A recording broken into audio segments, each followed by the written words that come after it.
Brian here, the Nerdporeal life form himself. Hey there fellow Nerdporeals and Zelda fans. This video is a consolidation of all three parts of my Legend of Zelda Ocarina of Time retrospective for a single viewing experience. Each part will be separated with an intermission and, well, you can refill popcorn or whatever you do in between views. Few ways if you are interested in supporting my channel. Check out my merch store at www.thenerdporeallifeform.com, where you can buy t-shirts, coffee mugs, hoodies, etc. Also, another way is the usual: hit the red subscribe button, hit the like button, and of course leave a comment, and please share your Ocarina of Time experiences with the rest of us. Other than that, thank you so much for being here, and here is my Legend of Zelda Ocarina of Time retrospective, as it was meant to be seen. Enjoy.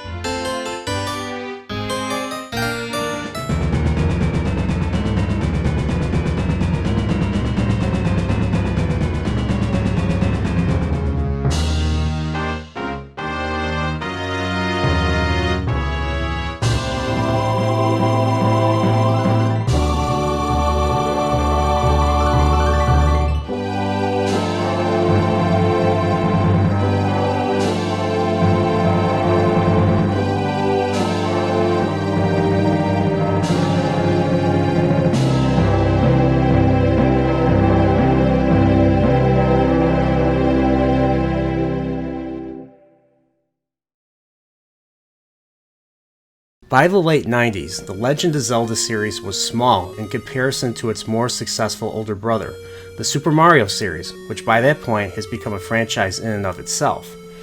Not yet so much with the Zelda series. At this point, there were only 4 games, with the last one being Link's Awakening for Game Boy, which launched in 1993. The first Legend of Zelda was a top-down adventure scroller with dungeon-crawling levels and an overworld to go wherever the player wishes. The second game, The Adventure of Link, features a top-down overworld to navigate and becomes a side-scroller with platforming when Link enters an area to provide a very different experience. A Link to the Past and Link's Awakening respectively went back to the top-down style of the original game, and then silence for several years.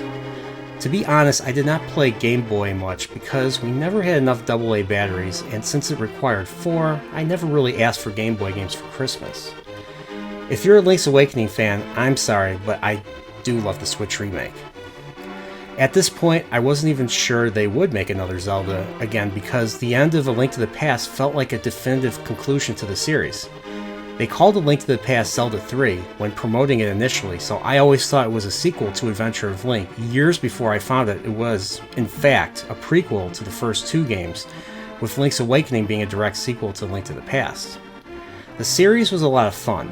Reading the text in the latter helped me with my reading and vocabulary skills, and really made me the Nintendo fan I am today.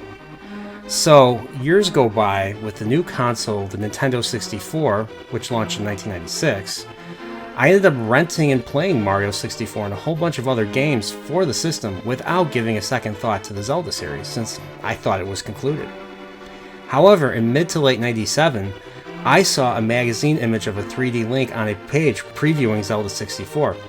If I recall correctly, the images I remember seeing were seeing an older looking Link wandering around town, and another one showing a child-looking Link playing the blue flute from A Link to the Past. I couldn't help but be excited for this new game, and was curious what kind of game this would be. For instance, what would the dungeons be like? Would Link still walk around and talk to people in towns and villages? And what kind of people would there be? Will there be secrets like in the older games? Most notably a hidden secret stairwell into the ground that leads to a hidden treasure or an unexpected danger? There was no news on a release until late 1998 when I saw a commercial with epic music showing Link riding a horse engaged in an all-new 3D adventure, with the commercial asking the viewer if they have the courage to aid Link as dark times approach for the mythical land of Hyrule. I couldn't help but be excited for this new addition to the Zelda series, but I did not have an N64 at this point. However, my birthday came, with my parents surprising me with a Nintendo 64 packaged with Super Mario 64. So I was incredibly happy now owning the console after running the system for almost 2 years. As a new owner of the N64, I knew right away what I wanted for Christmas the following month. And it's funny how history repeats itself. On the Super Nintendo, I owned Super Mario World as the first game since it came packed with it, but the second game I owned was A Link to the Past.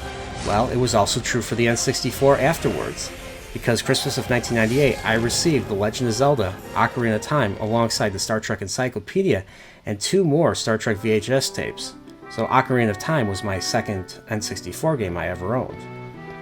Let's just say I was quite happy and quite occupied during my 2-week winter break. Ocarina of Time grabbed me right away, setting up a great story with wonderful characters paying off greatly in the end. This felt like a worthy entry to the Zelda series, but with even more depth and stakes even higher than A Link to the Past. Before I go into gameplay and story, let us find out how Link's inaugural 3D adventure came to fruition. Development for Ocarina of Time started as early as 1994, when it began as a potential 3D remake of Zelda 2: The Adventure of Link for the Super Famicom, using the Super FX chip. Link would be employing Shanbara, the sword technique used in Japanese samurai cinema. Plans to remake Zelda 2 were dropped, but the idea of using Shanbara remained. Nintendo partnered with Silicon Graphics in 1994, unveiling Project Reality, leading to the staff using SGI hardware for game development on the upcoming console, titled Ultra 64 at the time. In 1995, the Nintendo Space World event showed a tech demo of a 3D version of Link, indicating that work has already begun for the next console generation. The game was in development concurrently with Super Mario 64, with producer Shigeru Miyamoto focusing most on the latter, while managing 5 directors to handle the next Zelda at the time called Zelda 64 for the upcoming Nintendo 64 disk drive. The 5 directors included Yoichi Yamada, Game System Director, Toshio Iwawaki, Program Director, Yoshiaki Koizumi, who worked on the lore and the story for A Link to the Past, worked on Link's new design and animations while also developing the new targeting system for combat. Eiji Onuma, in his debut role as a Zelda creative, would serve as a game system director and dungeon designer. Toru Osawa was the de facto lead director and wrote the script for the game with the help of Super Mario Bros. 2 director Kensuke Tanabe, who also wrote A Link to the Past and Link's Awakening scripts. Once Super Mario 64 was completed, Miyamoto and the rest of the team were able to focus on Zelda 64's development, showcasing what was developed thus far at Space World 1996.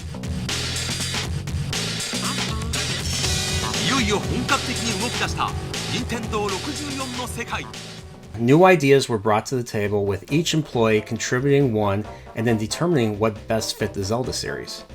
Miyamoto entertained the idea of doing something like Mario 64, having the whole game take place in a castle as a central hub, with each room being a dungeon or a portal to traverse Hyrule. Also, another initial idea was to make the game first person to experience Hyrule, but that was scrapped due to there being 2 Links in the game, Adult Link and Child Link. Thankfully, they did not have the hub world and decided to create and flesh out the mythical world of Hyrule. The field was placed in the game because Mr. Miyamoto wanted to implement Link riding a horse, since it was unprecedented in anything they did. Other new ideas included implementing the passage of time, day to night in Hyrule Field and other areas, a fairy used for the targeting called the Fairy Navigation System, Navi for short, and implementing cutscenes rendered in real time. The Fairy Navigation targeting system was inspired when the team went to a Toei Studio theme park in Kyoto, visiting a playhouse where several ninjas and a main samurai were fighting. The fight showed only one of the ninjas attack the samurai and moved around him in circles, never losing track of their opponent, while the other ninjas were in a waiting pattern. Koji Kondo did all the music for this game, and this would be the last game where he did all the music alone, implementing existing tunes from A Link to the Past, but would add new tunes that would associate not only with the characters, but also areas of Hyrule, a reverse leitmotif, if you will, with the player approaching an area with its own theme. A major new addition for the game was to expand on the musical instruments from A Link to the Past, with the player able to play tunes with each button, providing a different pitch or note, allowing music to help guide Link in Hyrule.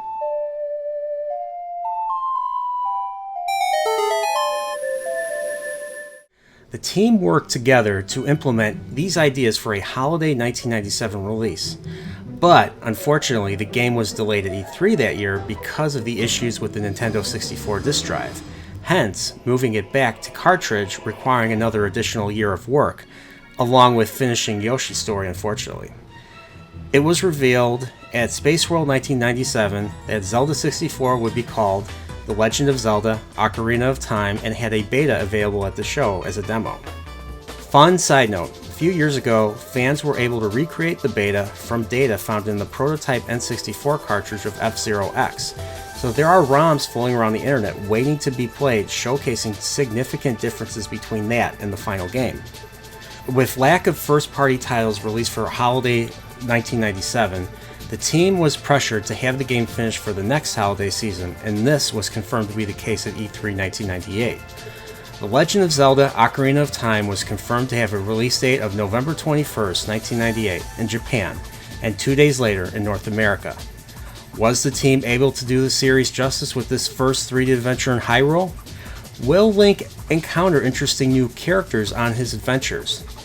Before we get into the game itself, let's look at the gameplay of this latest Zelda and see how Link's actions can be translated from 2D to 3D.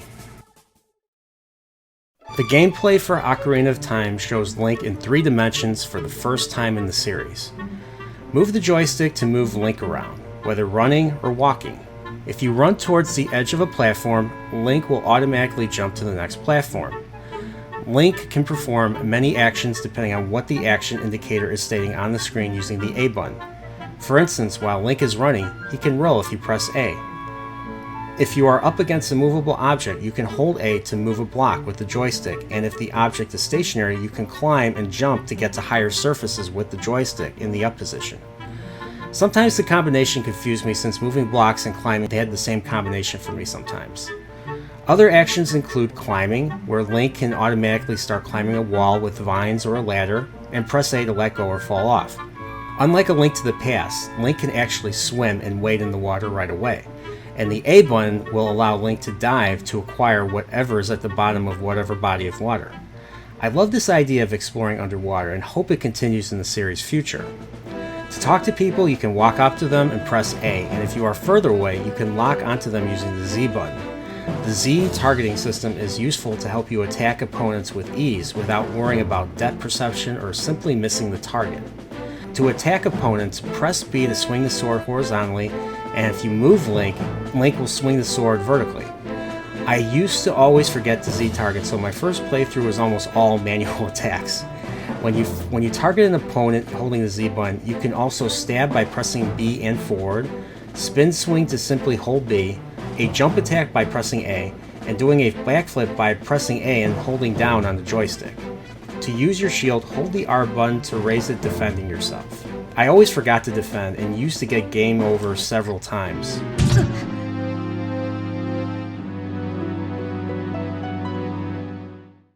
You can also side jump to dodge as well, pressing A, and have the joystick at left or right positions. To use the sword, it must be equipped, so go to the equipment subscreen to do that, and also equip whatever shield, tunic, or boots Link will need for his adventure. Every item and tool you acquire throughout your journey will be placed here, and to equip them, assign them to either the 3 C buttons, left, right, or down. In my case, the tool I use the most, I usually assign it to the left C button.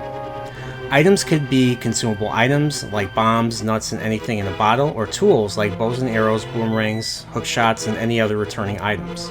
Some items can only be used as either a child or an adult, so keep that in mind. Will Link encounter interesting new characters on his adventures? Are the stakes higher in this game than even A Link to the Past? Let's open the Ocarina of Time box, take out the cartridge, and I envy those who got the gold one. Let's place it in the N64 and turn on the game, The Legend of Zelda, Ocarina of Time.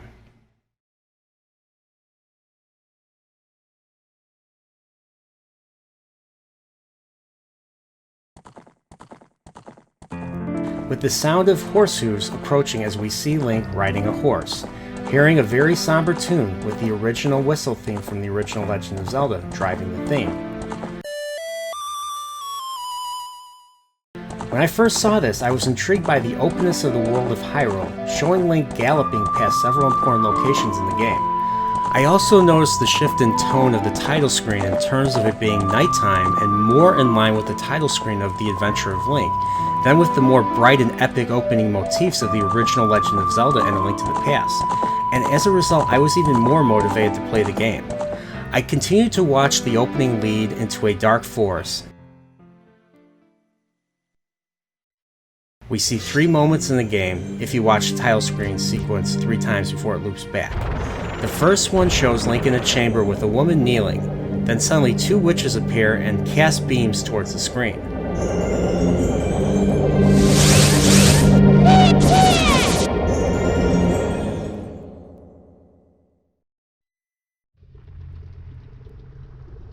The second one shows Link in a dark and hot area near a bridge with a ninja-looking individual appearing and walking towards him in a menacing manner.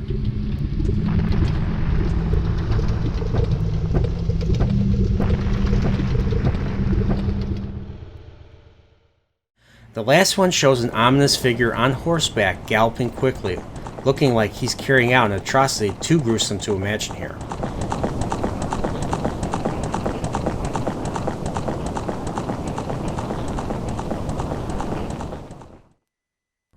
We press start to end up in a file select menu, like usual Zelda tradition, playing the same file select theme from A Link to the Past, and will traditionally be in every subsequent Zelda game until Breath of the Wild.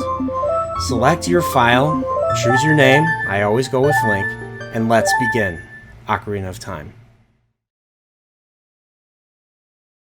The game begins with a narration from a being in the vast, deep forests of Hyrule. This ancient being is a guardian spirit known as the Deku Tree. We learn the children of the forest, the Kokiri, live here with him, and each have their own guardian fairy. However, one boy does not, and has a recurring nightmare while sleeping.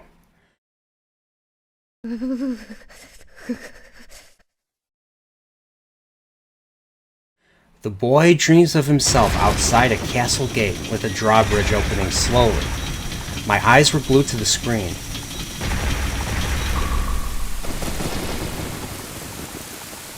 He sees a white horse galloping frantically out into the field with a young girl looking back at the boy.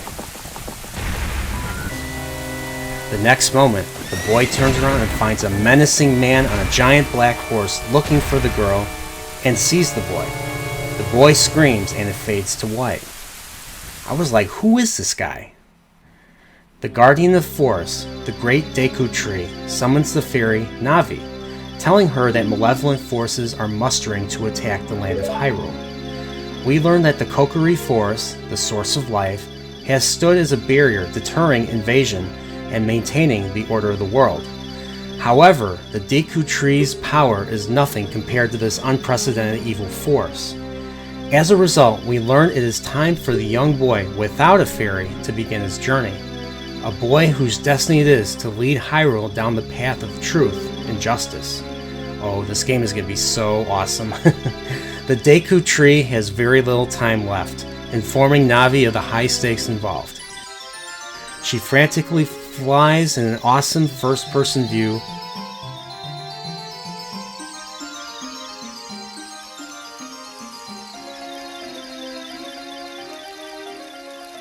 through the Kokiri village, saying hello to the children outside, looking for the boy's house.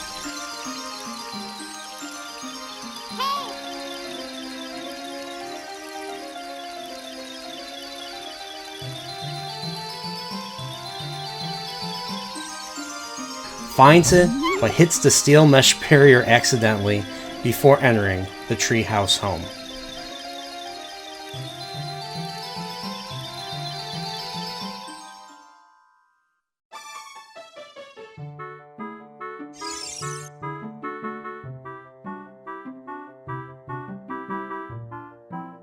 Inside, she tries to wake the boy to no avail, who is still having his recurring nightmare. She gets impatient in the process, questioning whether the fate of Hyrule can be determined by some lazy boy, or whether Hyrule can suffer an annoying fairy. The boy wakes up, yawning loudly, and is excited to see a fairy for the first time in his home, and is attentive while Navi explains the situation, and will be his partner from now on, stating that the time is of the essence, and they must go. The boy goes outside to find a green-haired girl run up to his home and greets him a good morning. We learn the boy's name is Link, or whatever name the player puts in the file select. Remember, the developers call the hero in this series Link because he links the player to the world of Hyrule and its ever-growing mythology. Link goes down to talk to her, and she is happy for him that a fairy has finally come to him, making him a true Kokiri. We learn the girl's name is Saria, and she and Link are friends to the jealousy of many others in the village, especially another boy named Meadow who bullies Link. As Link approaches the entrance to the Great Deku Tree, Meadow will not let him pass until he has a sword and shield. I usually seek out the sword first, giving myself a reason to explore the Kokiri village and find any of its secrets. The high ground right next to Link's house is the Forest Training Center with places to practice combat and Z targeting. Within the training center, there is a hole, known as the Hole of Z or L, depending on who you talk to. Use the action button to have Link crawl in the tunnel,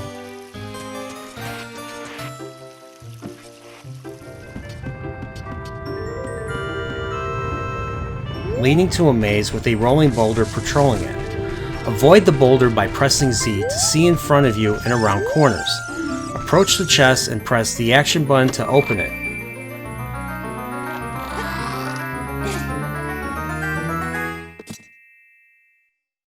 Link gets the Kokiri sword, a treasure only a few have ever wielded. With the sword, we can chop the grass and scour the village for rupees to buy the Deku shield, a shield made from the wood of the mighty Deku tree. Once 40 rupees are attained, Link must go to the Kokiri shop. After purchasing the Deku shield and any other consumable items, Link goes to Meadow with the sword and shield, effectively proving him wrong about his courage and commitment to the Deku tree. Meadow lets Link pass, and Link runs down the path to the grove where he is blocked by Deku plants, mainly Deku Babas. Slay them with ease using either Z targeting or by trying it freehand to acquire Deku sticks. Link arrives at the grove to find the Great Deku Tree dying.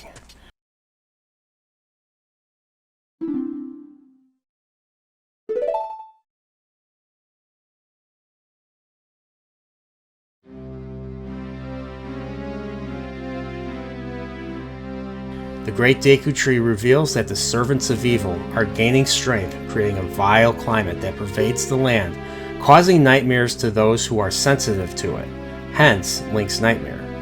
The Great Deku Tree has been cursed, and tasks Link with breaking the curse with his courage. Link agrees, therefore the Great Tree opens his mouth, providing entrance to its inside.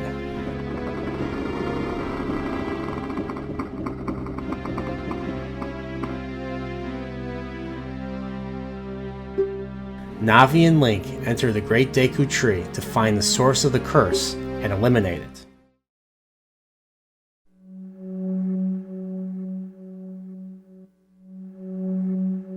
The inside of the Great Deku Tree is this game's first dungeon and a tutorial for the remaining dungeons.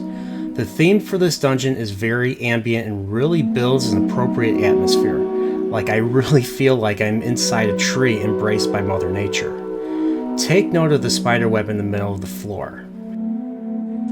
Use Z targeting to aim at the foes in this dungeon, including Deku Babas, Giant Skulltulas, and with the use of the shield, the Deku Scrubs. Climb to the upper area. Follow the path upwards and keep moving as Link will automatically hop over gaps. If you get lost easy, retrieve the dungeon map from the nearby treasure chest and proceed to a room with a Deku Scrub in the center.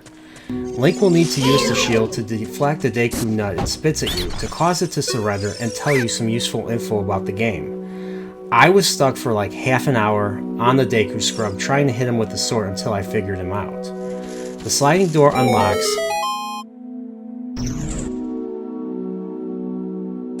Link proceeds to the next room containing a floating platform and a high ledge with a treasure chest. He jumps on the ledge quickly before it falls and opens the chest to get his first dungeon tool.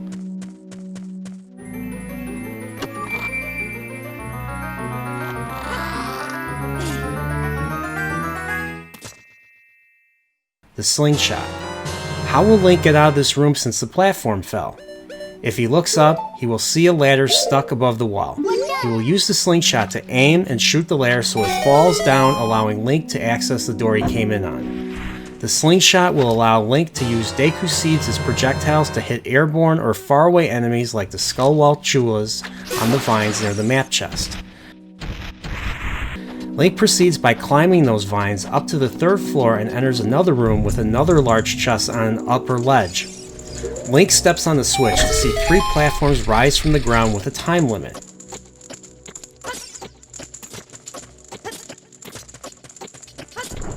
So he hops to the ledge and obtains the dungeon compass. If you are a completionist, getting the dungeon compass will be helpful in this manner. If you jump to a recess in the wall, there will be a small treasure chest carrying a heart. And there will be a gold Skulltula on the wall. Slay it to receive a token as proof that you slain it. Perhaps it may be beneficial to keep an eye out for more of them in the dungeon. Link needs to light the torch using the Deku stick to transfer fire from one torch to the other to open the locked door. Take out a giant Skulltula and jump all the way down using gravity itself to destroy the web in the floor to access the lower levels. Down on the lower level, there is a switch that will light up a torch. Use the fire to burn any spider webs impeding your path.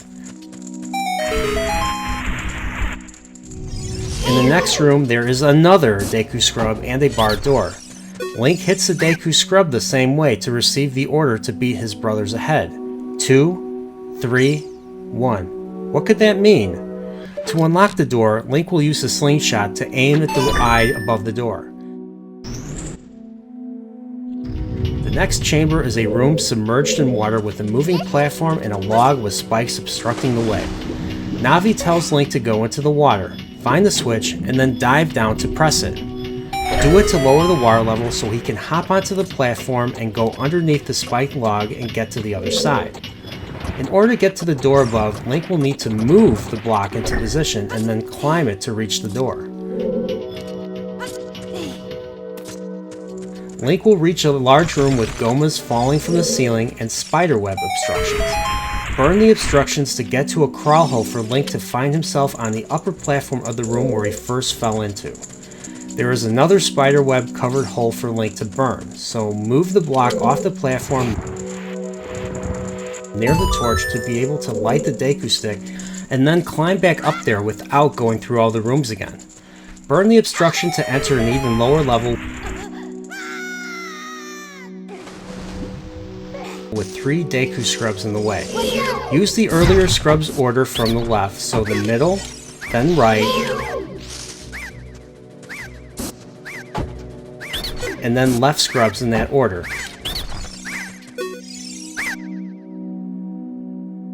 With the door unlocked,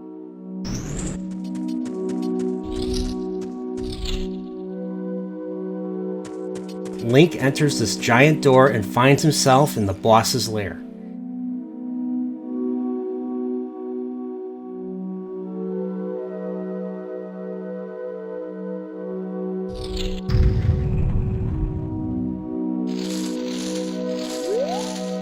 He looks up and sees straight into the one eye of the curse itself, this dungeon's master, Queen Goma.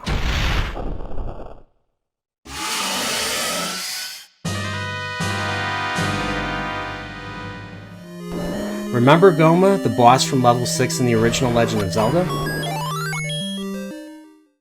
In order to defeat Queen Goma, you need to stun it with a Deku Nut and then hit it in the eye several times. When she retreats to the ceiling, wait for her eye to turn deep red to hit her with a slingshot, knocking her down to the floor. Hit her until she is dead, and you have ended the curse of the Great Deku Tree.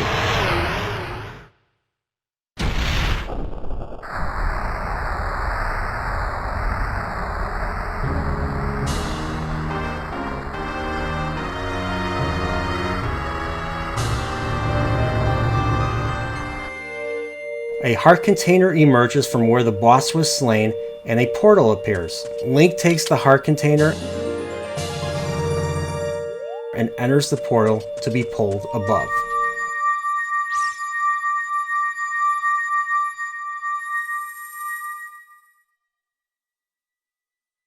Link lands outside the Great Deku Tree, who congratulates him.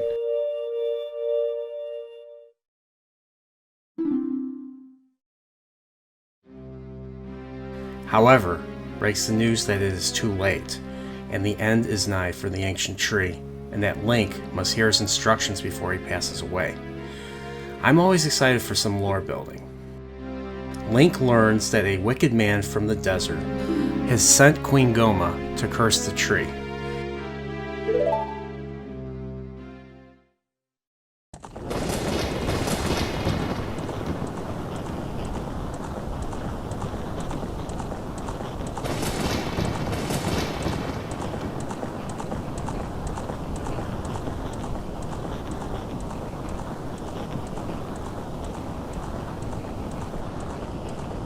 This evil man uses his sorceress powers to aid in his search for the sacred realm that is connected to Hyrule. The sacred realm was referred to as the Golden Land in A Link to the Past. In the sacred realm, one will find a divine relic, the sacred Triforce, which contains the essence of the gods. The Deku Tree recounts the creation of Hyrule in a time before life and spirits existed. 3 golden goddesses descended upon the disorder that was Hyrule. Where did they come from? Who knows? The red one, Din, was the goddess of power.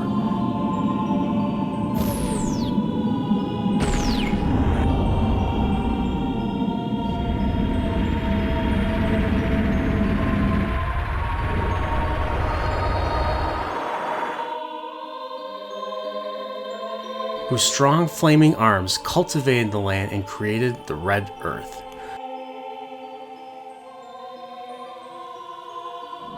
The blue one, Nehru, the goddess of wisdom, poured her wisdom onto the earth and gave the spirit of law to the world, as well as making the sky blue.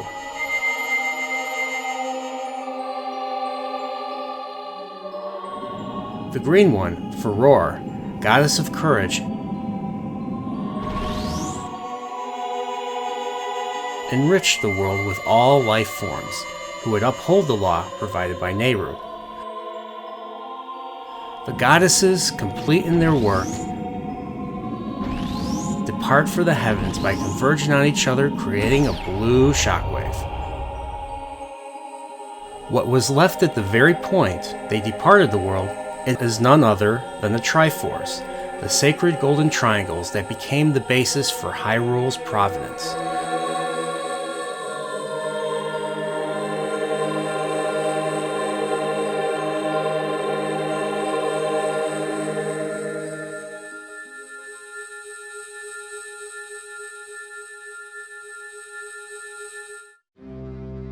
The Deku Tree instructs Link to never allow the evil man to get his hands on the Triforce, and to never allow him access to the Sacred Realm with his evil heart. The Deku Tree's final instructions to Link is to go to Hyrule Castle and meet the Princess of Destiny, and bestows upon him the first spiritual stone.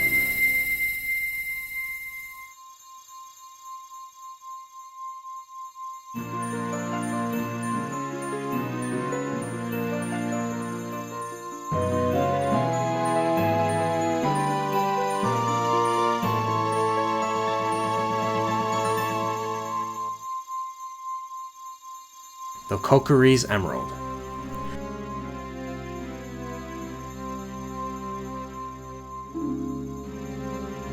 The evil man cast the curse on the Deku tree because he coveted that stone. The Deku tree says goodbye and passes away.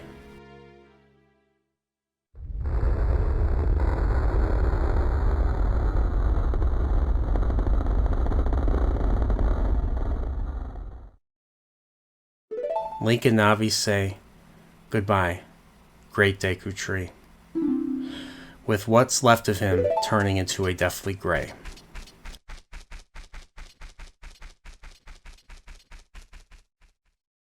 As Link returns to the village, Meadow confronts him and demands to know what is going on. Meadow does not take the news of the great Deku tree's death well and blames Link for the whole thing.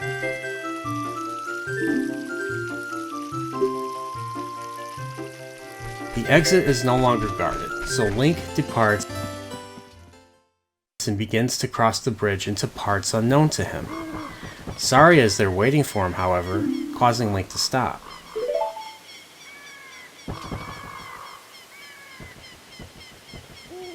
She already knows that he is different, but that no matter what he is or where he is, that they will always be friends. She gives him the fairy ocarina to aid him in his journey and as a memento of their everlasting friendship.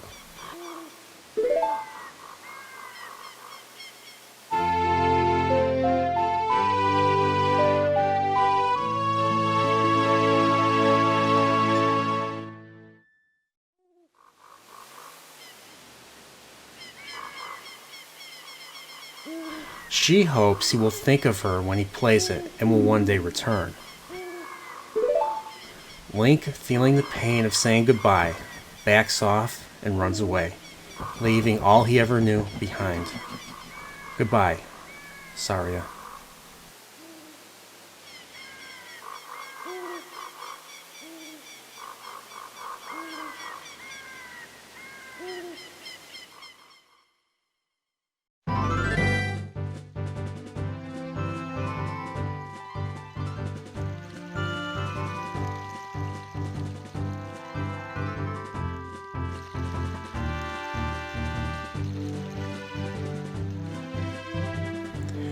Link finds himself in Hyrule Field, an expansive field as far as the eye can see. Link exits the forest and lo and behold, a giant owl interrupts his journey. This owl, whose name is Kipora Gabora, basically states the obvious, telling Link the road ahead is full of hardships, but to not let that ever get him down. He reiterates the instructions of the Deku tree to go straight and head to Hyrule Castle, to meet a princess there, and if he ever gets lost, to use the map by accessing the map subscreen. He will always ask if everything is clear, and I, like many other poor bastards who's played this multiple times, will try to rush through the dialogue by accidentally hitting no, causing the owl to repeat everything again. So make sure you hit no so that stupid owl will make like a tree and leave. Unfortunately, this will not be the only time you will encounter this annoying bird. Well, here we are in Hyrule Field. Being in this field just blew me away with how open this environment was. And this was also my first 3D open world experience. Okay, kind of. I could go wherever I wanted. I could run on the field to the nearby Lon Lon Ranch, run all the way to entrance of Lake Hylia or even Gerudo Valley. Another thing that blew me away was once you enter Hyrule Field, you will experience the passage of time in the game as day becomes night. At night, be careful as to not wander off the road, or stall children will attack you, kind of equivalent to being attacked in the open world in the Adventure with Link. One of the few secrets in Hyrule Field are the inclusion of several secret grottos.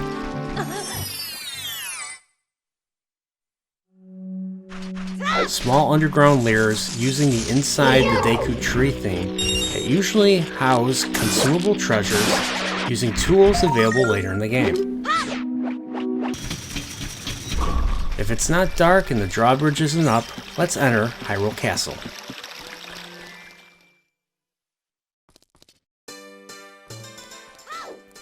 We enter the Hyrule Castle market town with people all over the place. Time stands still when you are in here. and other towns in Hyrule. Many shops are here, including a potion house, a bazaar, a treasure challenge, a shooting gallery, a mask shop. In the distance, you will see a cathedral from far away. Lots of people to talk to, lots of places to go into. I usually take my time here, but for the sake of this retrospective, Link talks to the girl in the middle of the town. Her name is Melon, from the Lon Lon Ranch in the center of Hyrule Field, who is waiting for her father, but has not come back from Hyrule Castle.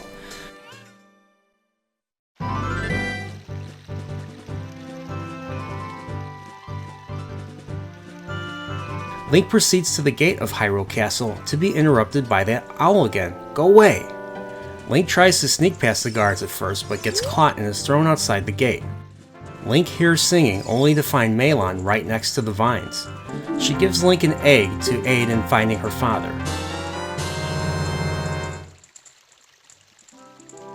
Link sneaks past the guards successfully, narrowly avoiding them by running across the field, climbing a wall, and swimming in the moat. Probably my first experience with stealth gameplay, to be honest. We find Melon's father, Talon, sleeping, who resembles another famous Nintendo character. If enough time has passed, the egg hatches into a Kuko, the Zelda series name for a chicken first seen in A Link to the Past. The Kuko will wake up Talon. He realizes that he kept his daughter waiting for hours and he runs back to her. Link now needs to sneak in the castle, and the only way in is through a crawl hole across the moat. Move and stack crates on top of each other to be able to reach the entrance and enter the castle courtyard.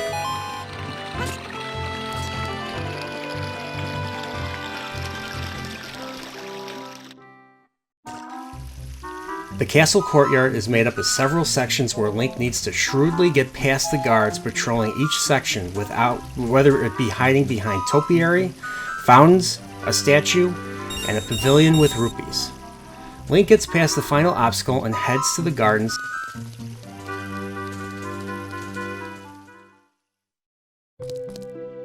And here we meet the Princess of Hyrule herself, Zelda. Princess Zelda is about Link's age and is at first shocked that he got past the guards, but she asks if he has the spiritual stone from the forest after noticing Navi flying around him. Link confirms it,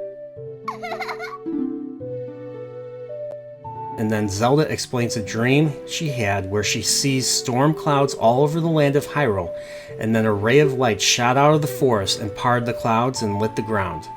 She believes the light represents Link and decides to tell him of the royal family's secret of the Sacred Realm that has been passed down from generation to generation.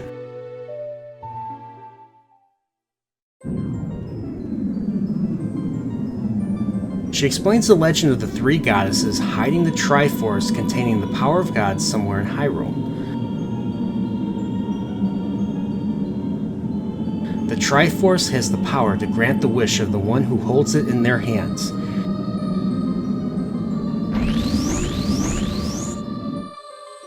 If someone with a noble and righteous heart holds it, the results will be a golden age of prosperity.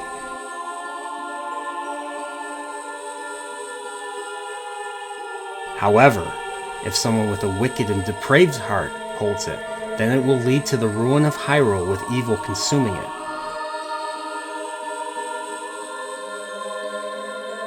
So the ancient sages built the Temple of Time to protect the Triforce from evil opportunists.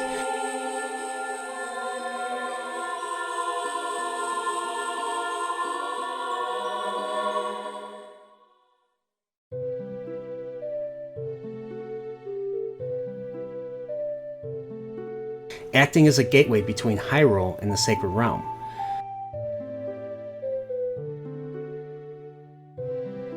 The gateway is sealed by a stone wall known simply as the Door of Time. To open this door, Link will need to obtain the 2 remaining spiritual stones and will also need the royal family treasure, the Ocarina of Time. Zelda reveals she was spying on someone through the window next to her and believes the dark stormy clouds from her dream symbolize that man in there.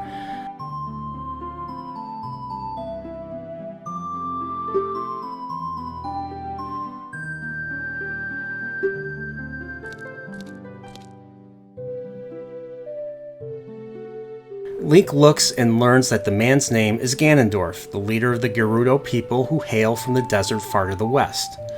Zelda believes Ganondorf's allegiance to her father, the king, is not sincere and has come to Hyrule to obtain the Triforce and not just rule Hyrule, but the entire world. It is up to Link and Zelda alone to protect Hyrule. Ganondorf has terrifying power and can destroy Hyrule if they are not careful. Zelda tasks Link with obtaining the last 2 spiritual stones while she will protect the Ocarina of Time with all her power so that they can get to the Triforce before Ganondorf does. Zelda also gives Link a letter signed by her own hand that can be equipped to the C button to be shown to whoever. Zelda's attendant, Impa, the same name as the old woman from the earlier games, now a Sheikah, appears at the corridor and it confirms to Link that everything the princess told him was true. She teaches Link the ancient melody passed down by the royal family, known simply as Zelda's Lullaby.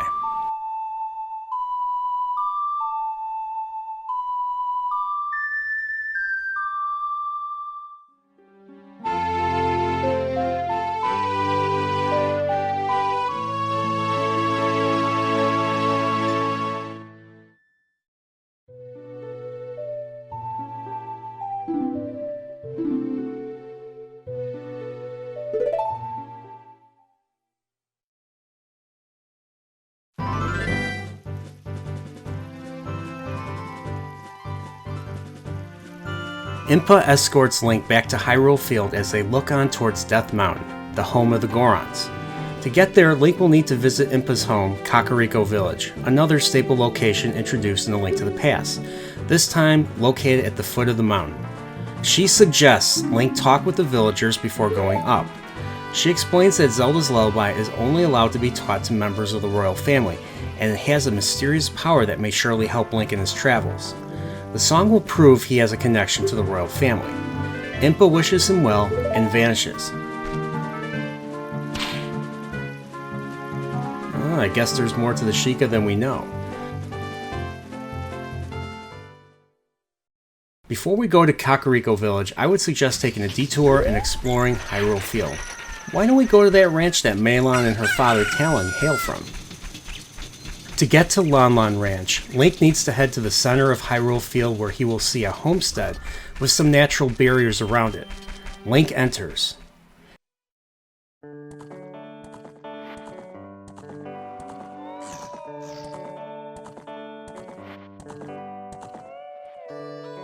It is made up of a barn where field hand Ingo does his work.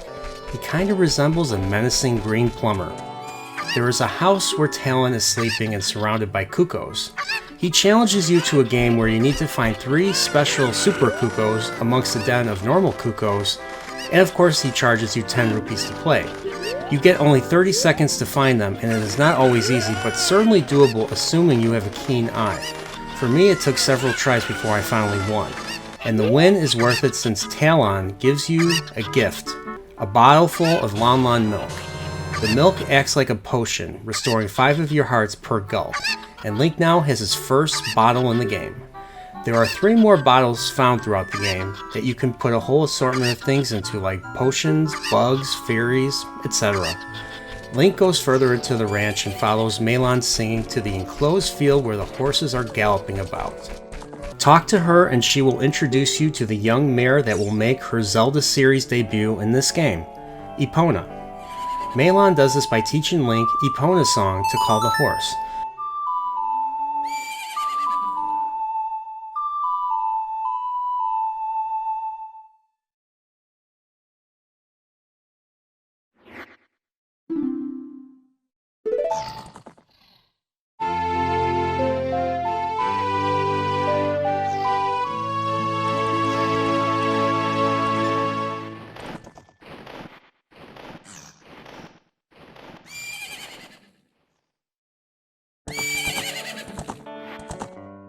Last thing to do here at the ranch is to go to the back and find a storage tower that will have cows who will replenish your milk, if you play Epona's song, and a series of crates. Move the crates to reveal a hidden crawl hole to a secret part of the tower to find Link's first piece of heart. Established in A Link to the Past, Link will find pieces of heart containers throughout Hyrule with 4 pieces needed to fill a new one, so search high and low throughout Hyrule to collect them all.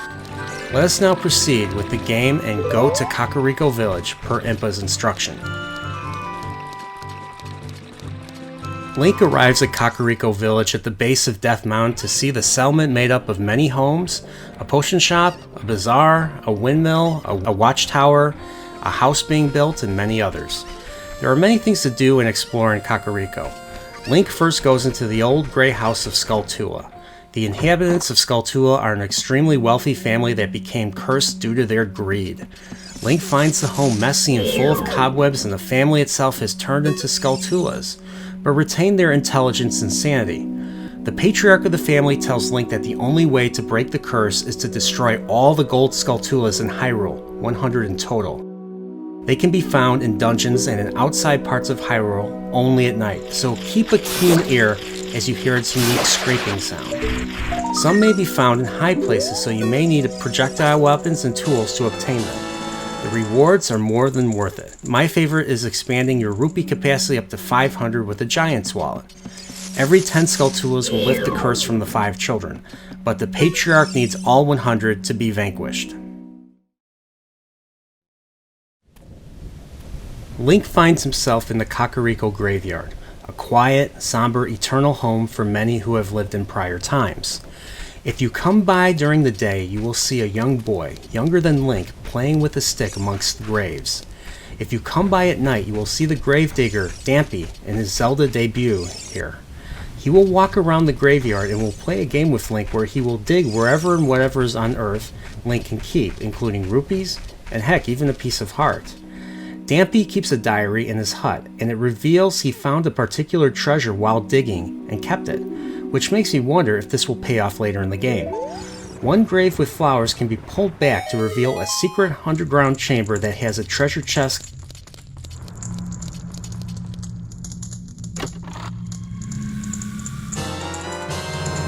containing the Hylian shield. It is too big for Link to hold, so he carries it like a backpack and will duck to shield himself from enemy attacks.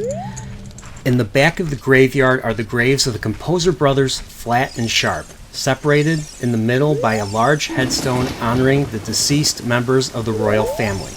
The Triforce is inscribed in front of the headstone, and the very mention of the royal family gives Link the opportunity to test the mysterious power of the Fairy Ocarina and plays Zelda's Lullaby.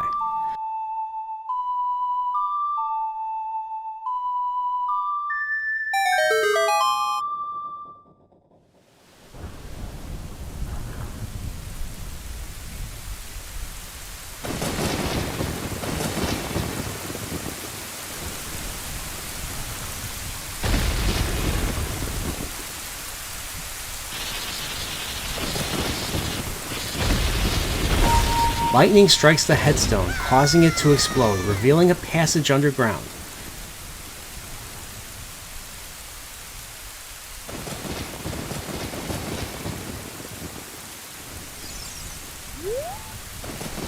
Link drops in.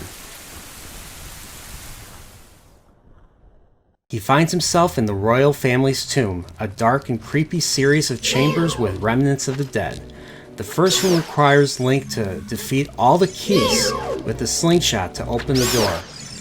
And the second room, Link to navigate around toxic pools with reed-deads inhabiting the area who will paralyze you with their screams and try to suck the life out of you.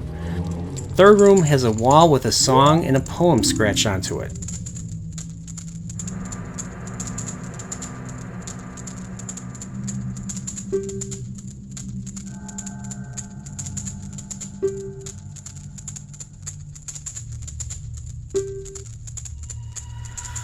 We learn this is the Sun Song, composed by the Composer brothers, to summon the sun and summon the moon. In other words, change day into night and night into day.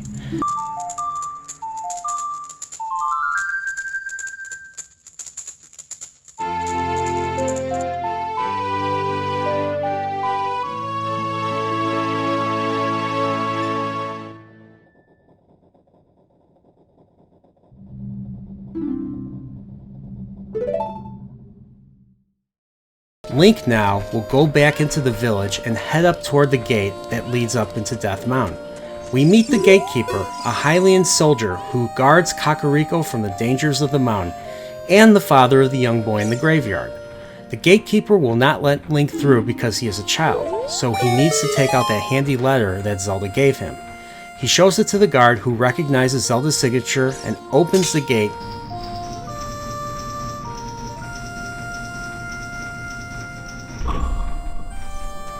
Giving Link access to the Death Mountain Trail.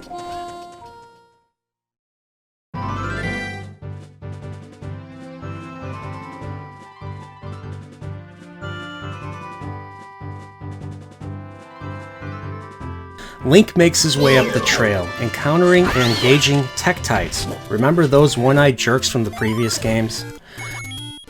There is a giant boulder blocking a cave entrance, and here we meet for the first time in their Zelda series debut, the Gorons. They eat rocks and roll around and inhabit Death Mountain. The Goron tells us that the boulder blocks the Dodongo's cavern, a major food source for the Goron people. One day, many Dodongos appeared inside the cave, making it very dangerous. Remember the Dodongos from the first Zelda?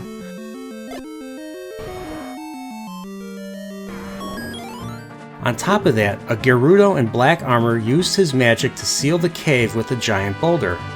Ganondorf has been busy, I see. The Gorons tell Link that Goron City is directly ahead and sends Link on his way. The Zelda veteran in me is always excited to explore not only a new city, but a city with a brand new race. Link, while dodging rolling Gorons, proceeds to the entrance of Goron City.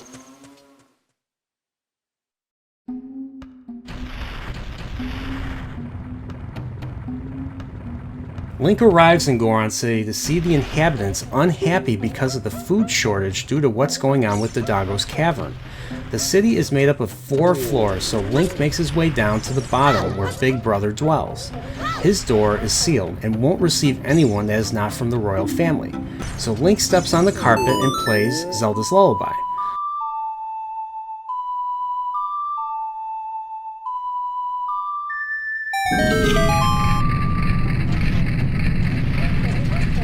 The door opens, and Link meets Big Brother himself, Darunia. Remember that town name in Zelda 2? Darunia is dumbfounded that he sees Link, a child, instead of the messenger from the royal family. Darunia feels slighted by the King of Hyrule for this and gets really angry and tells Link to leave. Between dealing with several crises including the Dodongo's cavern, the poor harvest of the bonflowers, and a food shortage, this was the straw that broke the Goron's back. At this point, when I first played this, I was not sure what to do for a while until Navi interrupted my gameplay to ask me what Saria would think if she knew Link was going to save the world. That meant going back to the forest, and the quickest way to get there is to find a passage blocked by boulders. To remove them, Link needs to light his Deku stick and set off the bomb flowers near the boulders to blow them all up. Link finds a convenient shortcut to the Lost Woods. Link enters the Lost Woods to find that annoying owl interrupting the game again. Gepora tells Link about the sacred forest Meadow, a sacred place that few have ever walked. To get there, we need to follow a mysterious tune and listen for that when approaching a potential path, or else Link will get lost and need to start over. Link will pass a pond and continue on following the music.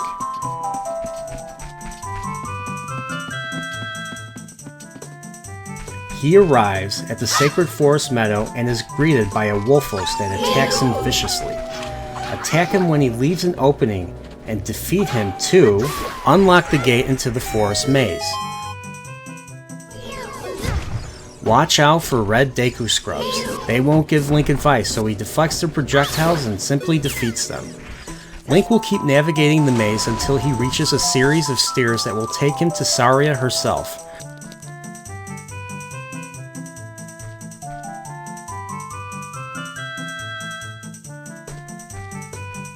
Right below the entrance to an ancient temple.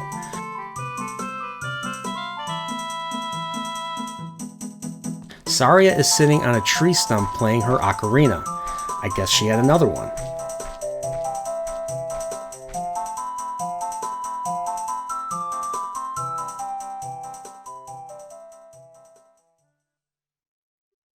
She tells Link that this is her secret place and that someday this place will be very important for the both of them. Saria states that if they play the ocarina there, they can talk with the spirits of the forest. Link takes out his fairy ocarina and learns Saria's song.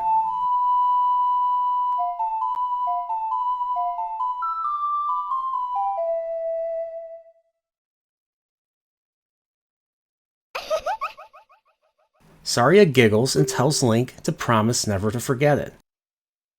Whenever he plays it, he can communicate with her from afar.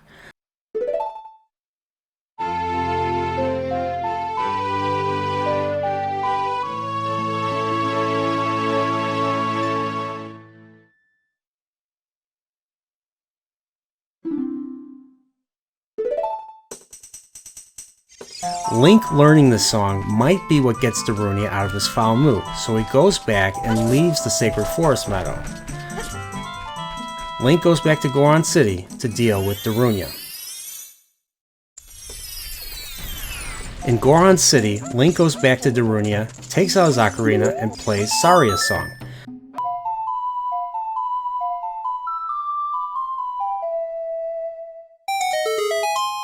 This song unleashes the dancing demon in Darunia.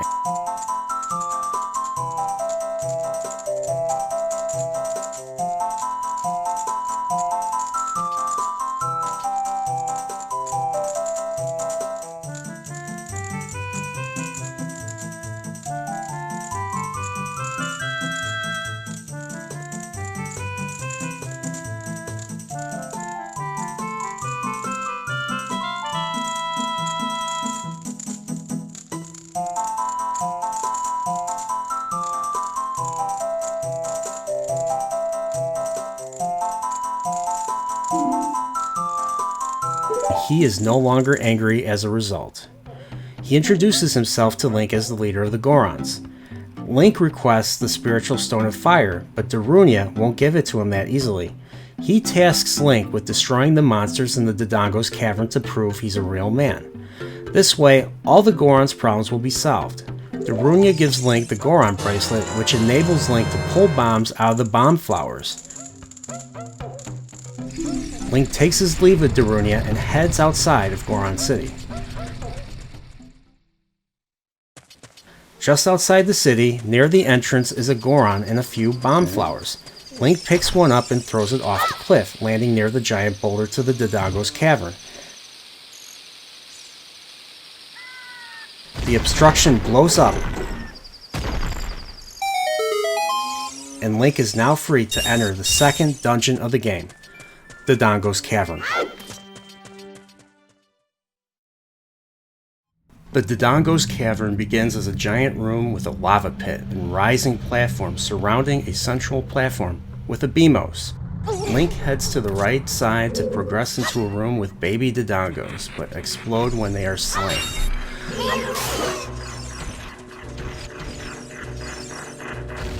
The door up ahead is barred, so the only way to open it is to press the blue switch. Push the statue to keep the switch pressed. Replenish hearts and rupees as we encounter the mini-boss in this dungeon, 2 Lizalfos. Link fights and makes sure to defend against them while watching his step, since each platform is surrounded by lava. Dispatch both to unlock the door. Link goes in the next room to encounter crawling Dodongos, who are weak in the tail, but they explode when they are slain, so be careful. In order to unlock the door here, Link needs to light all the torches in the room. Link presses a switch to unlock the door on the left side of the main Dodongo room. This room requires Link to set off a series of explosions to lower the staircase to reach the upper level.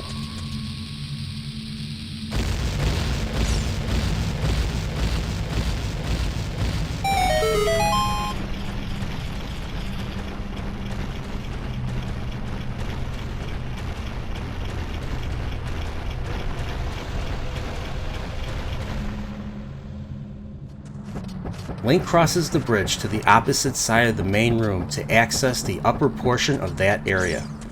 He finds himself in a room filled with narrow paths that house the classic blade trap. Keep a lookout for them and make your way to a platform with a bomb flower that can bomb the door. For me, this was frustrating at first and took several tries, so I just waited until it was close enough for the bomb to blow up mid-air, taking the door down with it. A corridor has a flame obstructing Link. There is an ice switch above, so Link shoots it with the slingshot to make the flames vanish. Link proceeds to find himself fighting 2 more Lizalfos in a similar room using similar tactics. We come across a second flame puzzle, but this time with 2 flames obstructing Link. The first ice switch is up ahead, but the second is a little further ahead and to Link's left.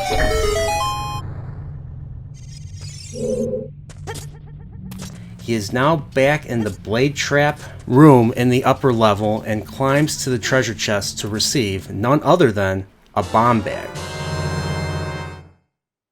allowing Link to carry bombs. Therefore, no more dependency on the bomb flowers to blow stuff up. Link is now in the main room and presses the switch to raise the platform all the way to the second floor. There is a stone block which hints at Link's next course of action, to make the Dodongo's eyes red. Well, with the new bombs, I'd say bomb each eye by dropping them from the bridge, causing the giant Dodongo skull to open up its mouth, revealing another door.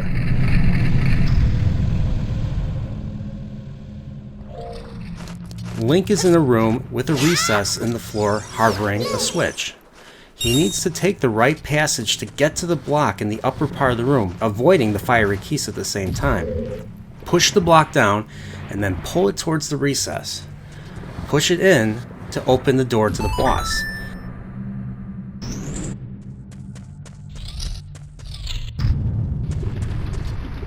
The center of the floor looks a bit weak, so when in doubt, bomb it to make an opening in the floor. Link jumps down and finds himself confronted by the master of this dungeon himself.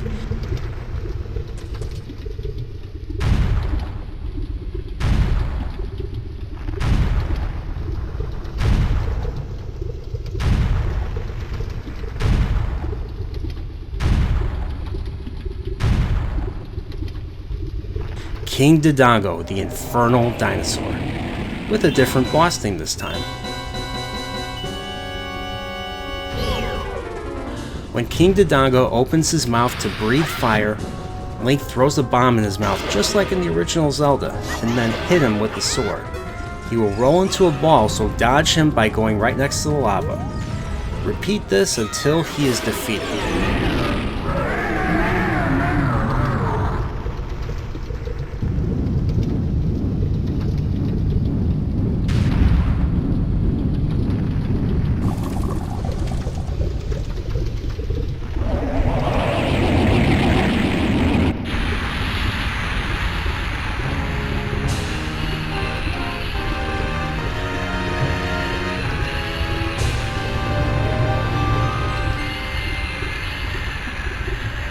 Link grabs the heart container and goes into the portal.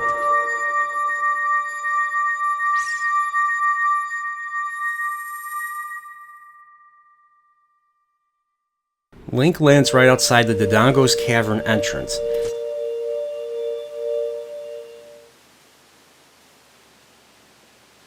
And out of the blue, Darunia lands right in front, scaring Link.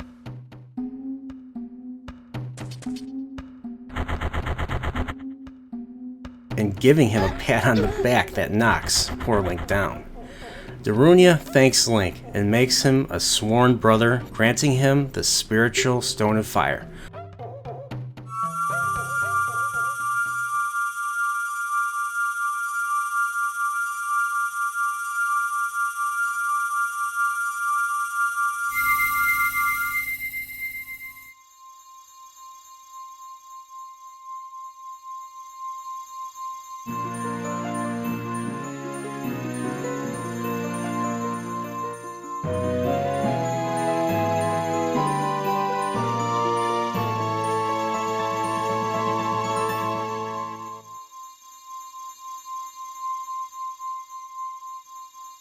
or the Goron's Ruby as a token of this event. Only one more to find. Darunia tells Link he should make his way to the top of the mountain and visit the Great Fairy to power him up. Darunia calls the other Gorons to congratulate Link with a big Goron hug.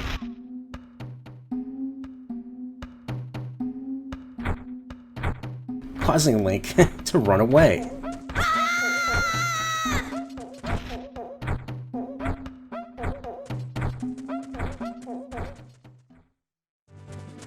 Link goes up the mountain by clearing the path of boulders with his bombs, and following the path above equipped with a Hylian shield to defend against falling rocks. Keep this up until Link reaches the climbing wall. Link clears the wall of Skulltulas and climbs to the top. He bombs the door to the left and enters. I'll be honest, when I first played this, I went into the other door leading into the Death Mountain crater, and I must have died several times without the red tunic looking for the fairy in there. Oh well, I eventually figured it out and made it to the Great Fairy. Link has entered the Great Fairy Fountain. He approaches the fountain and stands on the crest of the Triforce. Link plays Zelda's Lullaby once again,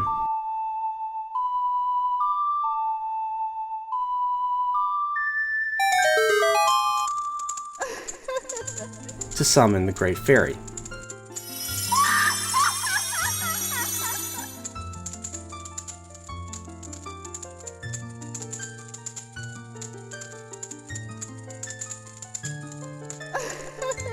She is the Great Fairy of Power and grants Link a sword technique.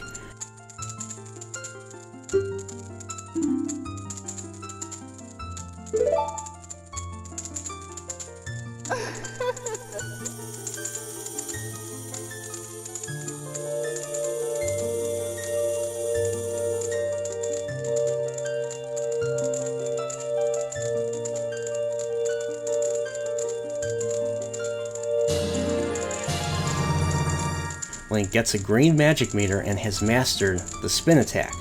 Hold B to charge and unleash a wave of energy, with magic being consumed in the meter. She tells Link to visit her friend, the Great Fairy, right next to Hyrule Castle near the guards.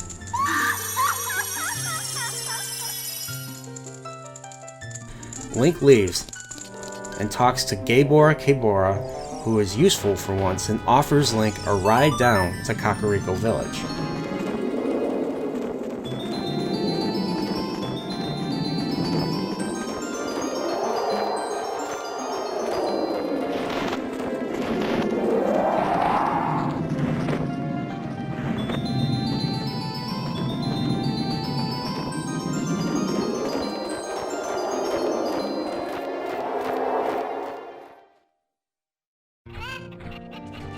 Before going for the next spiritual stone, I usually go to Hyrule Castle and meet that Great Fairy there.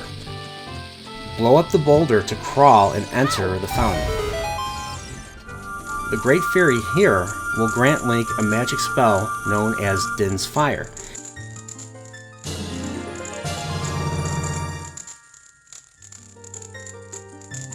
A magic attack that burns everything. It can burn objects, besides attacking enemies. Link now heads to the last known location of the third and final spiritual stone, Zora's Domain.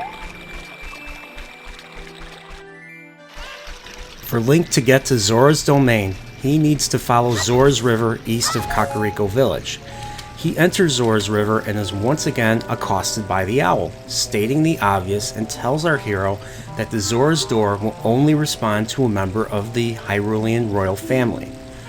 Link blows up the obstructing boulders and comes across a guy selling magic beans. You can buy up to 10 for an increase in price each sale. You can plant them in the soft square soil scattered throughout Hyrule. Link navigates around the river with the help of a Kuko. Link approaches a massive waterfall and takes out his ocarina to play Zelda's Lullaby again.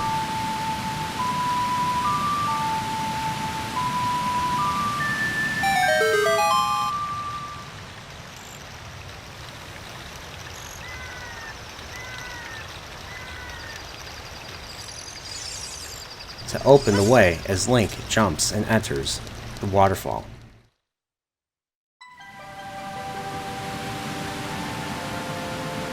Zora's domain is a large water cavern filled with streams, waterfalls, and the friendly Zora people who are good at diving and swimming. I was surprised at the change in the Zoras compared to the original games. The Zoras were always depicted as monsters who lurk and stalk their prey on the land and pop out of the water to shoot dangerous fireballs at them. I guess they are not all that bad after all. All the Zoras here serve King Zora and they worship Lord Jabu Jabu in Zora's Fountain, the source of the river. Link goes up to King Zora's chamber to find him despondent over his daughter, the Princess Ruto, going missing. Link won't get much more out of the king, so he decides to play the diving game right next to his chambers. The Zora will throw rupees in the stream below.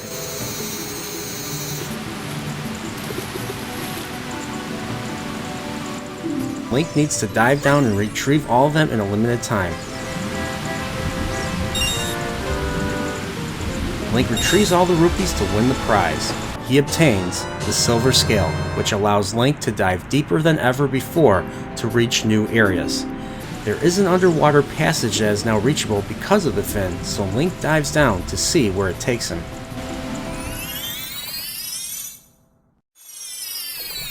Link ends up in Lake Hylia, all the way in the southern part of Hyrule. There are many things underwater, including rupees and what looks like a bottle with a message in it.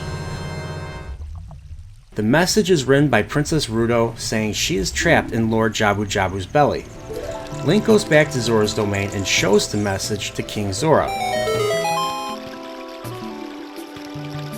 He states it's impossible, but then realizes that ever since Ganondorf paid them a visit, Jabu Jabu has been green around the gills as of late.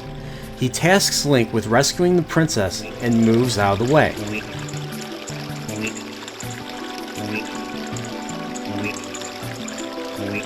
No longer obstructing the path to Lord Jabu Jabu and Zora's Fountain.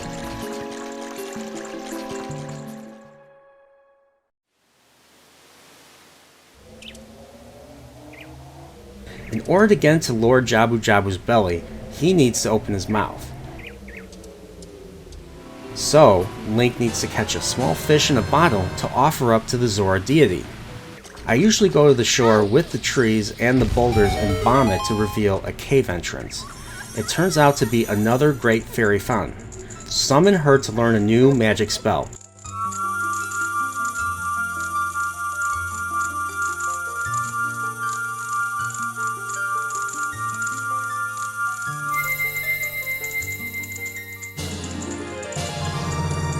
Furor's Wind, a spell which allows Link to warp out of danger.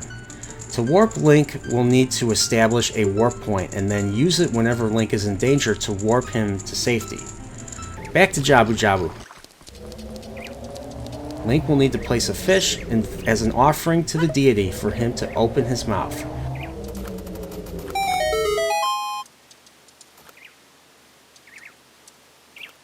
Lord Jabu Jabu does so and sucks in the fish.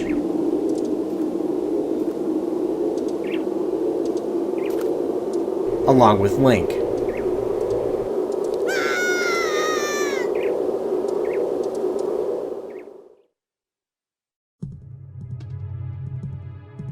Link is now inside Lord Jabu Jabu's belly, the third dungeon of the game, and now he needs to seek Princess Ruto. Watch out for Octoroks that spit rocks at you, just like in the earlier games. There are also shabombs, or the bubbles, to take out as well. The veins on the door are equivalent to the bars on normal dungeon doors. Shoot the knob in the ceiling to unlock the door. Link ventures forward to find himself inside a room filled with pits, and the Princess of the Zoras herself, Ruto. Another Zelda 2 town, by the way.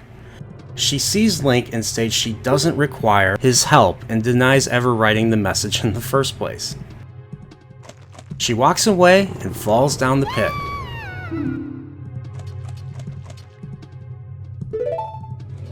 Link goes after her despite being told to leave. And here's how Jabu Jabu's belly has gotten considerably dangerous recently and gives Link the honor of carrying her, but she won't leave until she finds the thing she is looking for. Link carries her in the next room, avoiding the shabombs, and comes across a pool with a switch. Throw her above and then Link will make his way to the other side. Link will use the rising platform to get himself and Ruto above and back to the room he found her. They go into the door on the other side and navigate through a series of corridors that are blocked by different tail parsons. Hence, they follow the path until they reach a switch that requires the weight of 2 people. Link and Ruto's weight press the switch, opening the door, with Link leaving Ruto on the switch as he enters the chamber. The chamber has 4 stingers for Link to fight. Dispatch them to cause a large chest to appear. Link opens it to obtain the boomerang. Now Link can obtain gold Skulltulas in high places. Link goes to the next room, leaves Ruto on the switch, and engages the red tail. Hit it with your boomerang and dodge its counterattack and repeat until it is destroyed, leaving a large chest with a dungeon map. Link goes back outside and one of the tentacles blocking the door is gone. Next, take on the blue tail, and then finally the green tail, and dispatch them the same way as the red one. Now with all the tails gone, Link, carrying Ruto, can go inside the hole that was blocked by the green tentacle in the room where he found her, and goes down it and enters the door. Inside this room, we see the treasure that Ruto was looking for this whole time, on a platform, and she asks to be tossed up there. Link obliges, and Ruto obtains the spiritual stone of water.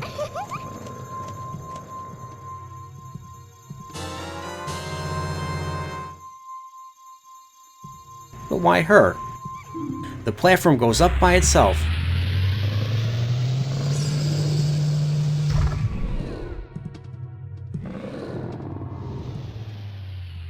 Ruto disappears and a big Octo comes down instead, commencing a mid-boss battle.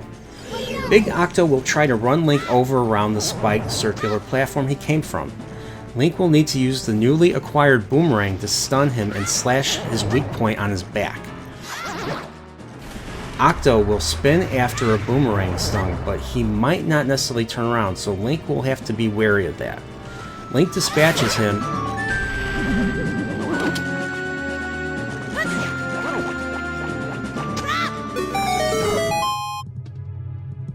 and pursues Ruto by taking the platform up to where we last saw her. The next room has wiggly electric jelly blobs that Link can stun with the boomerang to create useful platforms to reach the door. Link is back in the elevator room and jumps on a platform that will lower to the entrance level, connecting to another door he hasn't investigated.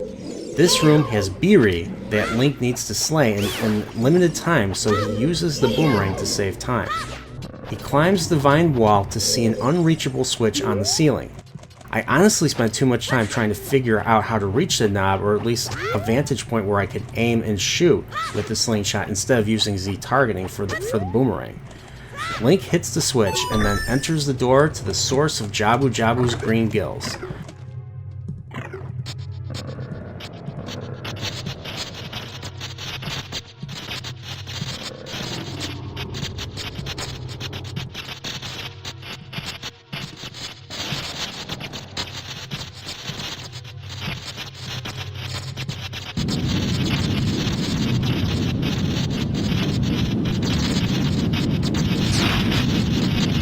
The boss for this dungeon is none other than the bioelectric anemone, Baronade. Baronade attaches its appendages to Jabu to gather energy to shoot electricity at Link, so he counters with aiming at each appendage with the boomerang to disconnect from the deity while dodging the attacks. Next phase, Baronade will release the jellyfish attached to him and have them orbit while tethered to him. Link will use the boomerang on the body to release the jellyfish and dispatch each and every one of them individually. Next, Baronade will tether and spin the last of his jellyfish defenses quicker while the main body is mobile. Link will need to hit the main body with the boomerang and dispatch the last of the jellyfish.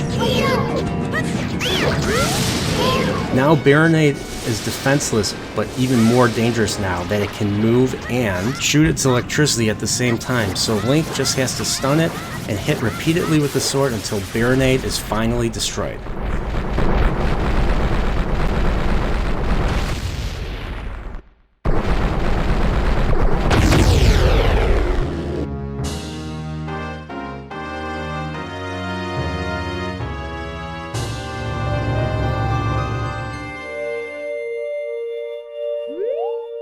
Link doesn't forget the heart container and meets Ruto in the portal. She admonishes Link for being late and leaving her by herself.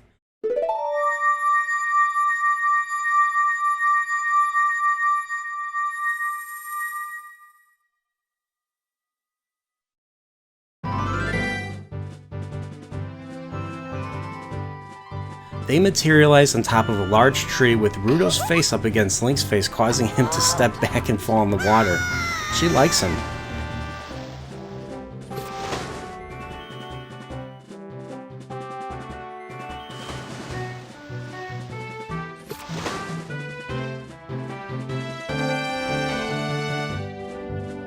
She tells him he was awesome fighting that boss and saving her, so she decides to reward him and ask whatever he wants. Link wants the spiritual stone of water, but Ruto will only give it to him on one condition: that he marries her one day. A Zora's engagement ring of sorts. Wow, that's a big ask. Ruto swims back and bestows the spiritual stone to Link.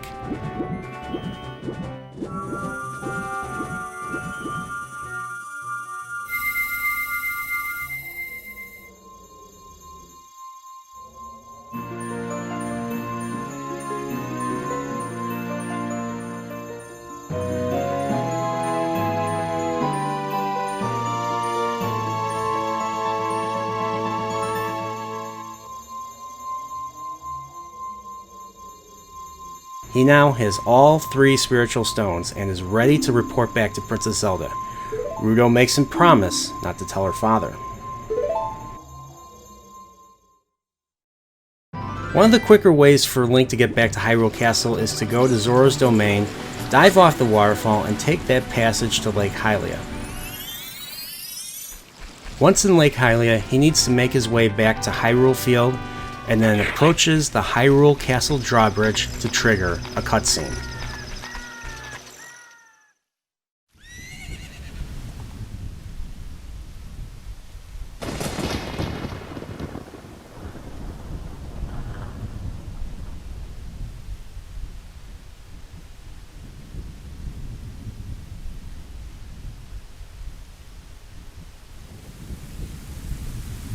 This looks familiar. It is dark and stormy with thunder and lightning and rain commencing. The drawbridge opens up.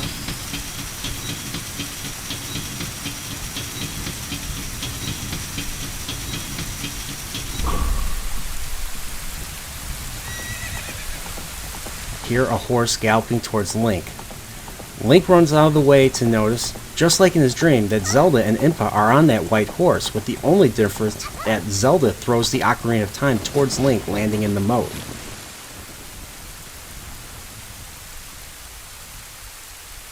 Link turns around and, just like his dream, Ganondorf is right behind him on his black horse. He was pursuing Zelda and Impa and has lost sight of them.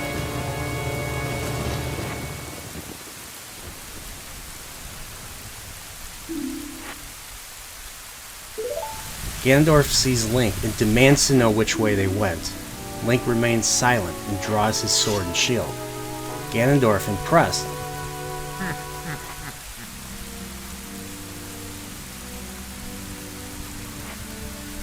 laughs at Link and displays a fraction of his power.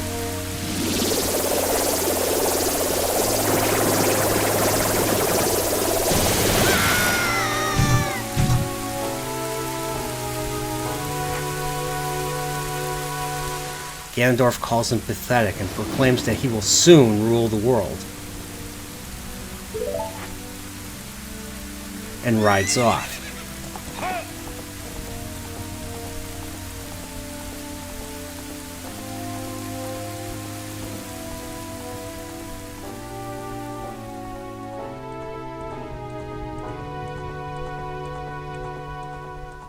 Link looks on, realizing this guy is no joke.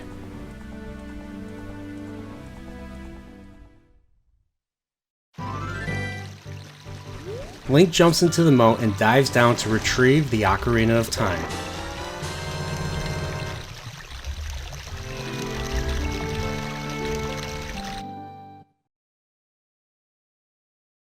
Link experiences a vision and hears the voice of Princess Zelda. She instructs him how to open the door of time. She won't be around anymore and couldn't wait for him. All she could do was leave him the ocarina and teach him the song required to open the door.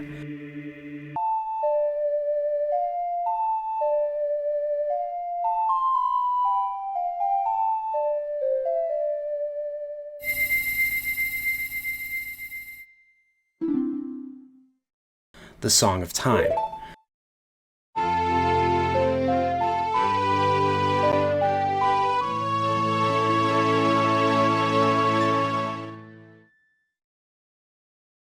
Her final message to him is to get to the Temple of Time and protect the Triforce.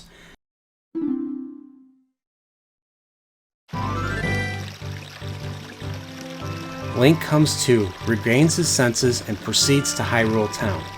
He passes through the crowds with no time to lose as he approaches and enters the Temple of Time.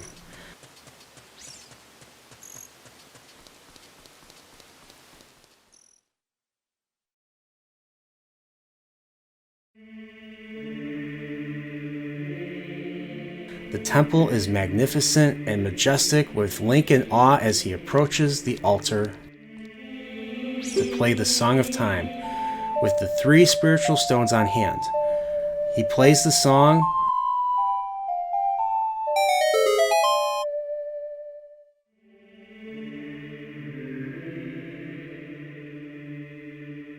and the spiritual stones hover above him.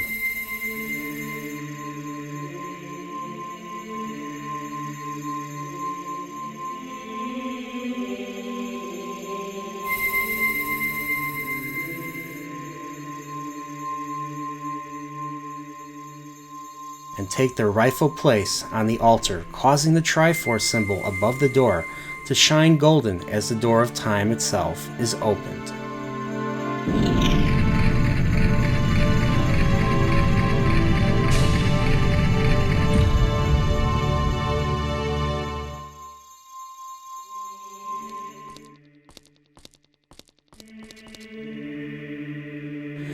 Link goes in to see a sword and a pedestal on a dais.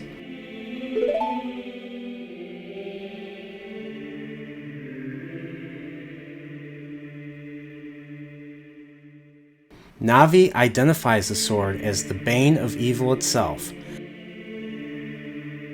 that legendary blade, the Master Sword. Link approaches the pedestal, grabs and manages to pull the Master Sword out of its pedestal.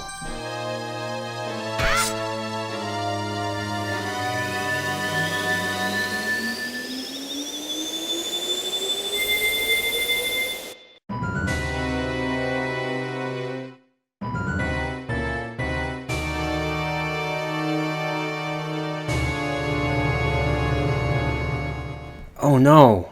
Ganondorf was aware of Link and Zelda the whole time, them having the keys to the Door of Time and the Sacred Realm, letting them do all the work in obtaining them.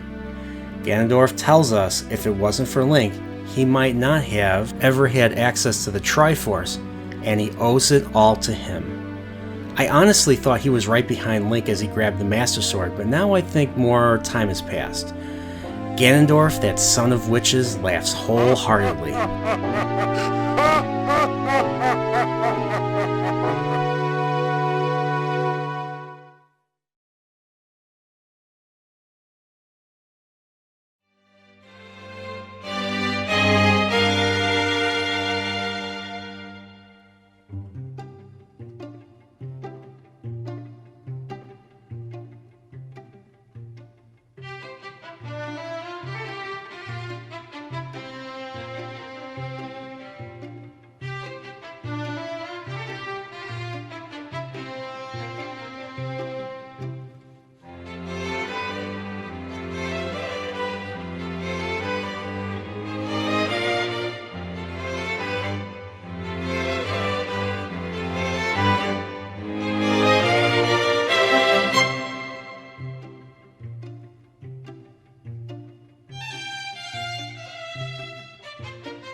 A voice calls out to Link, awakening him, calling him the Chosen One.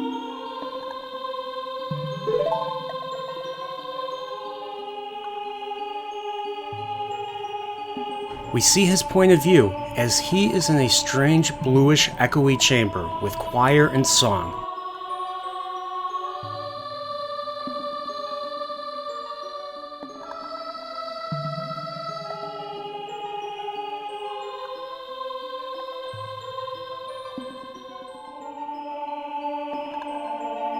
And spots an old man in a robe.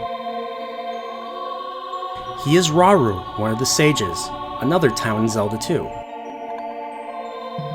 Eons ago, Rauru and the other sages built the Temple of Time to protect the entrance to the Sacred Realm.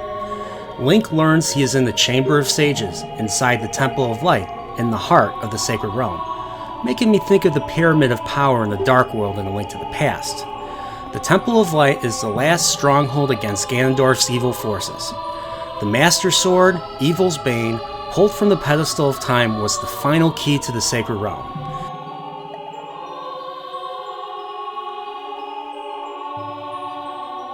Link is alarmed at first, but looks at himself and realizes he's different. He's big now. He grew up. The Master Sword is a sacred blade that no one wicked may ever touch, reinforcing Ganondorf's claim that it was all thanks to Link that he got access to the Triforce.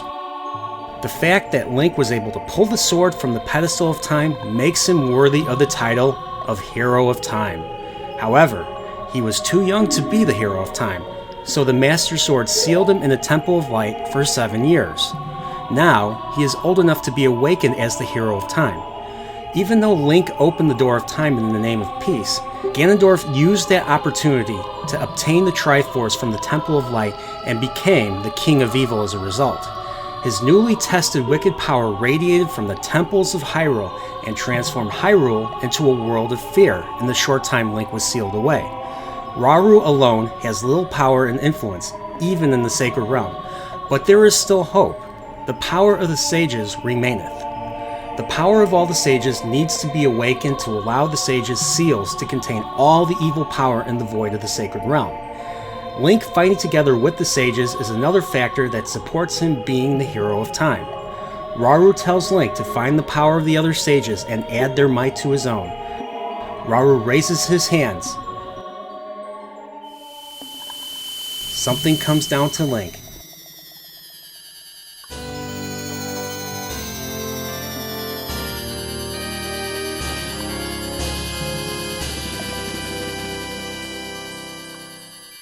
The Medallion of Light. Rauru adds his strength to his. Link departs the Sacred Realm.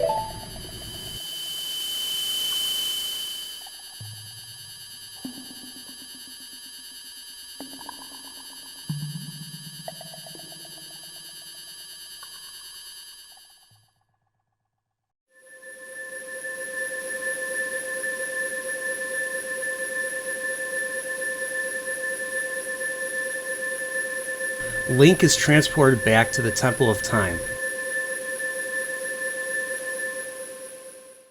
Looks around. Have 7 years truly passed? Navi tells Link that he won't be able to use some of the weapons he found as a kid anymore.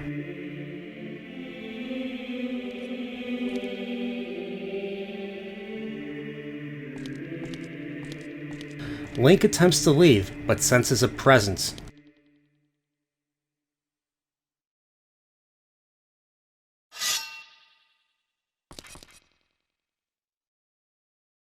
A person whose face is mostly covered has been waiting for him, calling him Hero of Time. This mysterious figure tells Link that when evil rules all, a call will come to people destined to be sages who dwell in the 5 temples. The temples are scattered throughout Hyrule. One is located in the deep forest. One's on a high mountain. One is under a vast lake. One is inside the House of the Dead, and one is inside the Goddess of the Sand. Together, the hero and the sages will bind the evil and return the light of peace to Hyrule.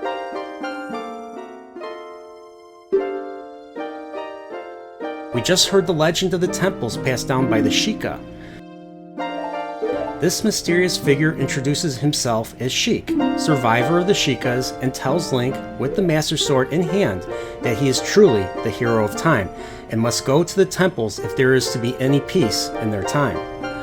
The first temple is the Forest Temple, whose sage is a girl Link likely knows, but because of the evil power in the temple, she cannot hear the call from the sacred realm. Link does not even have the means to enter the temple yet, so he is tasked with going to Kakariko village to find out what that skill is. Link departs the Temple of Time. Link steps outside and sees that the world has completely changed. Link feels a haunting wind, sees dark skies with Death Mountain having a fiery demonic halo. The castle town is completely gone, its ruins inhabited by the soul-sucking Redeads. When I first played Ocarina of Time, I was shocked by the major change to the world and even more invested in the game as a result.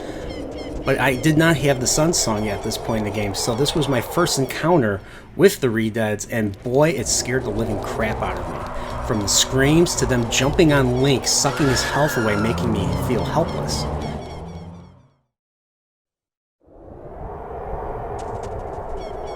Link also discovers that Hyrule Castle is long gone, and all that remains in its stead is Ganon's castle, resting on a floating island above a pool of lava and inaccessible.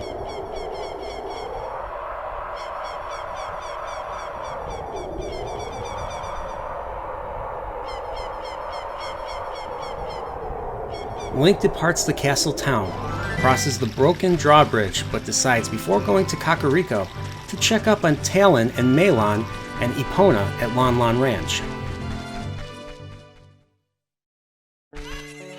Link arrives at Lon Lon Ranch and meets a grown-up Malon who is working in the shed. She's excited to see a visitor for the first time in a long time and doesn't recognize Link. She explains that since Ganondorf came, people in Castletown fled. Places have been left in ruins and monsters are everywhere, terrorizing innocent people. We learn that Ingo, the ranch hand that resembles some unfamiliar green plumber, is in charge of the ranch and wants to curry favor with Ganondorf. She thinks everyone is turning evil due to this current state of affairs. Her father, Talon, was kicked out by Ingo and reveals that if she does not behave, Ingo will take his anger out on the horses, so she's kinda stuck between a rock and a hard place. Link goes outside to the paddock, this time gated off with Ingo himself standing in front of it. Ingo tells Link about the rumors going around about him cheating Talon out of the ranch, but he claims none of it is true. He took over because Talon was weak and lazy, whereas the hard-working Ingo put so much work into the ranch that the great Ganondorf took notice and gave it to him. He plans to raise and offer a fine horse to win further recognition and takes offense to being slandered. He offers Link a chance to ride the horses for 10 rupees.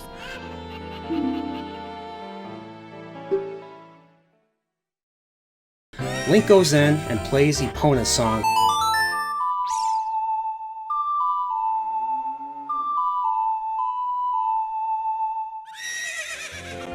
summoning the reddish-white maned horse to him.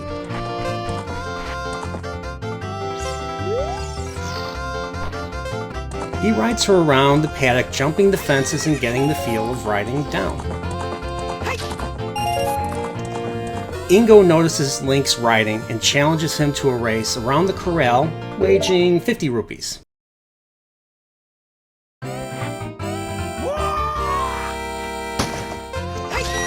They race with Ingo getting a head start. Link makes use of the carrots to accelerate Epona and wins the race.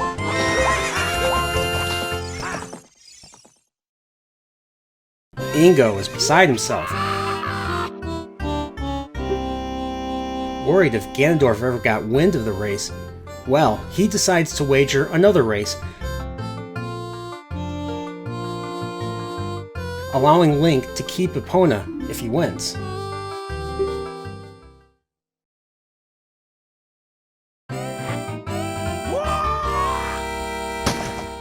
They race again. Ingo uses the same tactics, but Link prevails yet again.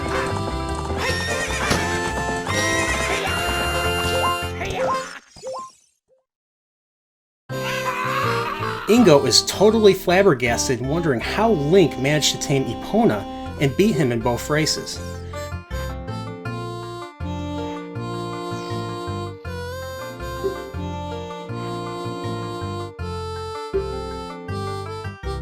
Ingo delivers on his promise to allow Link to keep Epona, but locks him in the ranch, never allowing him to leave.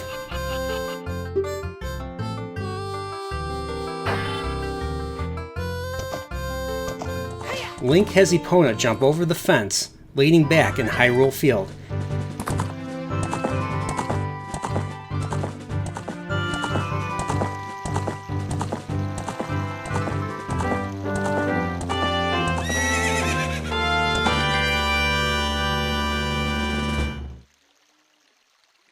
Now free to ride anywhere at any time.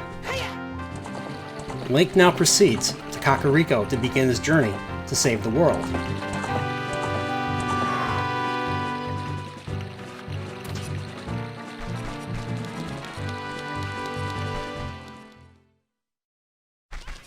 Link enters Kakariko village, and it has changed. A lot of people from Hyrule Town are now living here, and that house the carpenters were building 7 years ago is now complete and is a targeting range. Link learns that Dampy the Gravedigger has passed away and decides to go into his hut and read his diary. The diary states that whoever is reading this, that they go enter his grave and obtain his stretching and shrinking keepsake and awaits. Link finds a unique grave with flowers,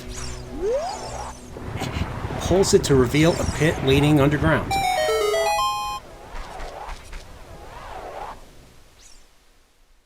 Link hops in and finds himself in an ancient subterranean chamber with the spirit of Dampy floating in front of him. Dampy's spirit challenges him to a race and dares Link to follow him. The race commences with Dampy throwing flames down to obstruct Link and to make sure you get to the doors before they close off. Continue following him through corridors, a rock chamber, an ancient pillar room, and going up a spiral path to reach the final door.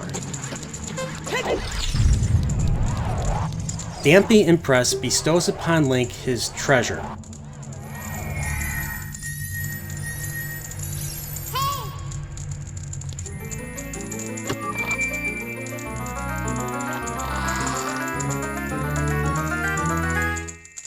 The legendary hookshot in its second Zelda appearance. The hookshot will give Link access to unreachable places. Link leaves Dampy and goes into a room with 2 blocks resembling the Door of Time. Link plays the Song of Time to make them vanish.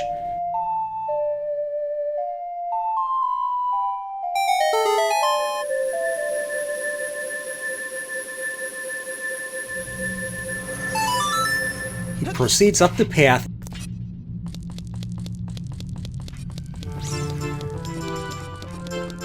finds himself in the Kakariko windmill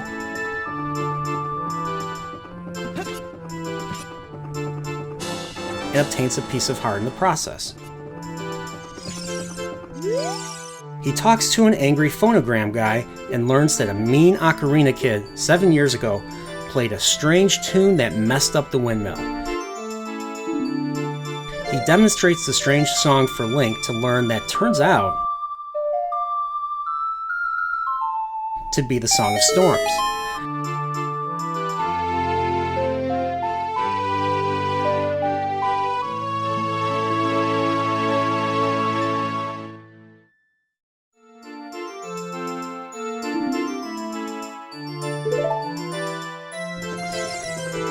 Link departs the windmill and the village altogether with a longing to return to the forest and home. He returns to the Kokiri forest and sees the place is now inhabited by dangerous giant Deku Babas, Octorocks, and red Deku shrubs. Where is everyone? He proceeds to the Lost Woods, follows the same path to the sacred meadow until he comes across Meadow blocking the path. What the heck? Meadow is still a child after 7 years. Meadow doesn't recognize Link, but recognizes his Kokirish clothing. He promised Saria he would let no one through here. Link takes out the ocarina and plays Saria's song to prove he is a friend of hers.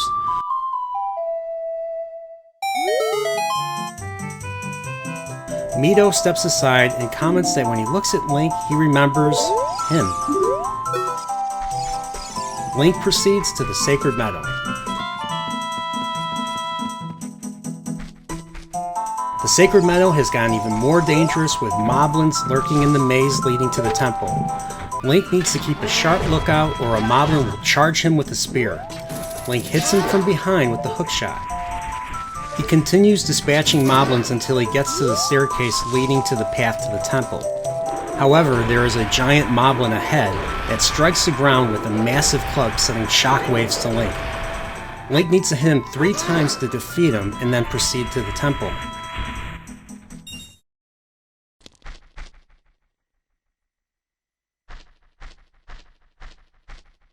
Link arrives at the temple, but Saria is gone. The stump she sat on is vacant.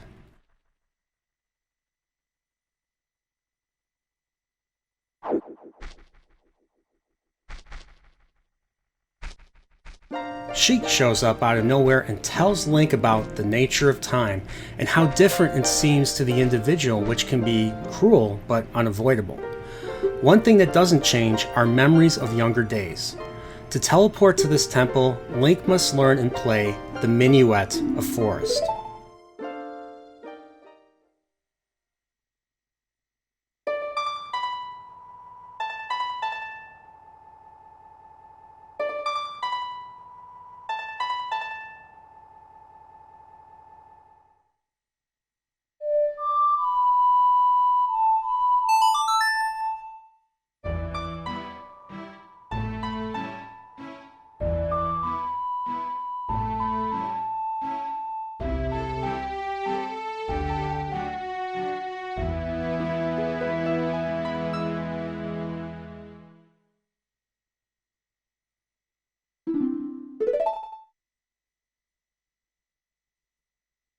Sheik backs off and vanishes.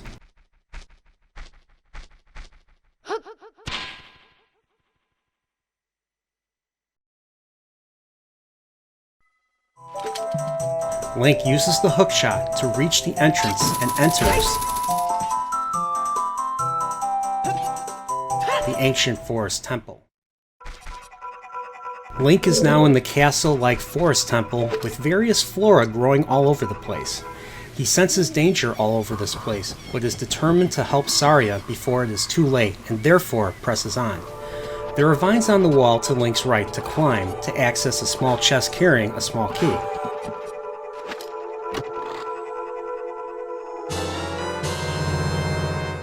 All the temples from now on will require Link to find them throughout the temple for further access to the treasures and the Dungeon Master. He will proceed to the central chamber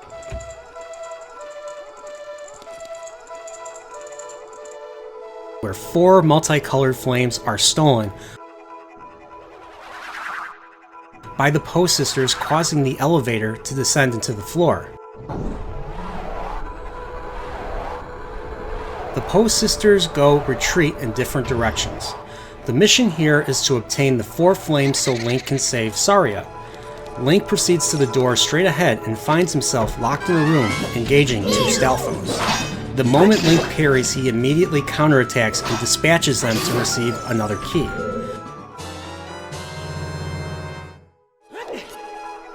Back in the main room, Link encounters a Door of Time block and plays the Song of Time to reveal a hidden door.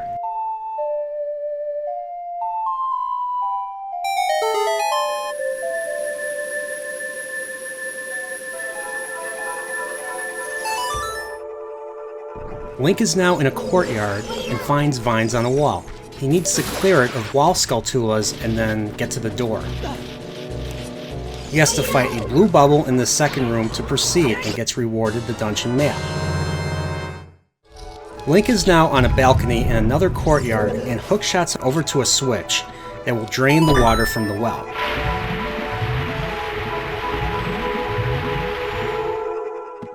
Link climbs down the well and ventures the sewer and finds a chest containing a third key. Link gets back to the main room and enters the locked door. He is now inside a 3D maze where he needs to climb in and move large blocks from different positions to access the higher levels. He needs to do this twice. This segment was a lot of fun to figure out when I first played this.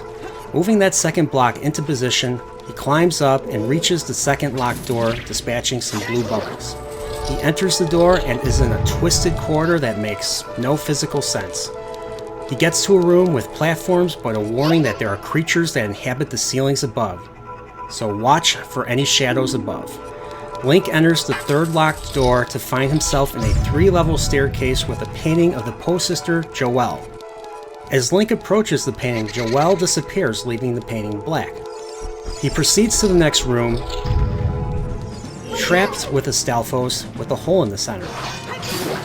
After the first Stalfos is beaten, a platform comes down, filling the hole. 2 more Stalfos left to dispatch. Link defeats them to win his next major item, the legendary Fairy Bow. Now he can shoot arrows the same way he shot Deku seeds from the slingshot as a child. With the bow, he can go back to the room with the paintings of Joelle. This took me a while to figure out initially, but then one day I just tried it and it worked. Link needs to shoot each of the 3 paintings with Joelle to get the Poe sister herself to appear near the torch. Wait for her to become visible and hit her 3 times while avoiding her spinning attack. Link defeats her to obtain the orange flame.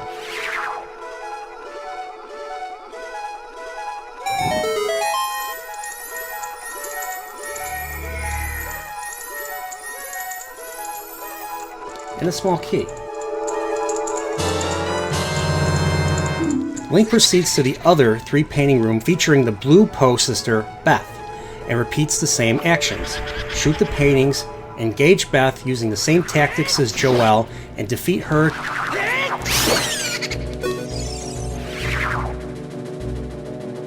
to win the blue flame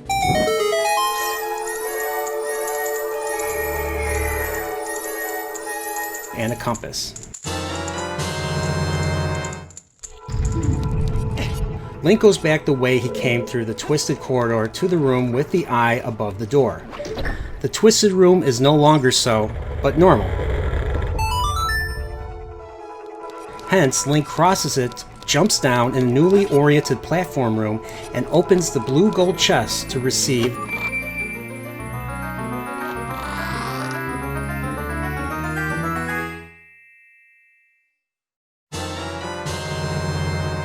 the boss key to access the Master of the Temple.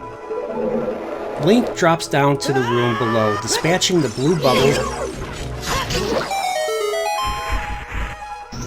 and traverses the courtyard to find a room with a giant hand. Remember the Wall Masters from the original game? Link fights the Wall Master until it breaks into 3 little hands. Link dispatches them, or they will grab your face and grow into another large Wall Master, so be careful. A chest appears, and Link obtains the 4th key here.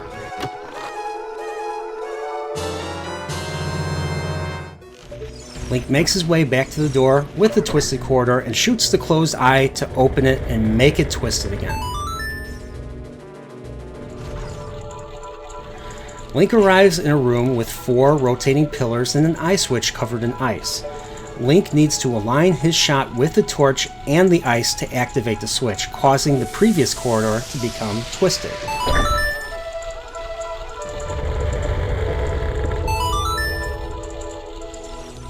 He makes his way through the corridor and the room beyond and drops into a large checkered floor area. This room is dangerous since the ceiling falls down here. Link needs to make his way to the switch and remember the openings in the ceiling to get to the door.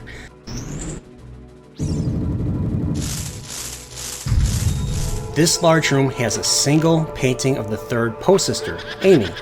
Link shoots the painting and then 5 blocks drop from the ceiling. The blocks provide a puzzle with Link to align the picture of Amy with a time limit. Link achieves this and then fights and dispatches her the same way as the previous Poe-sisters to win the green flame and unlock the door.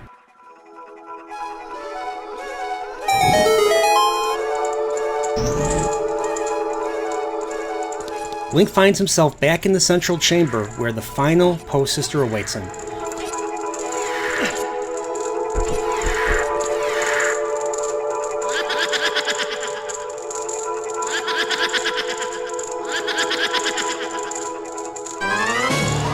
The purple Poe-sister, Meg, splits herself into 4 encircling Link, with Link left to guess at which form is the real one. Note that only the real one spins, opening Link to hit her several times until she's defeated.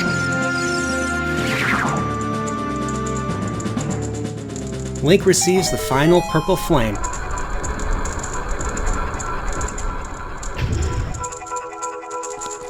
opening the path to the lower level where the boss is.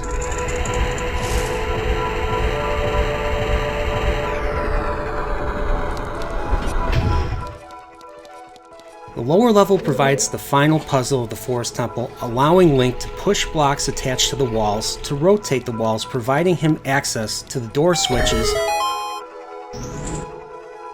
and then the big boss door.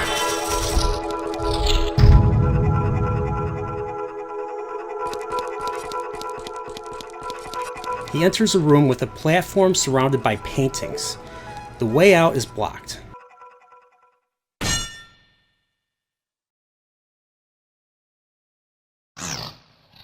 Link turns around and sees Ganondorf behind him on horseback.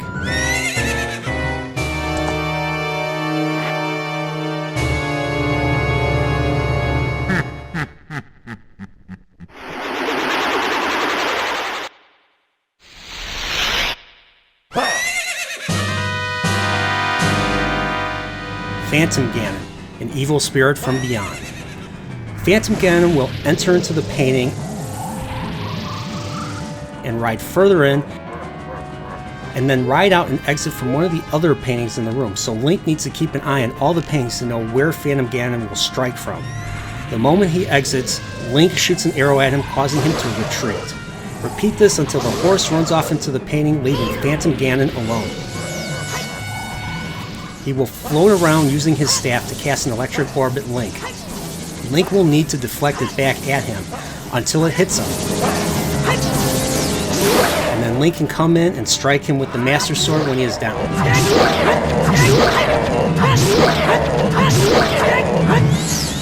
Link will repeat this until Phantom Ganon is defeated.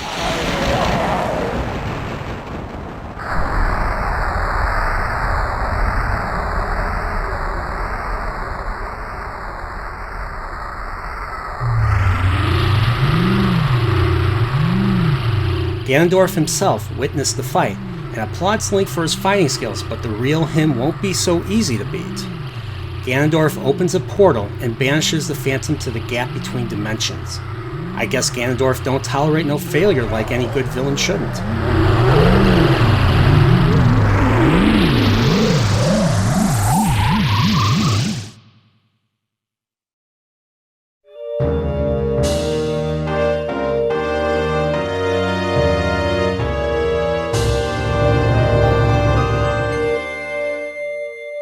Link grabs the heart container and enters the portal, but this time it looks like he is encased in a crystal, like the maidens in A Link to the Past.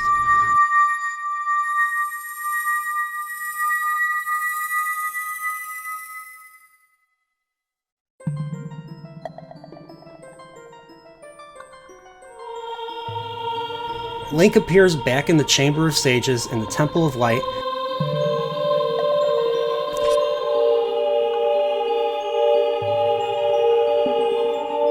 and sees Saria appear from the green metal platform. Saria has awakened as a sage of the forest. She always knew Link would come, and he doesn't have to explain anything to her, and understands that it is his destiny that they cannot live in the same world. Saria will stay in the Sacred Realm as the Forest Sage to help Link and bestows to him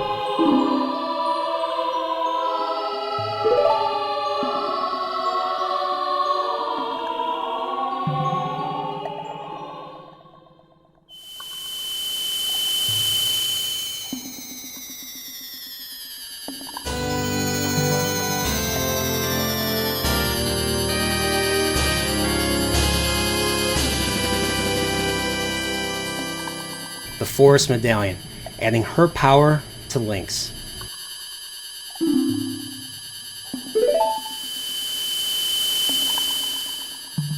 She has been and ever shall be his friend.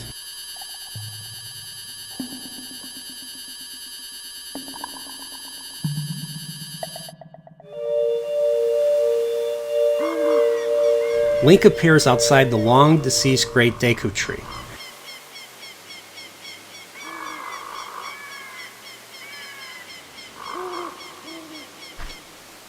He sees a little sapling.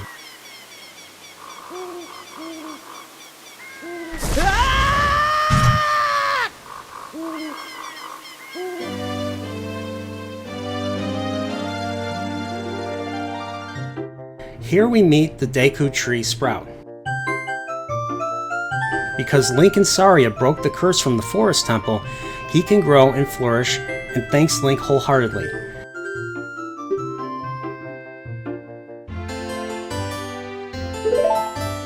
He asks Link if he has seen his Kokiri friends he grew up with, and how none of them recognized him as an adult. The reason is the Kokiri never grow up and always remain children. Link wonders why that he was the only one that actually did grow up. Well, the Sprout reveals that Link, in fact, is not a Kokiri, but a Hylian. The Sprout tells Link of his history of how he came to be in the forest.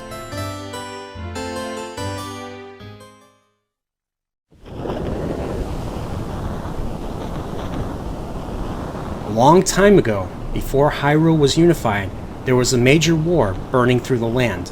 One day, a Hylian mother and her baby boy escaped the fires of war and entered this forbidden forest. The mother, gravely injured, had not long to live. Hence, her only choice was to entrust the child to the Great Deku Tree, the guardian spirit of the forest. The Great Deku Tree, sensing the child to be of profound importance to the destiny of the entire world, took him into the forest. The mother passed away shortly afterwards, leading to the child being raised as a Kokiri, and now the day of destiny has arrived.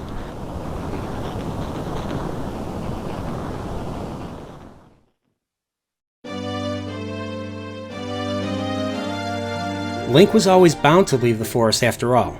Link must now break the curses on all the other temples and return peace to Hyrule. With the curse broken, the monsters are vanquished from the Kokiri forest, and all the kids are back outside playing.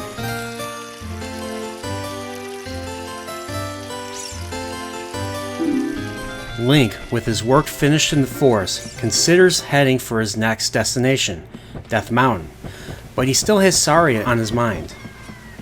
Between the shocking revelation she is the Sage of the Forest to her world now being the Sacred Realm, Link begins to miss her and wishes for things to be as they had been before in childhood, when they were the same age in the same world. Link, wanting to recapture his youth, returns to the Temple of Time. Link approaches the pedestal of time to find Sheik already there.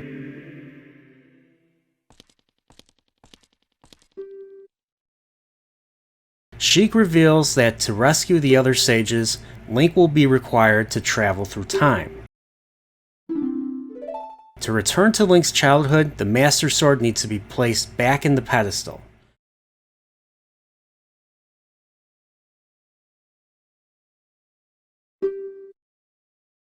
Sheik also teaches Link the tune that will teleport him to the Temple of Time, the Prelude of Light.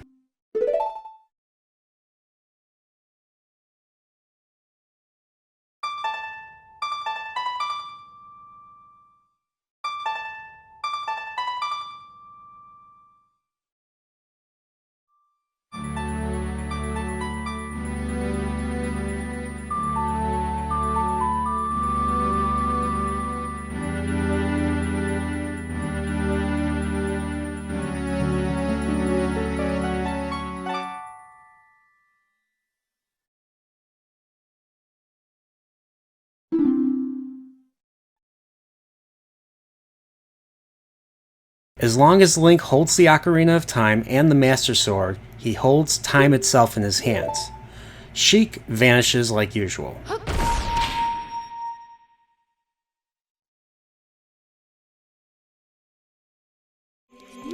Link leaves the temple and resumes his quest to his destination of Goron City. How have the Gorons fared during Ganondorf's reign of terror? Link enters Goron City and finds no one, save for one balled-up rolling Goron. Link tosses a bomb at the Goron to stop him in his tracks. The small Goron is frightened and assumes Link is a servant of Ganondorf. The young Goron identifies himself as Link, hero of the Gorons. What? Another hero named Link? What's going on here? Link talks to the Goron and tells him his name is also Link. And right away, Goron Link knows exactly who he is. The legendary Dodongo Buster and hero to the Gorons, Link. This young Goron is Darunia's son and is Link's namesake.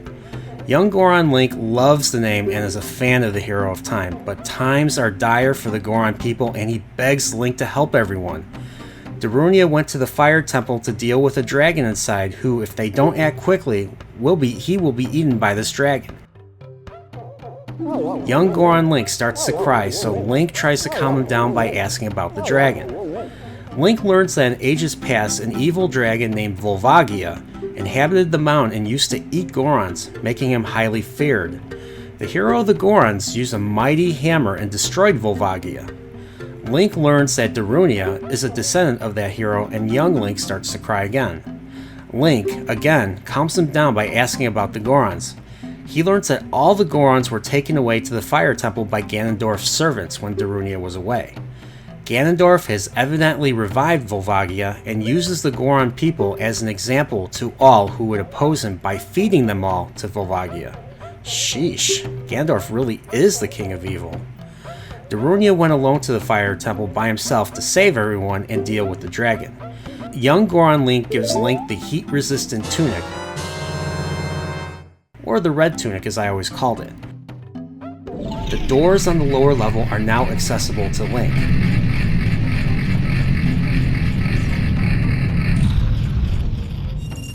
Darunia's chamber has an ornamental statue that Link can pull to reveal a secret passage to the Fire Temple.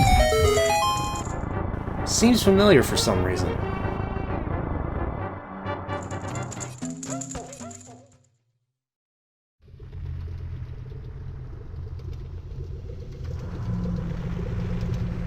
Link is now in the Death Mountain crater, and oh boy is it scorching in here. Only Gorons could withstand the heat in here, so Link needs to keep this red tunic on or he would only last a limited time in this environment. Link hookshots over to the bridge and encounters the mysterious Sheik again.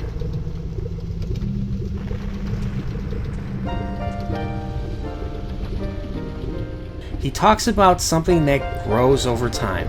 A true friendship, a feeling in the heart that becomes stronger over time. The passion of friendship will bloom into a righteous power that will show the hero the way.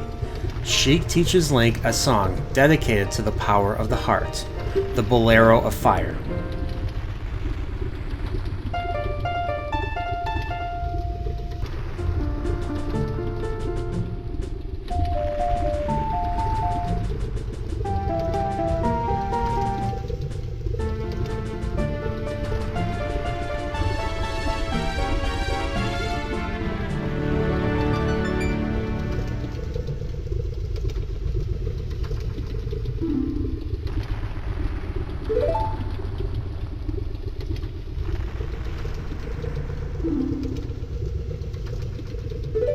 Link tries to approach Sheik, but a flame wall appears between them and he backs away and vanishes like usual.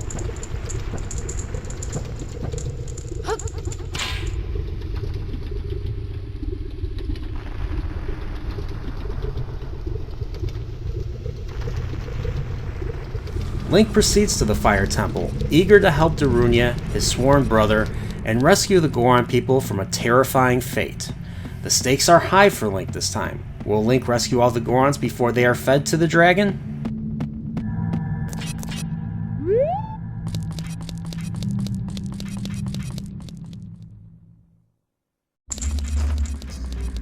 Link is now in the main chamber, with fiery keys and a staircase ahead.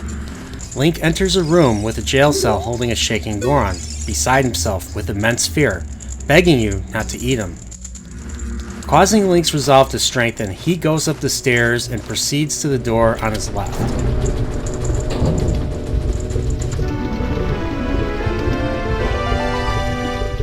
Darunia is here, and he recognizes Link, but the reunion needs to be cut short as time is running out for his people. He reiterates what his son said earlier, and tasks Link with saving his people while he deals with the dragon. If they don't act quick, the dragon can escape and lay waste to all of Hyrule.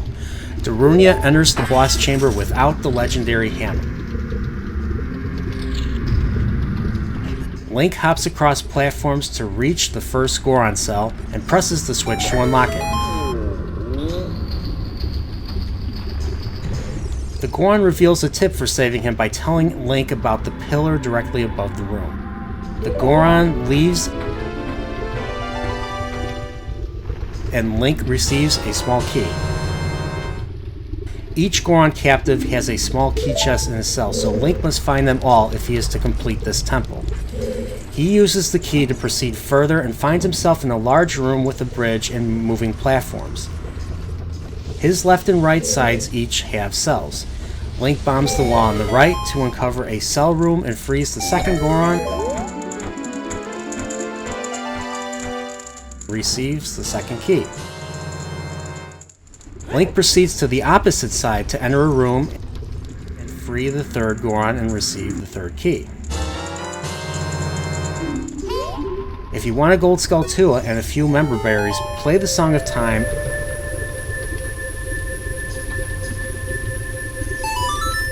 and go into the upper room where Link will encounter the spinning floor tiles.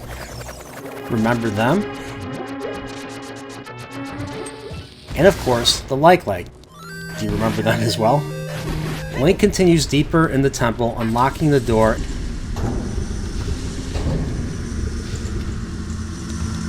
finds himself flying down a narrow wooden plank into a room with a caged chamber containing a flaming geyser. Link scales the mesh cage, reaching the roof. He lands on the pillar with the large stone cube and pushes it atop the geyser. Link jumps on top of the block to right above the ceiling.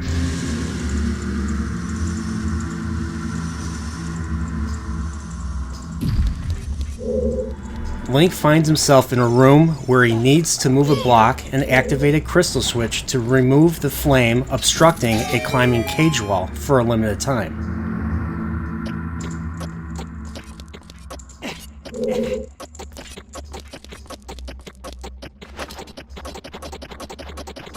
Link makes it in time and is able to climb to the door leading to a massive maze-like room with rolling boulders. Link evades the boulders and finds the 4th and 5th Goron captives on different sides of the maze, freeing them and earning their respective keys. Link finds a locked door and finds himself in a room with very narrow paths. Don't fall. Link, not sure where he is, decides to shoot the eye switch leading to a caged room with a chest holding the dungeon map. Link, confident, proceeds further into a lava room, traversing a narrow L-shaped path, and jumps on a cage platform with a firewall pursuing him. He makes his way to the door on the other side and finds himself back in the maze room, but on upper platforms. One platform has a major flaw in the floor, so Link dispatches the torch slugs and blows up the floor, revealing a lower passage. He climbs down and rescues the 6th Goron. He makes his way back up to the maze platforms and finds a platform with a floor switch. Link steps on it to free the 7th Goron. Back in the flame wall room, Link now proceeds to the locked door to enter the large, C-shaped invisible firewall maze. Link needs to navigate this room, but there's a forest of pillars that create firewalls when Link gets too close. Link makes his way through the maze, realizing he is directly above the room he encountered Darunia. He navigates toward the next locked door and finds himself on the other side of the room. Link presses the switch to lower the firewall.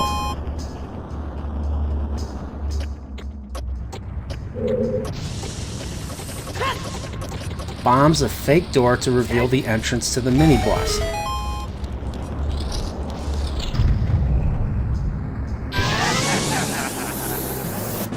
The Flare Dancer. Link hits the Flare Dancer with a bomb and then it reverts to its mini form before it enters the flames and becomes big again.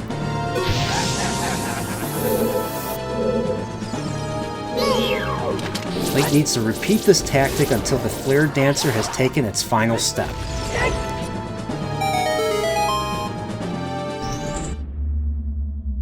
The platform with the flame will take Link to the upper level.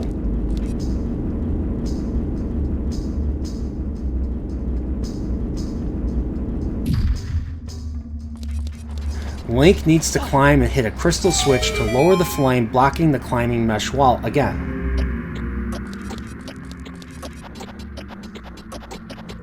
Link is now in a room with a switch and narrow staircase leading to a guarded treasure. The switch lowers the flame guard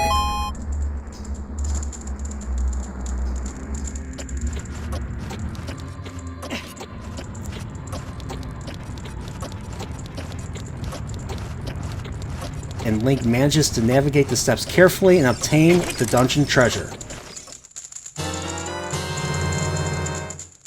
The Megaton Hammer. Link now tests this hammer on a small platform with the Fire Temple's symbol on it, causing him to fall through the floor. He uses it on the statues to unblock the door. Link dispatched the fire case, hits the small platform, opening up the lower level.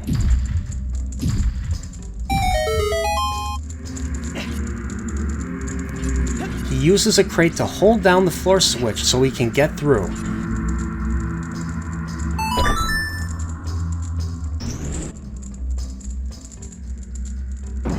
He hits another platform and lands back in the firewall maze near a rusted switch. This hammer has sure turned out to be quite useful. The switch unlocks a room right above the cage that he passed earlier. He sees a Door of Time cube and plays the song to change location.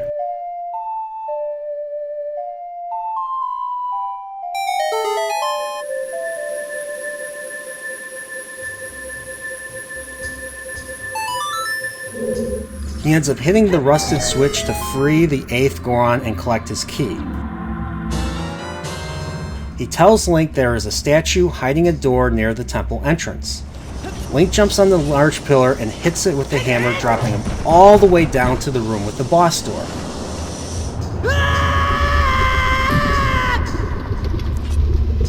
Link has to make his way to the statue mentioned earlier and use the hammer on it to enter another room filled with fire keys and torch slugs to dispatch. The next room has spinning tiles and a like, so Link needs to be careful since the like can eat his shield and other equipment. Next room is another rematch with the Flare Dancer, so Link simply repeats his same tactics and beats him one last time.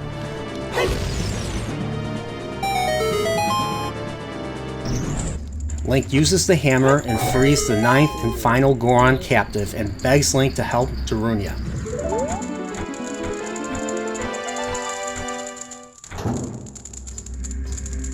Link this time gets the boss key as the final reward for helping the Gorons. Link, nervous but ready, steps forward, jumps the pillar, and enters the boss room.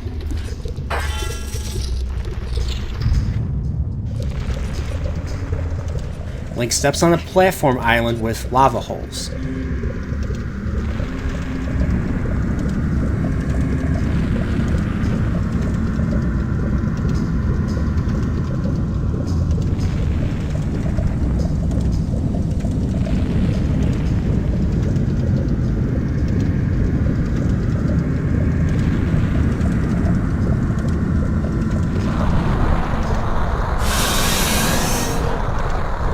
Subterranean lava dragon Volvagia erupts from one of them and begins the battle.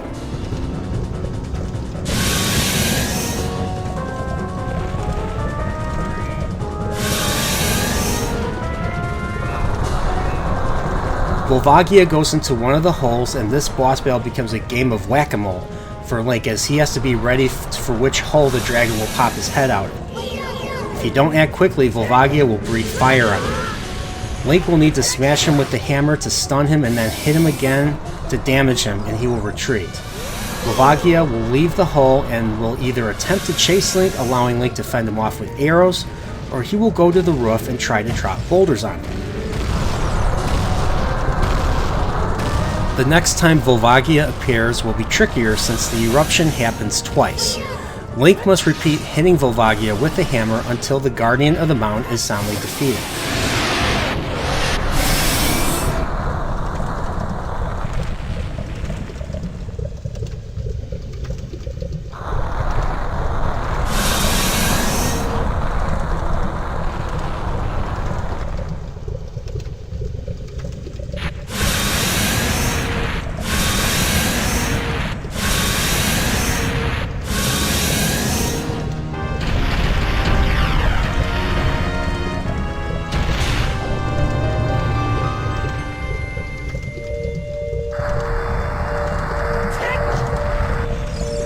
Link does the usual and grabs the heart container and enters the portal to the Temple of Light.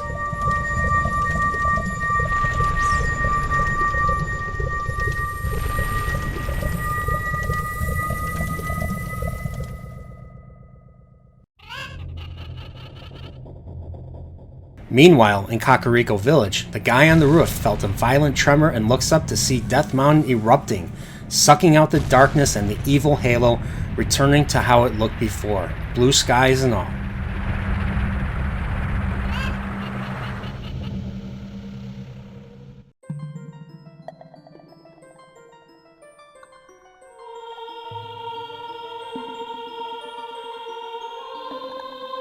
Link, materializing in the Chamber of Sages, sees Darunia emerge as a sage.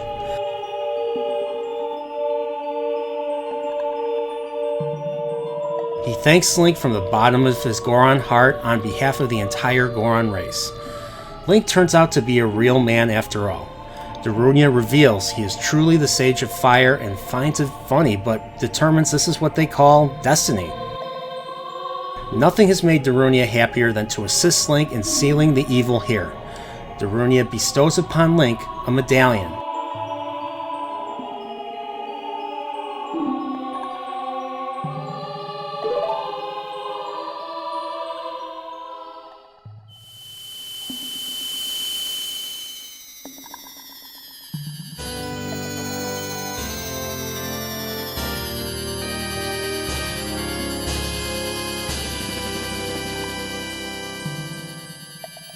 The Medallion of Fire, adding Darunia's strength to Link's.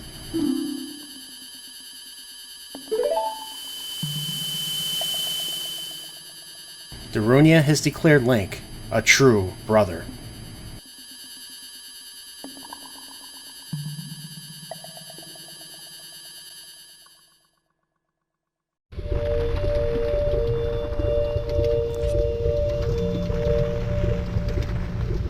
Link is transported back outside, and with the hammer, now has the means to destroy the boulders that leads to another fairy fountain in the crater. Link summons the Great Fairy of Wisdom and receives an enhancement of his magic power.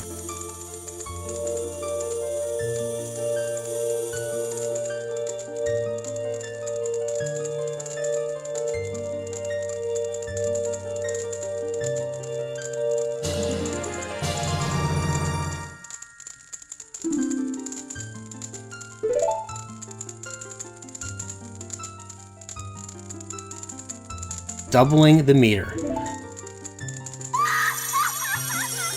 The fairy returns to the fountain and Link departs and begins his next mission.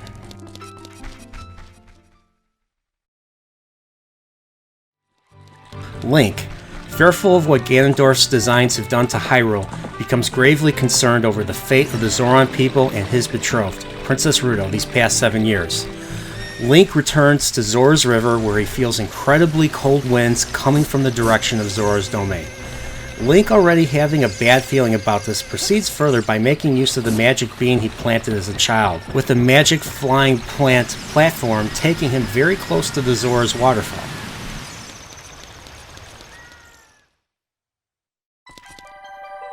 Link arrives in Zora's domain to find it completely frozen over.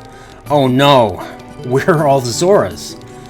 Link goes up to King Zora's chamber to find him encased in red ice. Link proceeds to Zora's Fountain to investigate the source of this cold.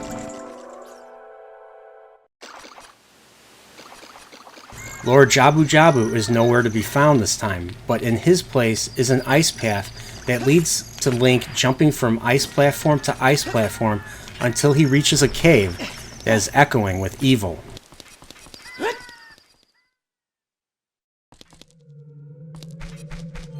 Link is now in the Ice Cavern, an icy cold dungeon with stalactites that fall as Link explores this mysterious place.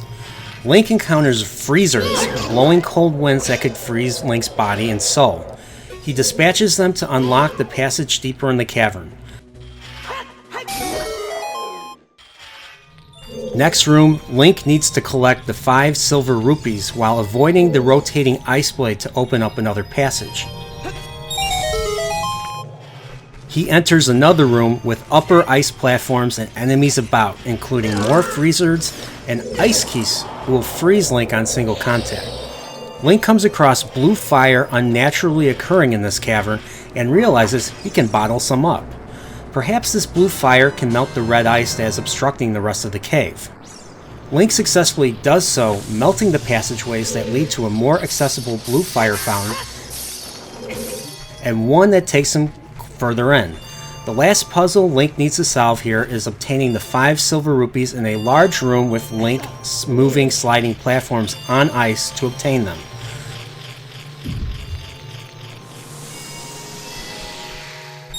Link unlocks the way forward and finds himself in the boss chamber facing a white Wolfos.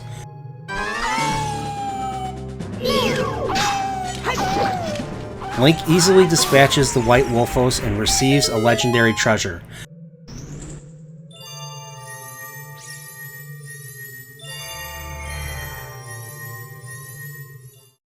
The Iron Boots. While not allowing him to run, it will allow him to walk underwater, exploring the various sea floors throughout Hyrule.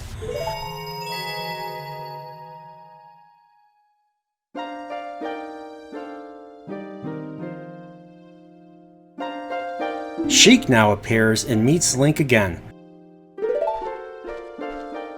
He breaks the news that this Arctic cold is all that Zora's Fountain is right now, and the Zora themselves are now sealed under this thick ice sheet. Messed up. Sheik managed to rescue the Zora princess from under the ice, but she departed to the water temple to deal with the source of the Arctic curse. If the monster in the water temple is not dealt with, the ice here will never melt. If Link has the courage to confront the danger and save the Zora people, Sheik will teach him the melody that leads to the temple. Time passes. People move like a river's flow. It never ends. A childish mind turns to noble ambition. Young love becomes deep affection. The clear water surface reflects growth. For Link to reflect upon himself, Link learns the Serenade of Water.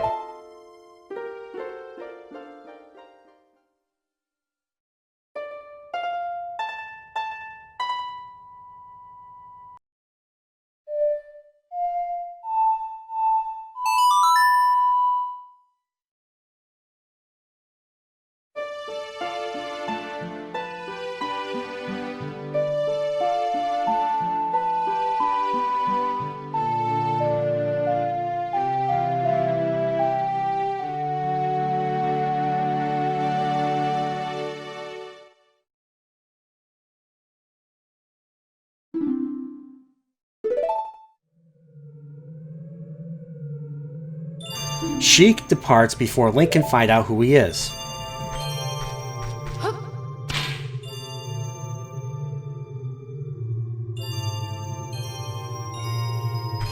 Link uses the boots to exit the room by dropping through an ice hole underwater.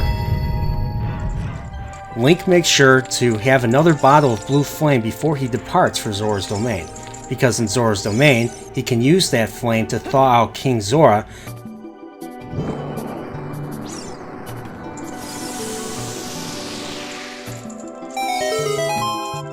and as a result receives the blue tunic as a reward, allowing Link to remain underwater without fear of drowning. Link now proceeds to Lake Hylia. Lake Hylia has seen better days as the majority of the lake has dried up despite the constant rain. It looks like the monster in the water temple is causing even more harm to Hyrule than we initially thought. Link fits on the blue tunic and the iron boots, landing next to the barred entrance to the temple. Link can use the hookshot underwater and it hits the crystal switch above the door, opening the way. Link now enters the fun yet frustrating water temple. The first thing Link needs to do as he's now inside the temple is to take off his iron boots to reach the surface. This is one of the annoying things about this temple, is that in order to take off the iron boots, the player will need to pause the game and unequip the boots and then re-equip them again when they're needed again, messing with the game's pacing. Link is in a large central chamber made up of many levels or floors and will need to put the boots back on to sink to the bottom. Link finds an entrance flanked by torches and trudges inside. He finds Princess Ruto all grown up. She recognizes him right away and reminds him that he is still engaged to her, taking him aback. That's really funny. She never forgot the vows they made to each other and calls him a terrible man for keeping her waiting these long 7 years. She reiterates what Sheik told Link in the Ice Cavern, and her mission now is to save all the Zoras in Zora's domain. She, as Link's future wife, demands he help her destroy the evil monster in the temple. I am curious who Link should be more afraid of, her or the evil monster. Link learns from her that there are 3 places where you can change the water level in the temple, with Ruto leading the way up and out of sight.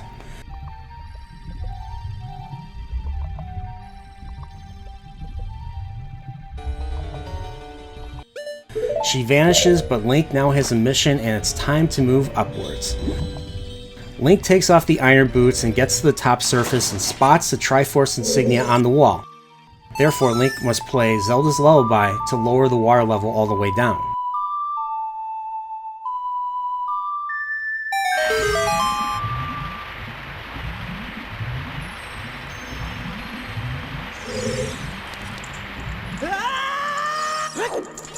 One thing I did not know I could do here was shoot the fire at the torches to light them, so I was stuck here for a while.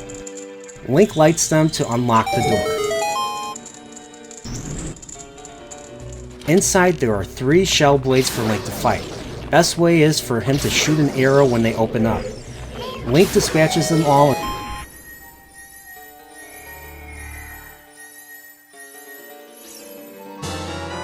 and receives his first small key. Link explores the bottom level of the temple and finds a movable block and pushes it all the way, revealing a sinkable passage.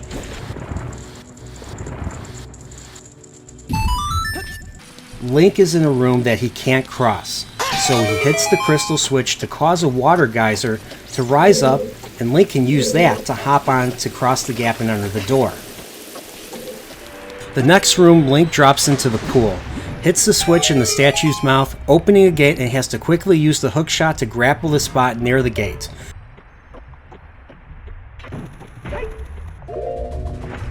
Link gets through in time and swims to the surface to obtain his second key. Link goes back to the main room and unlocks the door to the tower. He uses the hookshot to spring up to the upper level, where he finds another place to change the water level. Link plays Zelda's Lullaby again.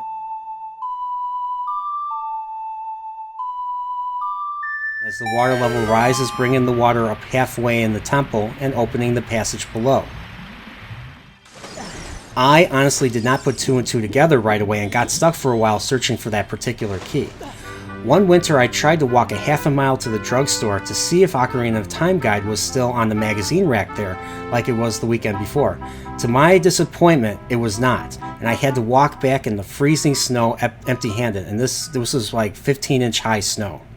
Link sinks down the passage and finds a switch that opens a gate, bringing enemies into the room. He dispatches them all with the hookshot, and it unlocks another gate above where Link surfaces and receives his third key. Link makes his way back up the water surface of the tower and proceeds outside. The water being mid-level allows Link to go back to the corridor where he first found Ruto and access the room directly above. The wall is weak, so Link will need to use a bomb to open it up, and he receives his fourth key. Link returns to the main room and enters the next locked door. A blue Tektite drops down and engages Link. He steps on the water geyser and hits the switch to raise him to the top level.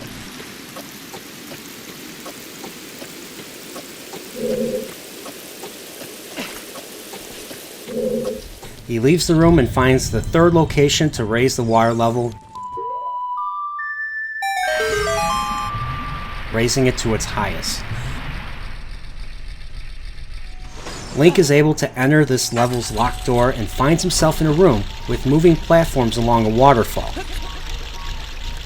Grappling points for the hookshot are there for Link to access them to get to the top of the waterfall to another locked door. Link needs to navigate the next room with a crystal switch in the middle that raises the statues and water level in the room that either obstructs him or allows him to access the door to the mini-boss. Link needs to make sure he dispatches the like before he uses the hookshot so he can pass the spikes safely. Link has entered the Room of Illusions with a misty, shallow pond expanding far into the horizon and a tree in the center. He walks around towards the door at the end to find it locked. Link turns back and sees a dark figure resembling him standing by a tree. Holy crap, Dark Link has returned to the franchise. Remember him as the final boss from Adventure of Link? You know what this means, right? This will be a tough fight. Dark Link will easily counter Link's sword attacks and will counter Link's stab attack by jumping onto his sword, pinning him in place. There are many ways to beat him. The method I used when I first played this was to use the Megaton Hammer, since Dark Link cannot block or mimic the attack. Link defeats Dark Link and will fall into the floor the same way he does in Zelda 2. The room will lose its illusionary look and Link will be able to go into the next room. Link gets rewarded with the long shot, an improved version of the hookshot that can shoot twice as long, reaching farther targets. Behind the chest, I missed this the first time, there is a Door of Time insignia on the floor. Play this Song of Time to reveal a passage.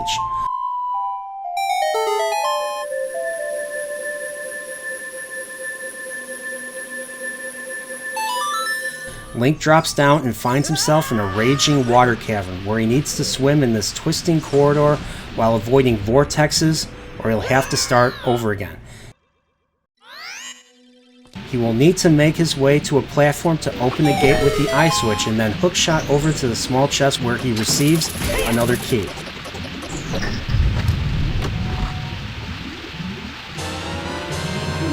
With the long shot, there are a couple more rooms to explore, requiring Link to change the water levels twice. The first place is on the second level, an eye switch with a gate to a faraway hookshot target. Link will need to be fast to get past the gate in time.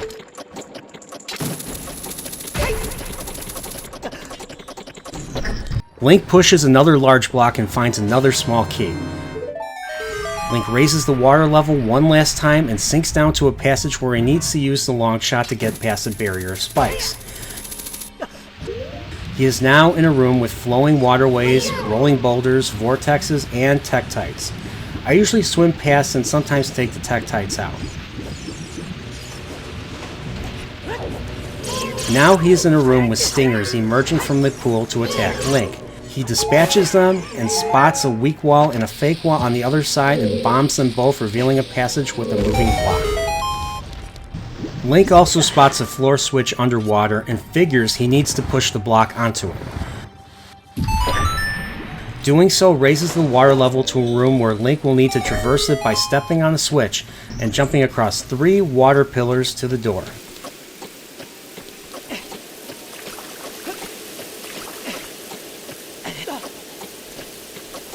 Link will be in a narrow corridor where those rolling boulders came from earlier. First time playing, I did not know this and went the wrong way, leading back into the earlier room, having to traverse all over again. Link will need to move towards where the boulders are coming from, sink down into another passage, and make his way to a locked door. He finally makes it to the boss chest to get the boss key. Link makes his way back to the central tower and uses the long shot to grapple over to the statue. Link makes his way to the boss door and enters it.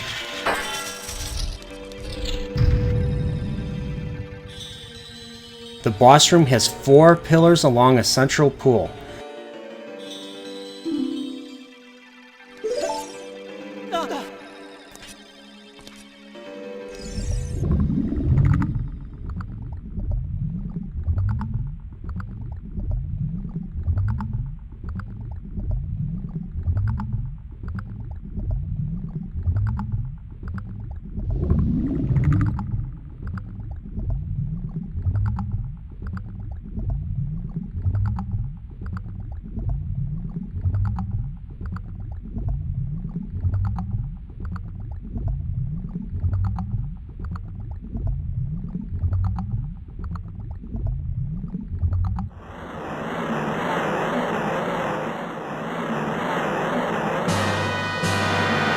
Giant aquatic amoeba Morpha, the source of the curse of Zoras found in Lake Hylia, has engaged Link in battle. An amoeba in the pool, Morpha can create tentacles from the water and grab Link if he is not careful, squeezing the life out of him and throwing him towards the spikes.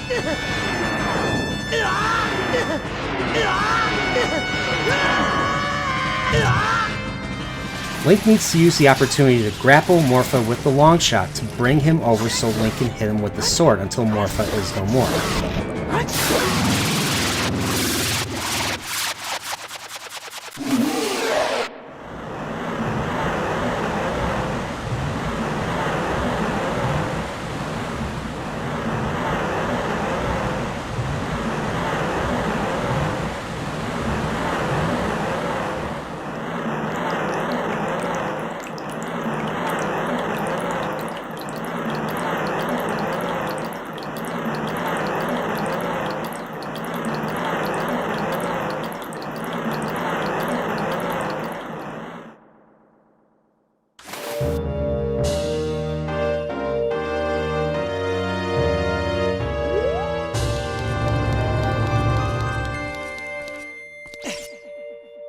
Link grabs the heart container and enters the portal.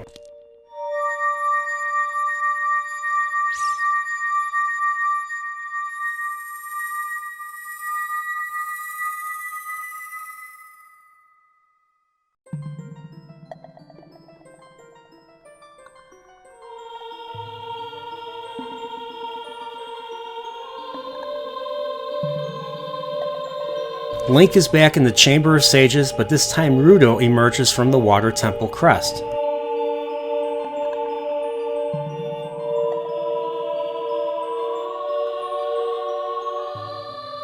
She expected no less from him, the man she chose as her husband.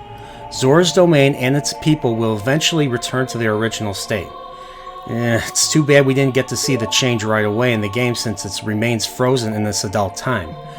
She wants to grant eternal love as a reward, taking Link aback, but she cannot with these trying times.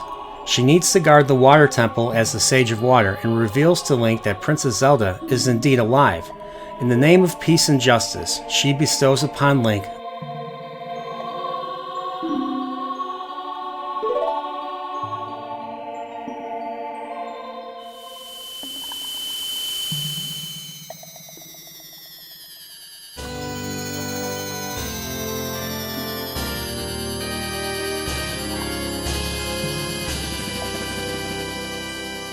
the Water Medallion.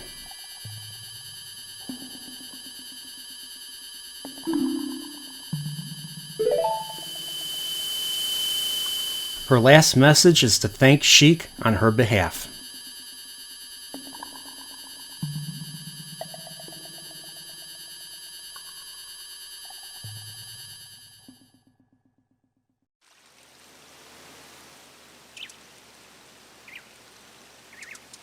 As a result of Link's actions, we see Lake Hylia's water rising, with Sheik on the island.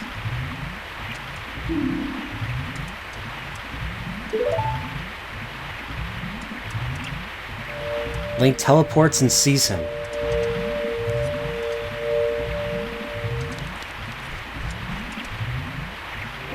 Sheik reiterates Link and Ruto's accomplishment in restoring Lake Hylia.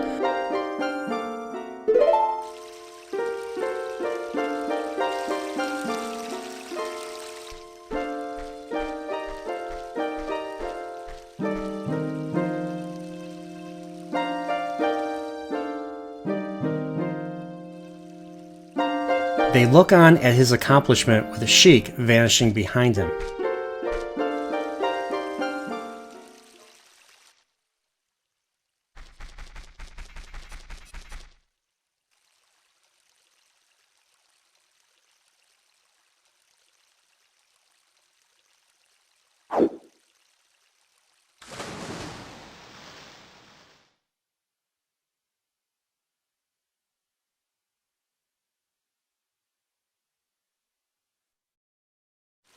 Link goes up to a pedestal that reads, "Shoot for the morning light."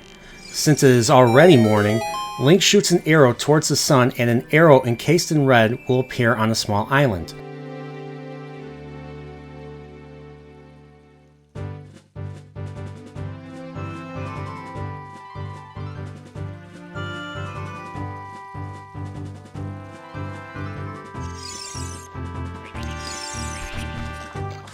Link swims out and obtains the fire arrows. I did not get these right away since I did not originally understand the riddle as a kid, but realized I needed them in a later dungeon if I wanted to progress further. After this, I usually go to Kakariko Village, but when I first played this, I actually went to Gerudo Valley and did that mission first. I guess when I first played this, I really wanted to check out that part of Hyrule since it was inaccessible until now. Link, restoring the lands of the Zoras, now sets forth to begin his next mission, to Kakariko Village.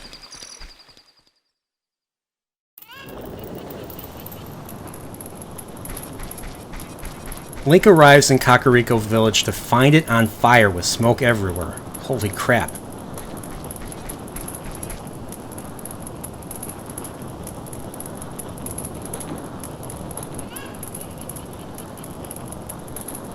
He spots Sheik right next to the well.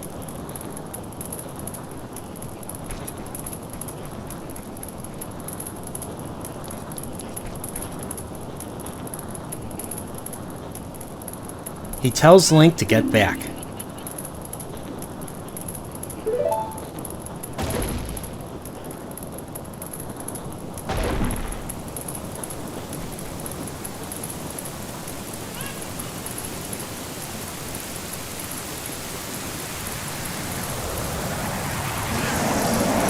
An invisible demon emerges from the well and attacks Sheik, picking him up and throwing him.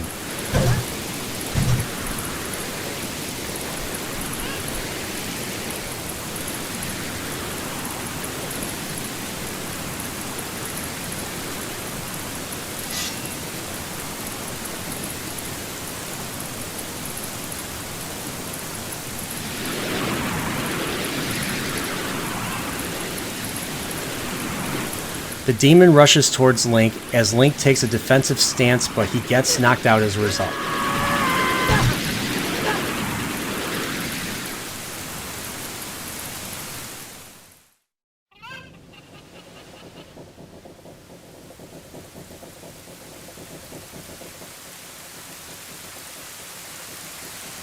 Link comes to.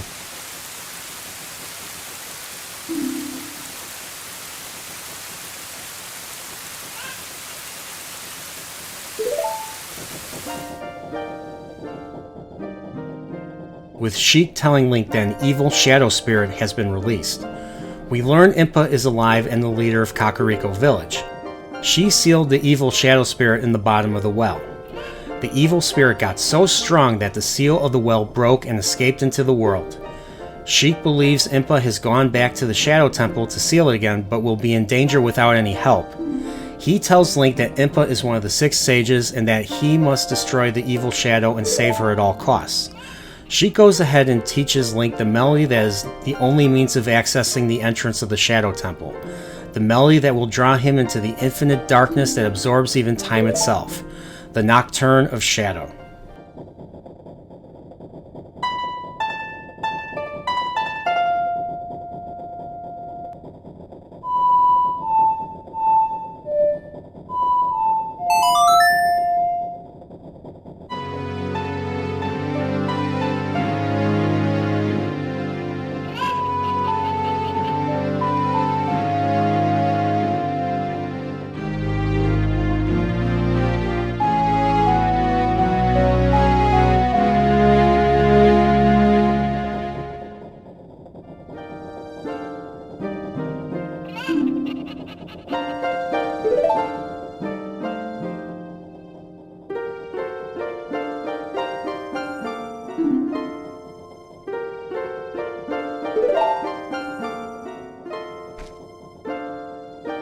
Sheik vanishes like usual, but promises to help the villagers after Link departs. Link recalls learning the Song of Storms and how it messed with the windmill in the phonogram guy's story about a mean kid. Link thinks the mean kid might be referring to himself, and recalls that the bottom of the well was not sealed then, so he might be able to explore it and find something that may be of help. He decides to leave this time and go back to the Temple of Time.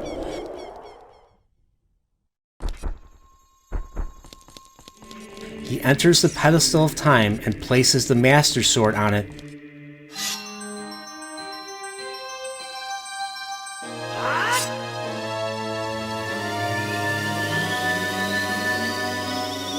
And vanishes from this time.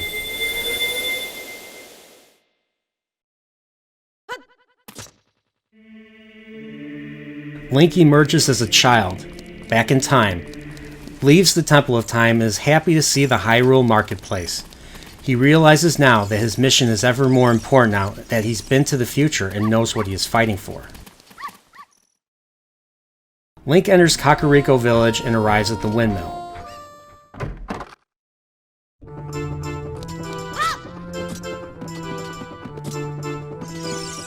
He plays the Song of Storms, causing the windmill to go bonkers.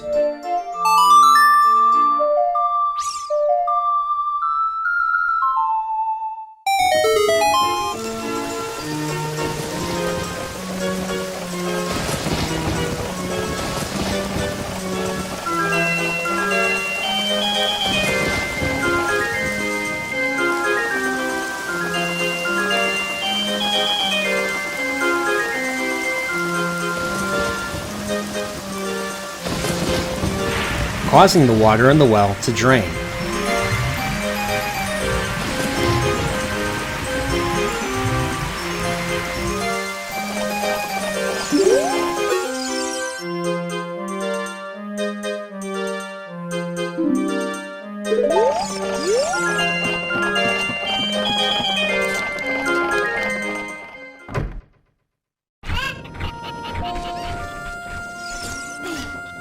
Link climbs down the well, accessing another mini dungeon.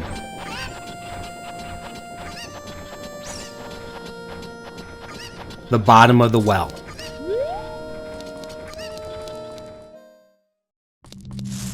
Link, again as a child, feels a creepy vibe as he hears whisperings below the earth and proceeds through a crawl hole.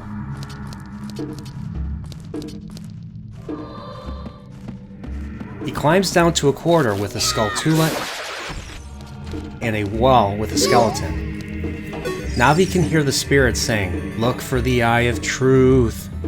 Link, figuring the wall may be an illusion, walks through and finds himself in the main room, the shape of a square donut. Link proceeds down the corridor until he is next to a monstrous statue with water spouting from its gaping mouth while standing on the Triforce insignia. He plays Zelda's lullaby once again to drain the water.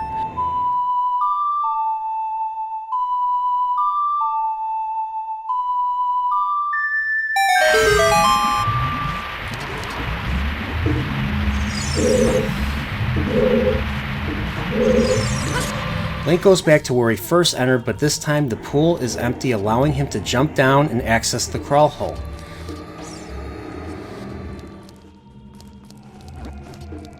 Link goes into a room and finds a bunch of arms raised in a circular formation. Link goes near one for the arm to grab Link's face, triggering a battle with Dead Hand. Dead Hand will slowly try to get to Link, but Link ends up freeing himself and does damage when Dead Hand's head is down. Dead Hand will retreat back underground. Link will need to let the arm grab him again for Dead Hand to resurface. Once again, Link repeating his attacks on the head until Dead Hand is dead. A large chest appears. Link opens it and receives the Lens of Truth, allowing him to use it to spot fake walls or invisible objects or even invisible enemies.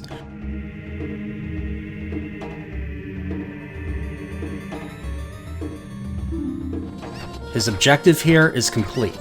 Link needs to go back to the Temple of Time and draw the Master Sword out once again.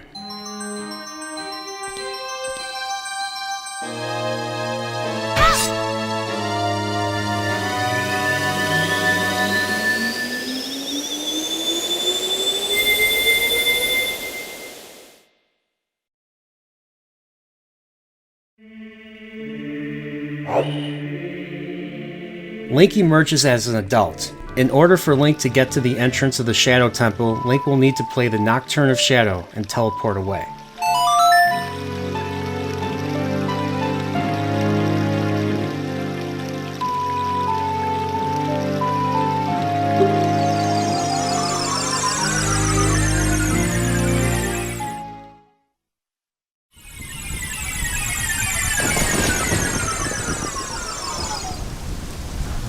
He has now landed inside the fenced-in ledge near the royal family tomb in the graveyard.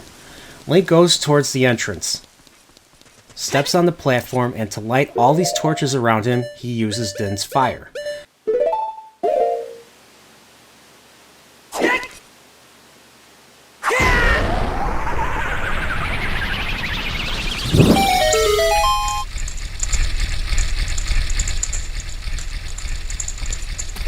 The door raises, and Link enters the Shadow Temple. The Shadow Temple is similar in aesthetic to the bottom of the well, with a creepy atmosphere that makes Link apprehensive. The uniqueness of this temple is to have the player use the lens and be vigilant of any invisible obstacles, hazards, and traps, while acquiring some new footwear early on. Link inside the temple is initially confronted by a deep pit and uses the long shot to spring across. A voice tells him the shadow will only yield to the Eye of Truth, so Link uses the lens to get past this dungeon's illusionary nature. Link cannot reach the gate with what he has so far, so he looks for any secret passages with the lens. He enters one and proceeds through. Link learns the Shadow Temple has gathered the bloody history of greed and hatred in Hyrule. The voices continue to proclaim more oddities as he proceeds back and continues to find fake passages that lead him to a room with another Dead Hand.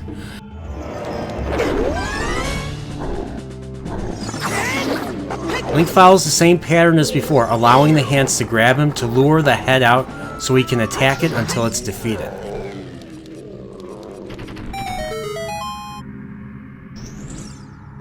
Link wins the means of proceeding in this dungeon. The hover boots. With these, Link can walk briefly across pits, but these boots have no traction. He arrives back at the room he initially entered and uses the lenses to rotate the statues so that the beak is facing the true skull. The gate opens and Link uses the hover boots to hover his way across. Link proceeds deeper in the temple to find a Beamos and 3 passages. He goes into the left room and needs to collect 5 silver rupees while evading a rotating scythe. Getting them all will open a nearby cell with a chest holding a small key. Link bombs the remaining door in front of the Beamos and continues deeper into the temple.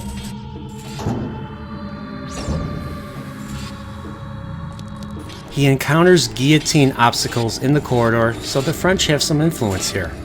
He enters a larger cavern, and I remember ceiling masters being a pain here and had to make sure never to stay in one position too long, always checking shadow underneath so I can have time to dodge. If those things grab you, they'll take you all the way back to the beginning of the temple. Link dispatches a Stalfos on a platform and maneuvers past falling and rising platforms, and a narrow bridge to get to another platform with another 5 silver rupee puzzle. I always have the hover boots off because Link could slip off the platform or run into enemies. Completing the puzzle will open the grating to the next room. This spiky falling trap room looks like something that belongs in a Super Mario game, but is a unique room with an interesting solution. The sign says that a stone umbrella is needed to pass, so Link ends up using the Lens of True to spot a stone block in a hidden cubby. He needs to pull it out and push it and pull it against all the way under the spikes to get past. He climbs the block to get to the upper part of this room and finds a switch, dropping a chest with a small key. Link makes his way back to the cavern and uses the lens to spot invisible platforms that will help him reach the locked door. Another room, another 5 rupee puzzle. Kinda makes me wonder if the developers were out of ideas at this point. But it does make decent usage of the lens to put invisible hazards and solutions to obtain these silver rupees. It also teaches the player that where Link uses the long shot, it's important to obtaining the rupees. Link completes it to unlock a door to a room with a giant skull. Link throws a bomb inside the top opening of the skull to reveal another small key.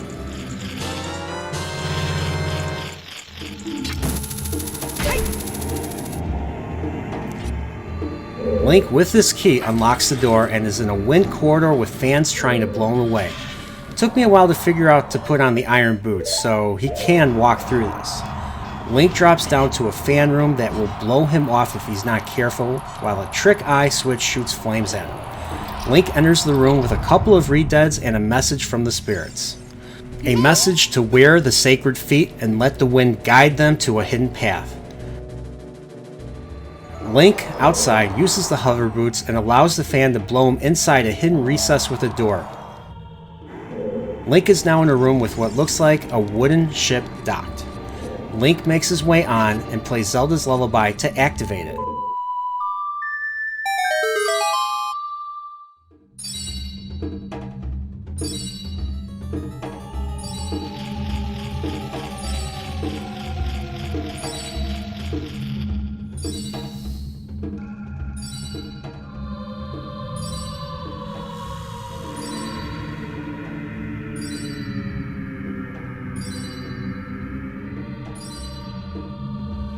The boat starts to move forward, and 2 Stalfos swoop down, requiring Link to slay them quickly.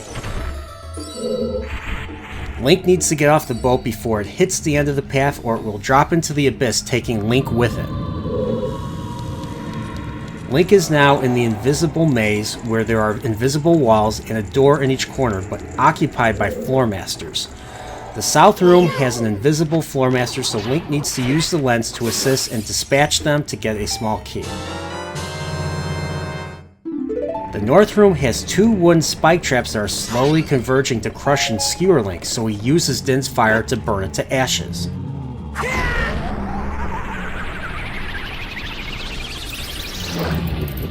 He approaches the ornamental chest and gets the Shadow Temple boss key.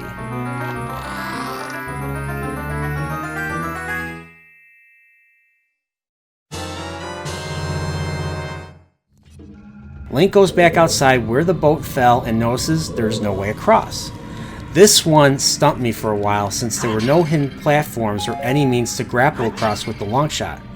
One day I saw bomb flowers next to a statue and I didn't know this at the time, but just decided to shoot the bomb flowers with an arrow, and to my surprise it set them off and triggers a cutscene with the statue falling over, creating a bridge for Link to the locked door.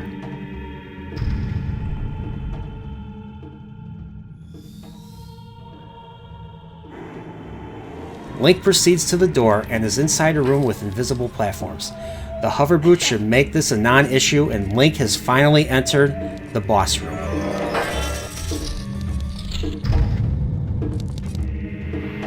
Link sees a pit, takes a leap of faith, and jumps down. He lands on a giant bongo.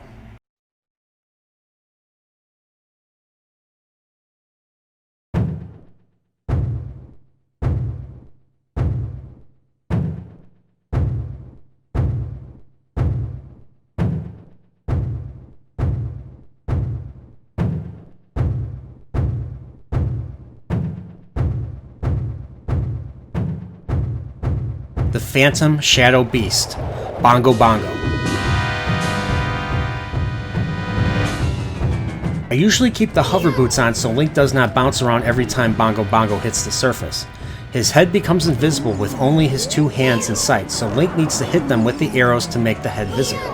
Bongo Bongo charges at Link, who uses the opportunity to shoot the eye, close enough so he can engage Bongo Bongo with the Master Sword. The hands will try to attack Link in many various ways, so he needs to avoid them by ducking or rolling. Keep repeating the attacks on Bongo Bongo's hands and head to defeat him once and for all, giving his final performance.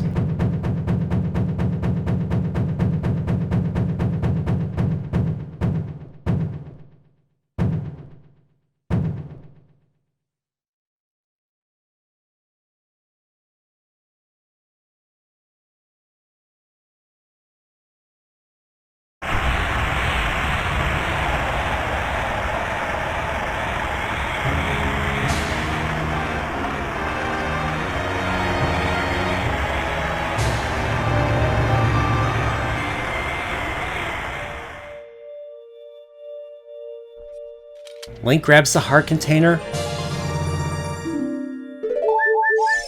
and heads for the blue portal.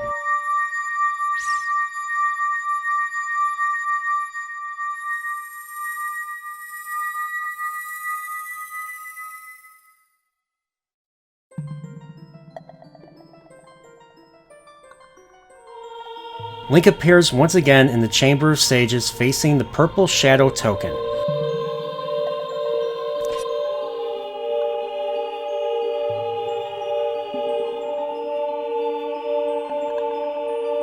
Impa emerges, standing tall, and greets him, still calling him the boy with Zelda's Ocarina.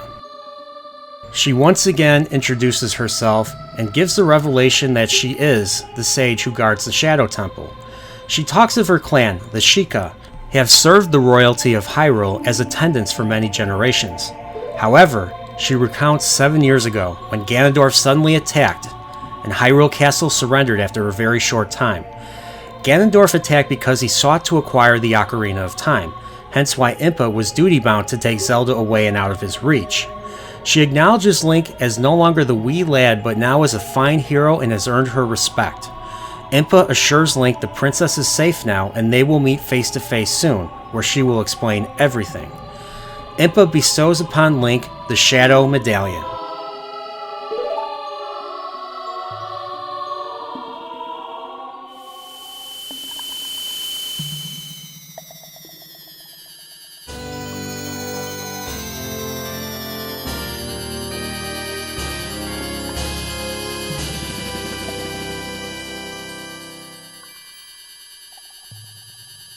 Adding her power to his.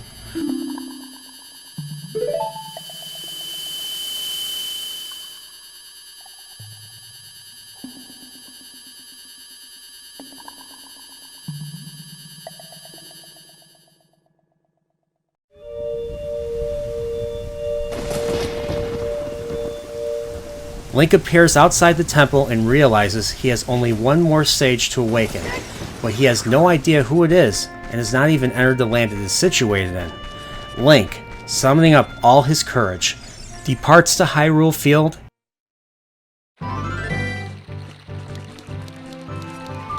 summons Epona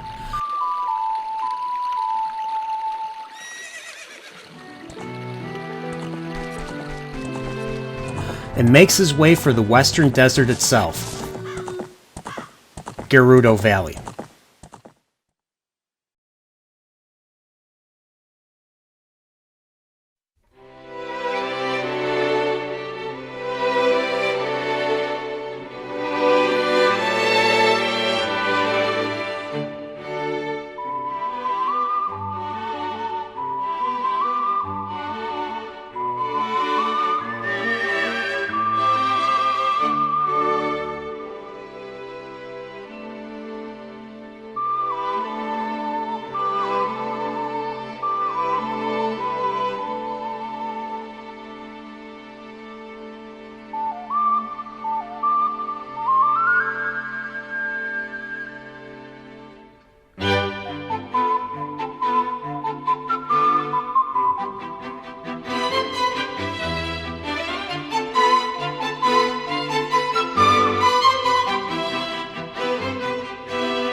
Link, entering uncharted territory, is now in Gerudo Valley, which I used to, until recently, pronounce it as Gerudo Valley for some reason. I guess it just sounded better in my mind. He sees that the bridge ahead is out, so he pets Epona and puts his faith into her as she accelerates towards the gap, allowing her to take a major leap of faith. Link talks to a master craftsman who was a Kakariko when he was a kid earlier, and informs him that the Gerudo thieves who hail from the Gerudo fortress directly ahead broke the bridge. The carpenter wants to fix it, but his workers have deserted him and went to the fortress to become thieves. Link takes his leave and proceeds to the fortress.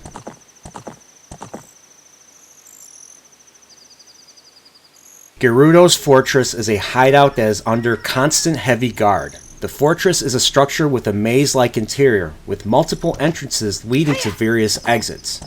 We get to take what we learned from stealthily sneaking into Hyrule Castle earlier to the next level, trying to infiltrate this fortress. Link tries to walk into the fortress, but he's caught right away.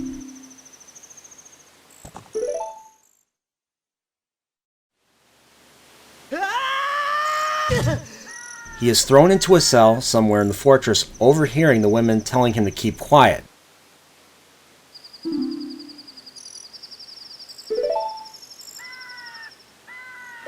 He takes out the hookshot, grapples the wooden overhang,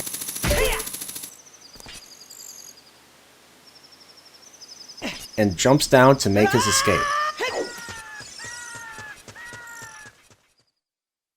Link goes into the nearest entrance and comes across the first carpenter, Ichiro, who is locked in a prison cell. He explains to Link that he and his fellow carpenters have been captured and they'll repay him if he helps them. A Gerudo thief shows up, forcing Link to fight her. Beware her charge shot or she will knock Link out and he will be recaptured. Link engages the thief with all of his combat experience and defeats her. She retreats, leaving a key behind. So now, Link frees the carpenter and searches for the other ones. Link manages to rescue Jiro, Saburo, and finally, Shiro.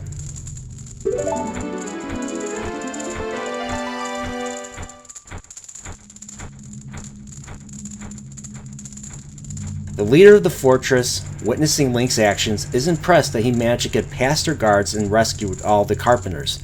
With that skill, he has earned the Gerudo membership card and is the only other man besides Ganondorf who isn't useless to the Gerudo. Link now has the freedom to explore the rest of the fortress and the surrounding areas.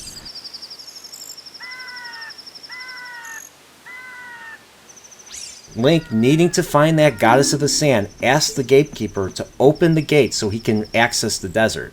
She warns him, though, that he won't cross until he completes 2 trials. The first is the River of Sand, and the second is the Phantom Guide, who will require eyes that can see the truth. If Link fails, he will simply end up back here, or lost in the desert forever.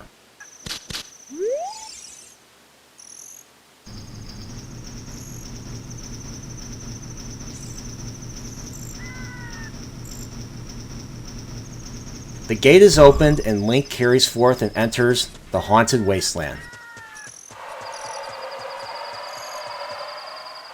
Link enters the haunted wasteland riddled with sandstorms as far as the eye can see. He crosses the river using his long shot to grasp one of the crates.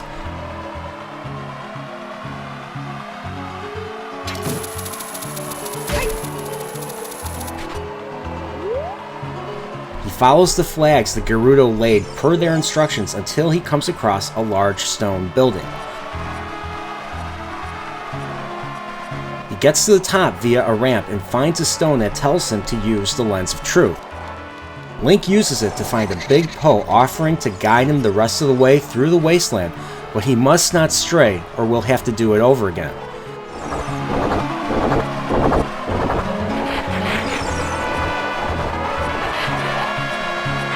Link makes it to the flags and has entered the Desert Colossus.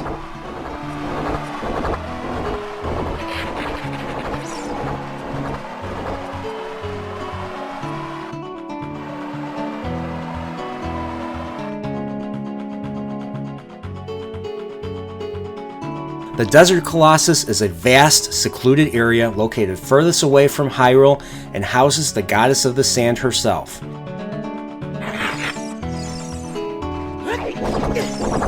Link sees a weakness in the desert wall and bombs it to reveal another great fairy fountain.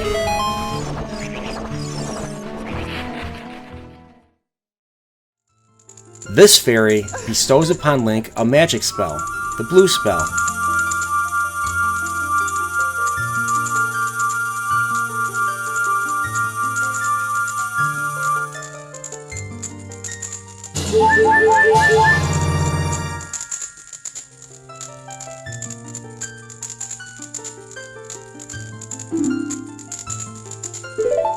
Nehru's Love.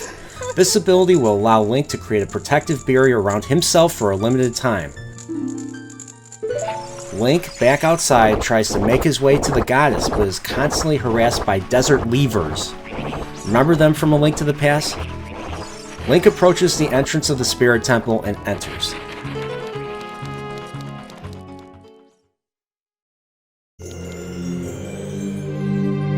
Link inside sees two paths to take in this unusual temple while avoiding killer jars. One path requires proceeding to the past and returning with the heart of a child. The other path tells Link to bring to the future the power of silver from the past. One side has a crawl hole that is too small for Link, and the other has a very large block that can't be moved with Link's current strength. With nothing left to do, Link exits the temple.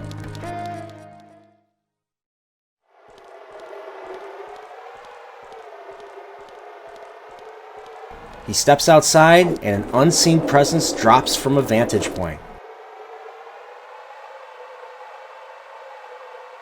It's Sheik.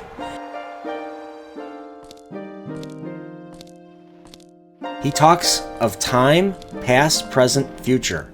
He describes the Master Sword as a vessel that can travel both up and downstream in Time's river, with the port being the Temple of Time. He continues to handhold Link and tells him to travel back in time if he means to enter the Spirit Temple and restore the Desert Colossus. He teaches Link a new melody, a melody that will lead a child back to the desert. Yeah, Gerudo Fortress is inaccessible as a child, so he does have a point. Link learns this Requiem of Spirit.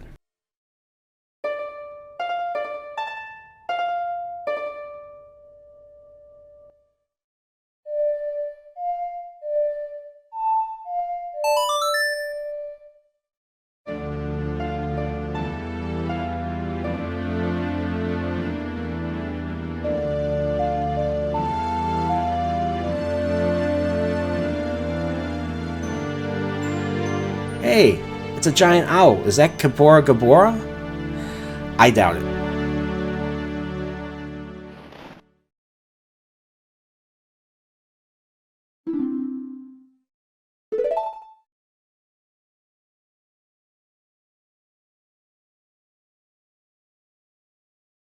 Link tries once again to approach Sheik and finds out who he is, but Sheik uses the sandstorm to back away and vanish. Link goes back to the Temple of Time.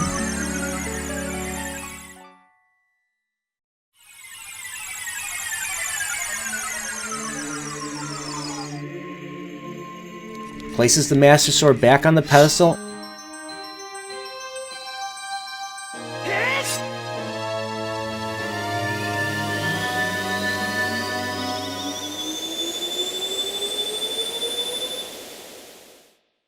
And emerges as a child, returning to the Desert Colossus with that tune.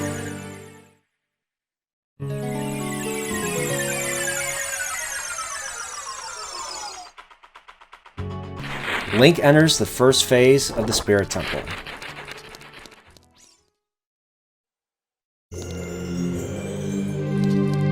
Young Link approaches the crawl hole, but a Gerudo woman is standing in front of it, obstructing his path. The woman doesn't recognize him and asks him what he wants. This was one of the earliest cases where I got to make a choice of dialogue between ever playing Knights of the Old Republic. I don't think it makes any difference what choice you choose because the end is always the same. The usual response is to say, nothing really, if you want to get on with the game quickly. She will respond by giving Link something to do, a favor if you will. She asks Link if he is one of Ganondorf's followers, offering another choice of response. If you go the honest route, she respects you. She introduces herself as Nabaru, a lone wolf thief. She vows she is a totally different thief from Ganondorf who uses people to steal from women and children and has even murdered people. Link learns that the Gerudo is made up entirely of women and only one man every 100 years is born, and the laws of the Gerudo say that the lone male must become king of the Gerudo. Nabaru, however, will never bow to such an evil man. Link introduces himself to her, and she goes through with her request, asking him to go and retrieve one of the treasures of this temple, the Silver Gauntlets. With the Silver Gauntlets equipped, it will allow the wearer to push and pull very heavy things, perhaps like that giant stone block behind Link. She warns Link, however, not to keep it for himself since they will not fit him anyways, and to be a good little kid and bring them to her. Ganondorf and his minions are using the temple as a hideout, and with the gauntlets she can infiltrate deeper into the temple and steal the treasure inside and ruin their wicked plans. She promises a nice reward if he can accomplish this objective. Link proceeds through the crawl hole.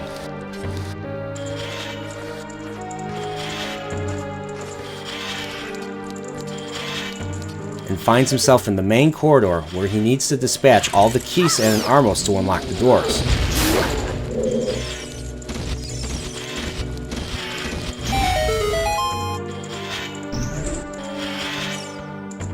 Link enters the left door and finds himself fighting a Stalfos. They are much more different to take on as a kid, so I used to just push him into the pit all the time. Link uses the boomerang to hit the switch to drop the bridge, to cross the pit to access the door. He finds himself in a room with a narrow path and an Anubis to fight. I actually used the switch to defeat him, but after that I just used Din's Fire. Link in the next area needs to defeat a Ceiling Master and collect 5 silver rupees to drop another cage bridge.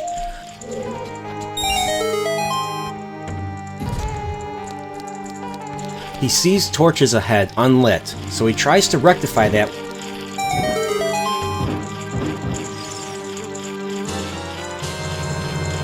Link is back in the main room from the right door, and with the key, he can now proceed through the crawl hole.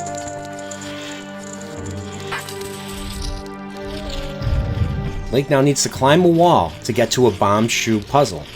Bomb shoes are bombs that act as a mobile explosive, where Link places it on the ground facing the direction they need to travel, and then they run up along the walls and ceilings to bomb unreachable places. They were only in this game in Majora's Mask because the bomb arrows in the later games fulfilled a similar role. Link in this room needs to use the bomb shoe to bomb the cracked wall near the ceiling, for light to come through to touch the sun face on the floor. Link pushes an Armo statue into the switch and walks past a giant colossal goddess in this gargantuan room. Link climbs the stairs to a sun face room where he needs to collect his 5 silver rupees in order for a torch to light up. Link uses that torch to light the rest of the torches to get another key. In order to open the doors, Link needs to move the block with the sun to the patch of light. Link goes up the corridor and ends up in a room, alone, with an iron knuckle.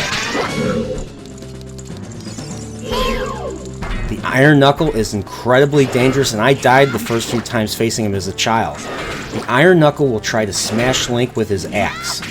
I just kept my distance and allowed it to attack, and then I would swoop in and hit him and repeat until he was defeated.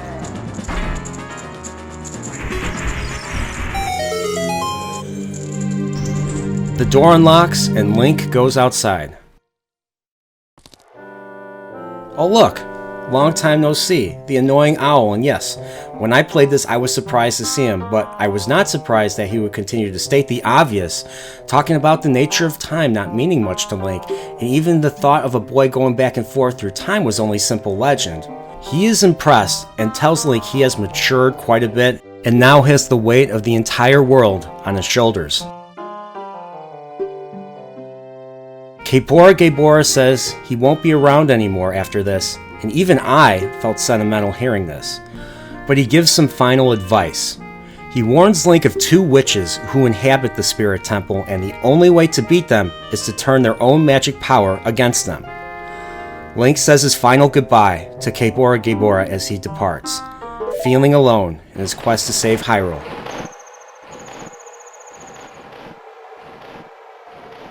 Only thing left to do is to move forward and get the treasure.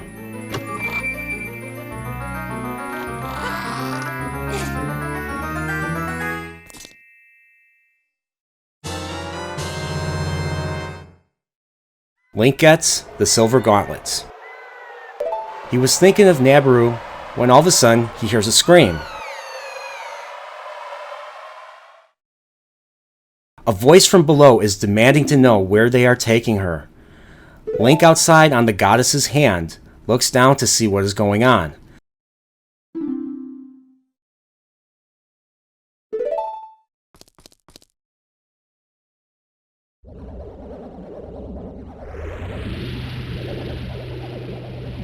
The 2 witches the owl mentioned are below, encircling someone. It's Nabaru! She is being sucked into a purple portal of sorts from the witch's black magic. She screams for Link to escape as she is completely sucked in.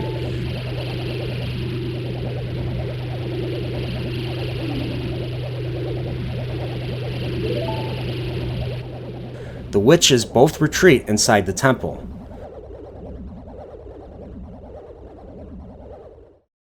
Link, looking down, realizes he will need to take matters into his own hands and will have to use the silver gauntlets himself.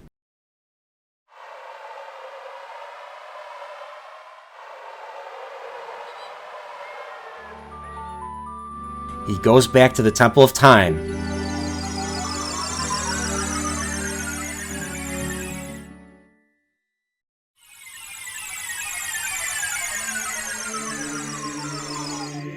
And pulls the Master Sword.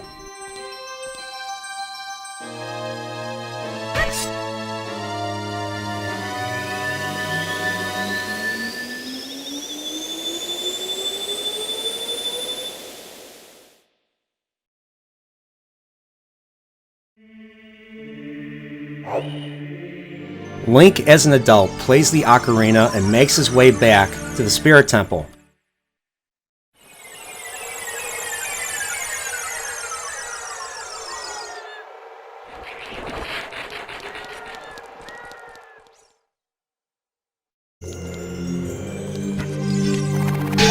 And now he pushes that giant block on the opposite side of the crawl hole.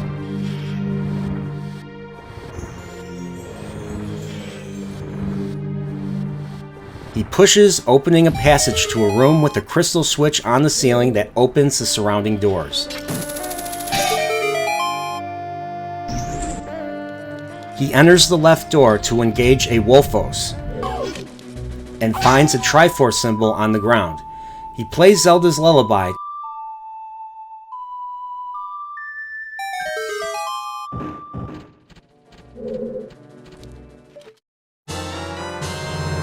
to obtain the compass.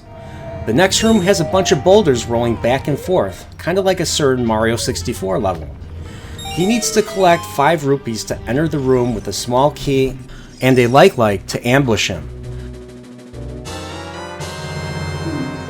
Link goes back to the main room and opens the locked door. He is climbing, once again, to a room filled with sun switches on the walls. He needs to rotate the mirror to reflect the light to the correct one to move on. Link is back in the giant goddess room. He uses the hover boots to access her hand with the Triforce so he can play more Zelda's lullaby. A small chest drops on the other hand, so he uses the long shot to get there to obtain another key.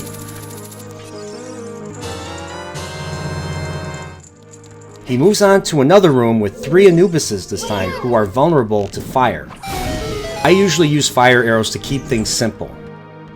This Armos room is an interesting one because Link will need to agitate an Armos and lure him to step on the switch just quick enough for him to get through the door.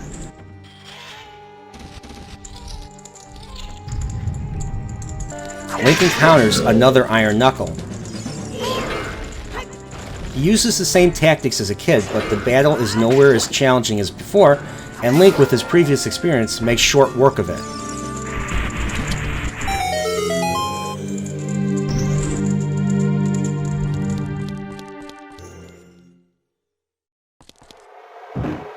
Link is now on the opposite side where he got the silver gauntlets outside and obtains the mirror shield.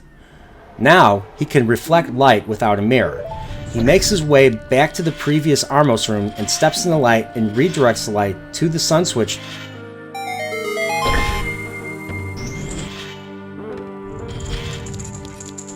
to access another key.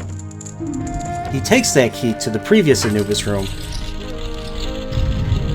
with him now being in a room with moving walls with spikes on both ends that can easily be bypassed with the long shot.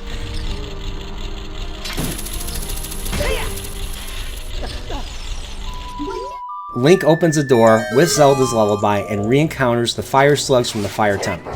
He dispatches all of them and needs to access a switch floating on a platform above. There are fake doors in here, so he uses a bomb to find what they are concealing, and he finds an ice switch. It opens a new platform that Link long shots to hit the switch and retrieve the boss key from the ornamental chest. Link needs to get to the boss room now, so he needs to complete a mirror puzzle that operates in multiple rooms. Link needs to hit the switch behind bars to access the first room. He dispatches Lizalfos and bombs an odd wall.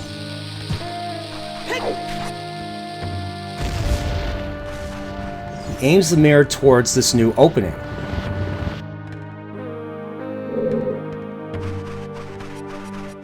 The mirror in the next room needs to be aimed where the large final mirror outside is.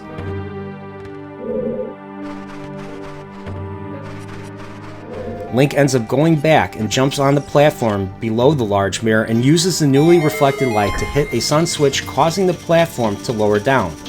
Apparently, we are right above the goddess statue now.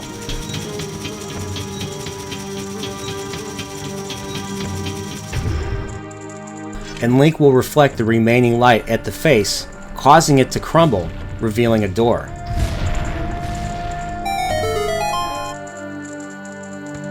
Link long shots there to confront the witches once and for all.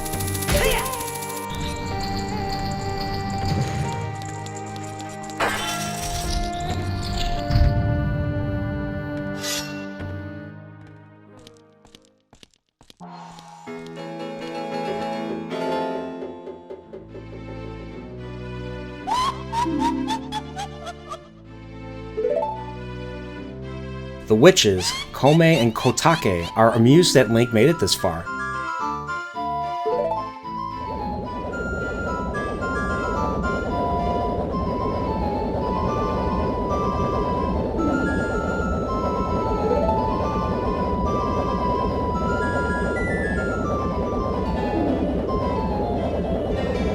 To teach him a lesson, they have an iron knuckle engage him in battle.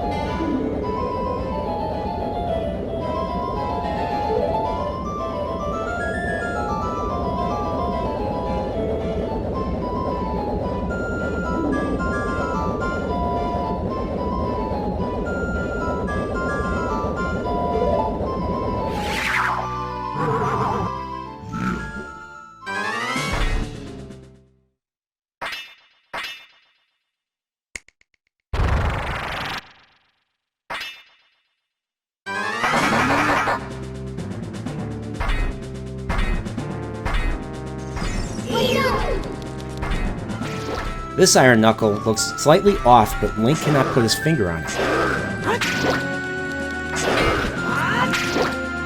He dispatches the iron knuckle with little effort like the ones before, but this time the armor falls off, revealing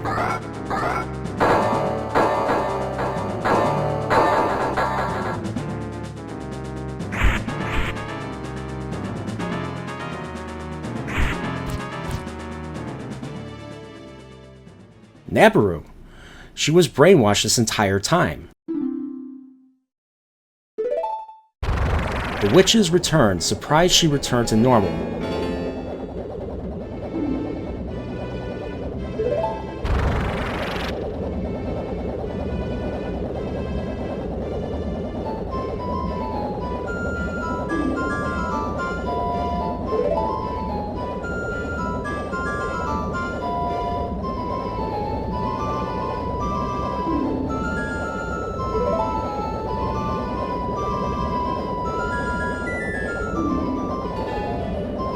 recapture her,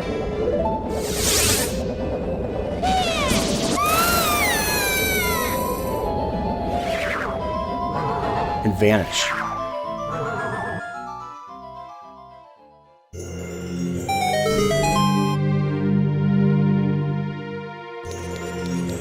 Link proceeds to the true boss room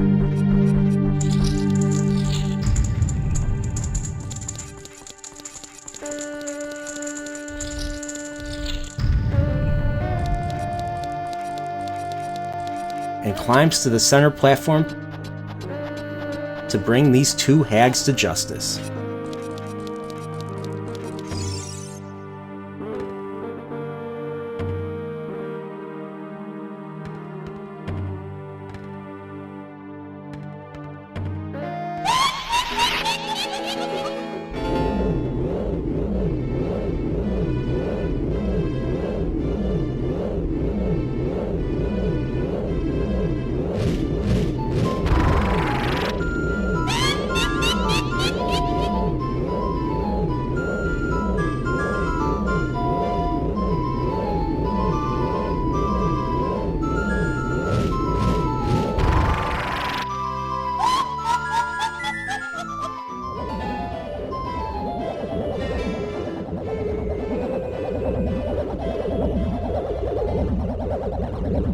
The fight against the Sorceress Sisters, Twin Rova, has begun.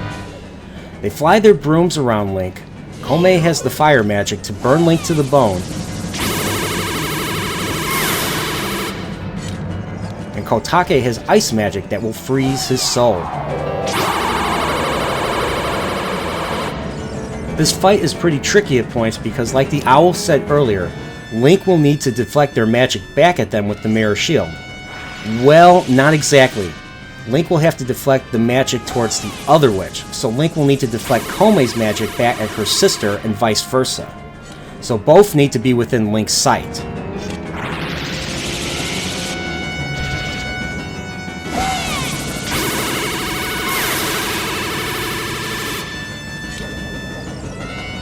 After being burned and frozen, Kotake and Komei will eventually merge together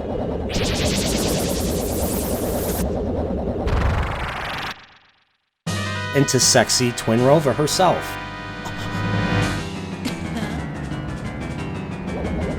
She shifts from platform to platform, attacking Link with either fire or ice.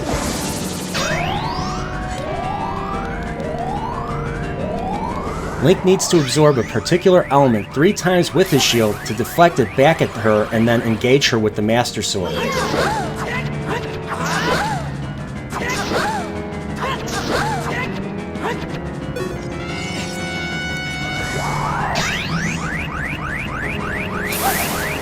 Link will need to repeat this until Twin Rova, the source of the Gerudo's wickedness and paranoia, is defeated once and for all.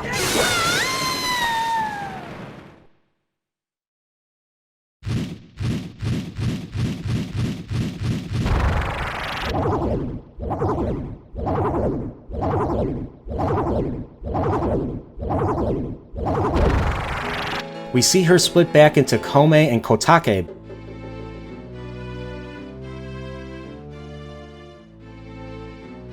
but they end up getting halos over their heads and realize they are passing into the next life.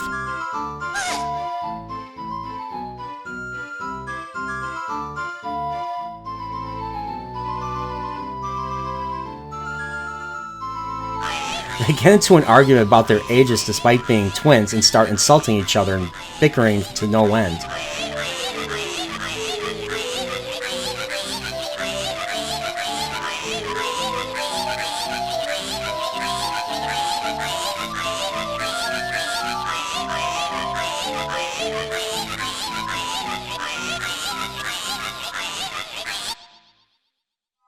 They pass on, but tell Link that they will haunt him.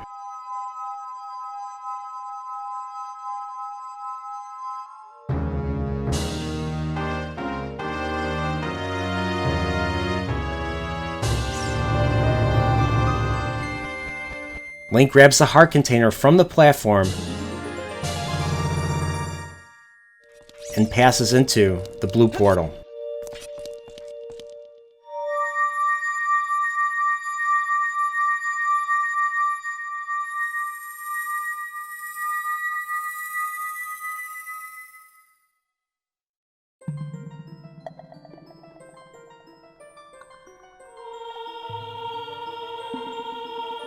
Link is now back in the Chamber of Sages, facing the orange spirit platform, and this time, Nabaru emerges.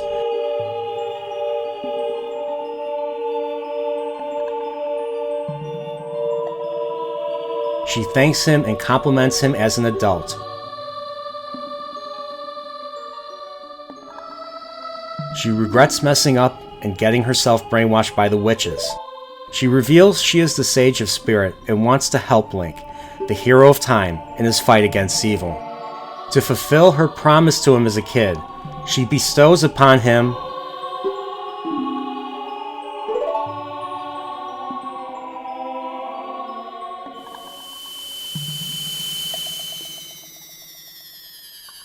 the Spirit Medallion, adding her power to Link's.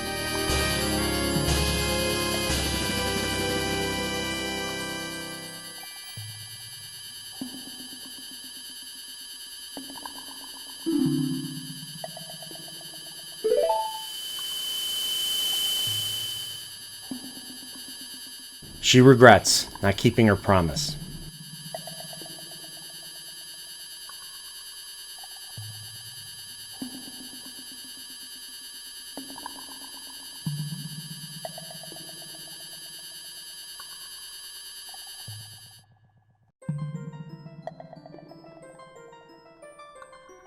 Rauru the Sage summons Link via telepathy,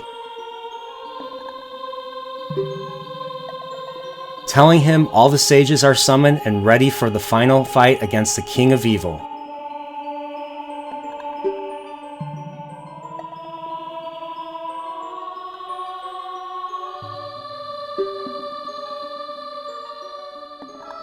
He reveals that someone is awaiting him at the Temple of Time.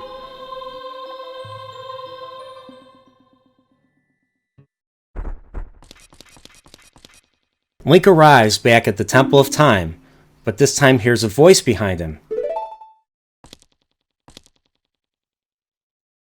It's Sheik.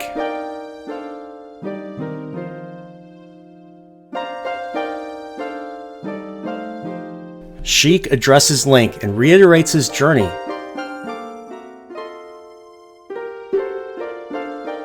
And states the final showdown against Ganondorf is nigh.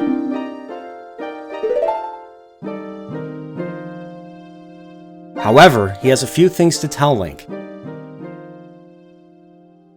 There is another unknown legend of the Triforce that has been passed down by the Shadow Folk, the Sheikah.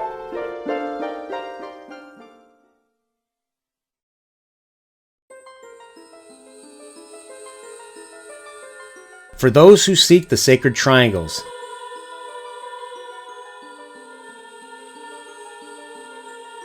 the resting place, the sacred realm, is a mirror that reflects what is in the heart.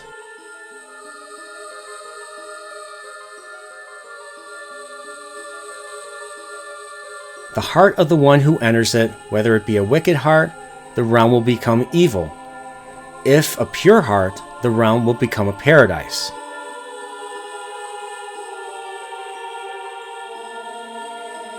The Triforce is a balance that weighs the three forces: power, wisdom, and courage.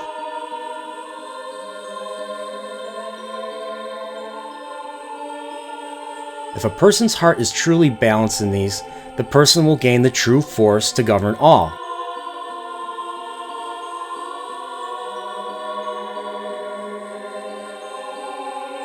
However, if one's heart is not balanced, the Triforce will separate into three parts: power, wisdom, and courage.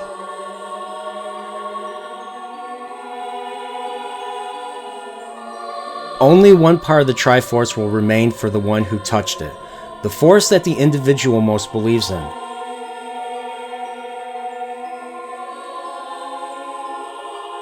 That individual will need to acquire the lost parts to obtain the true force.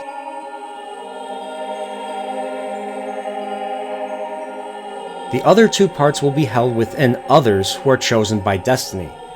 The marks of the Triforce will be on the backs of their hands.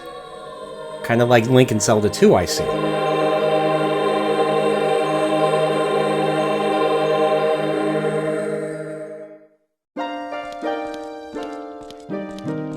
Sheik explains that when Ganondorf, 7 years ago, entered the Sacred Realm and laid his hands on the Triforce, the legend came true, and it indeed split into 3 parts. Only the Triforce of Power remained in his hand. With that power alone, it has enabled Ganondorf to become an evil king, but his dark ambitions were not satisfied. He means to obtain the true force and to acquire the last 2 pieces and fulfill complete mastery of the world. He is searching for those who have the lost 2 pieces. Link learns that he, himself, holds the Triforce of Courage, and the one who holds the Triforce of Wisdom is the 7th Sage, the leader of them all.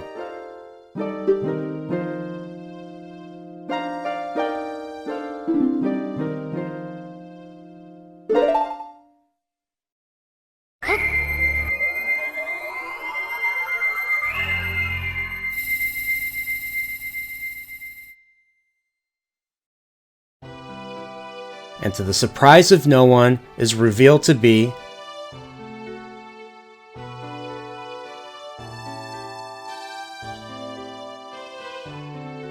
Princess Zelda in disguise. Even when I first played this, I was pretty sure it was her since she was absent, but this new Sheik character was helping him for no reason.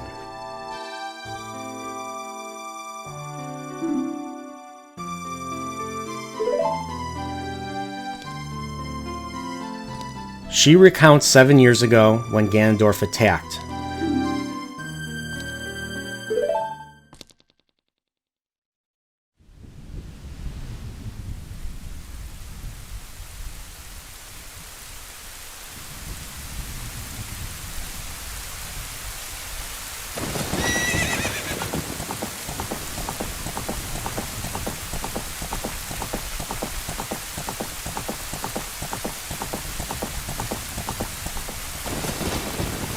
She fled on horseback and threw the ocarina towards Link. She thought it was their best chance.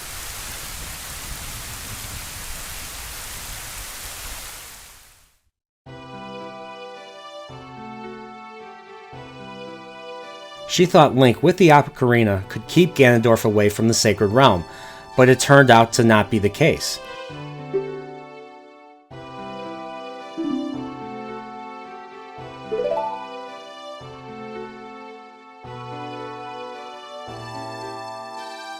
She never thought the Master Sword would seal Link away in the Sacred Realm, leaving the door open for Ganondorf to invade it. Ganondorf became the King of Evil, and the world went to crap as a result, obviously still weighing on her many years later. She passed herself off as a Sheikah, trained by Impa. She waited and hoped that Link would one day return. Now, with him here, they can end this destructive Dark Age and bring order to Hyrule. Sound familiar?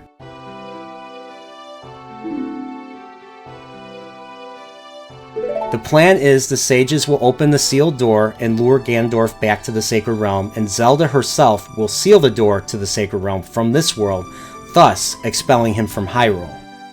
Link is tasked with protecting Zelda as she performs this final act, and she bestows upon Link the means of penetrating Ganondorf's defenses.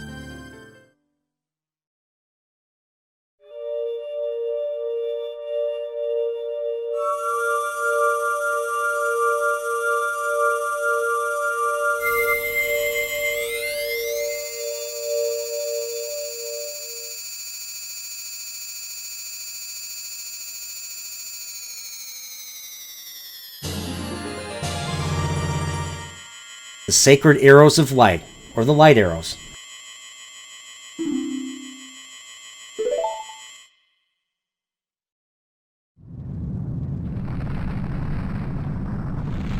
Uh-oh, there is rumbling in the temple.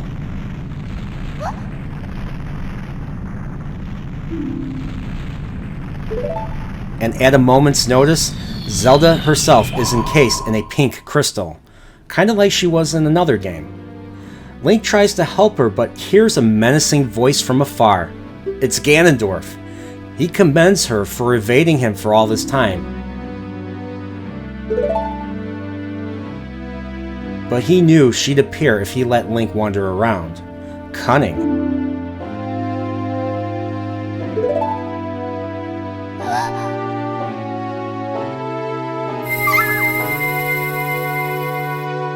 He only regrets underestimating Link's power.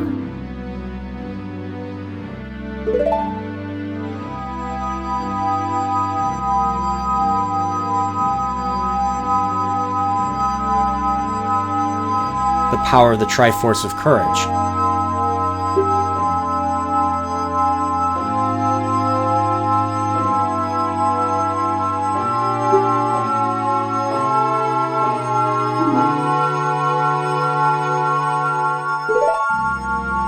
Zelda and the Pink Crystal vanish, with Ganondorf beckoning Link to come to his castle if he ever wants to see her again.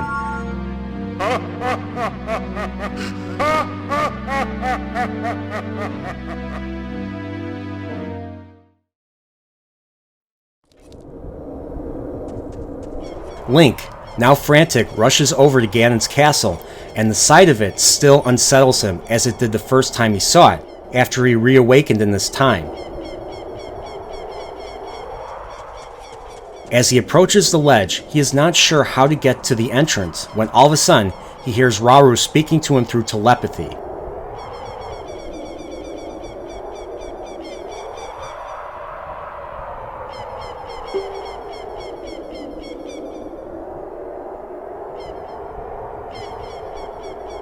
He tells Link of the castle keep known as Ganon's Tower, a familiar name. We find out that it's protected by 6 evil barriers that Link needs to disable if he is to face the King of Evil himself.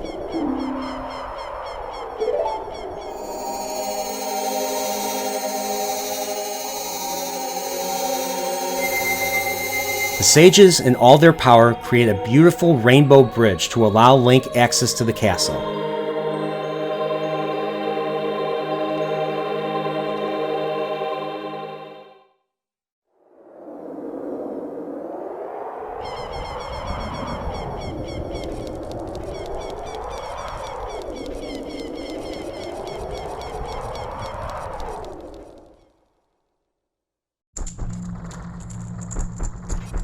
Link, inside the castle, descends towards the main room.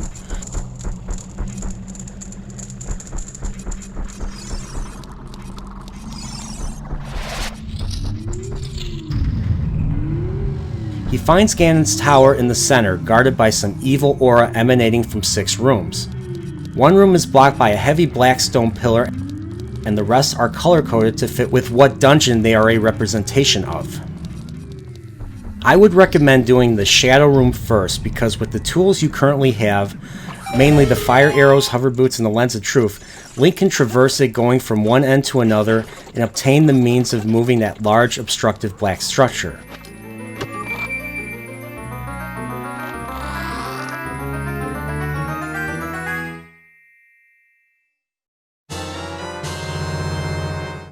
The Golden Gauntlets.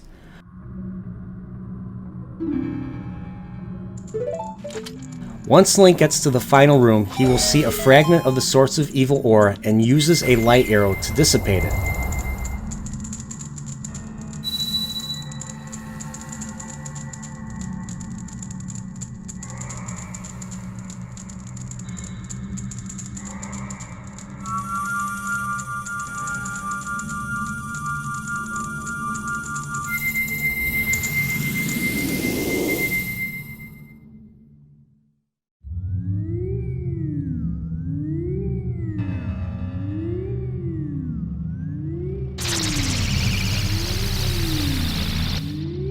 After this room, I usually leave Ganon's castle and address the giant black stone pillar that is blocking a cave right outside.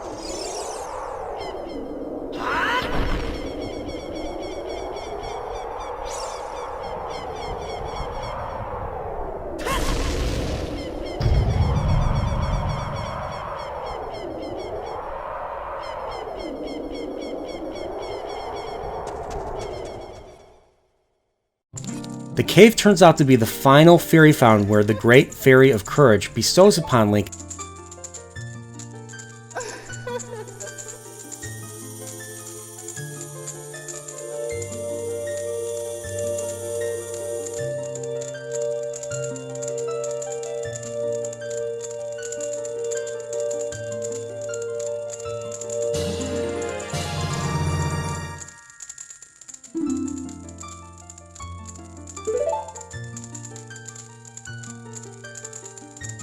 a defensive enhancement, reducing all damage to him by 1/2.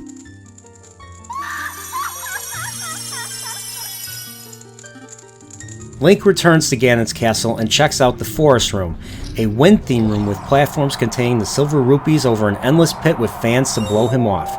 It seems the Forest Temple was originally supposed to be a wind temple, hence the symbol of a fan on the green medallion.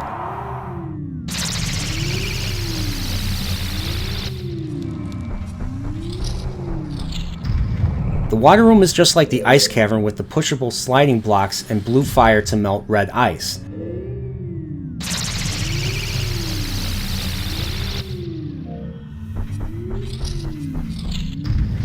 The fire barrier is another silver rupee challenge in a large cavern with lava and platforms that sink in said lava.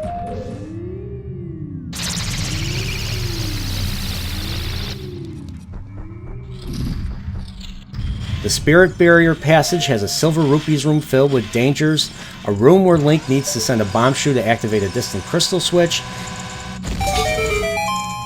and a light beam puzzle requiring the fire arrows and the mirror shield to hit the right sun switch.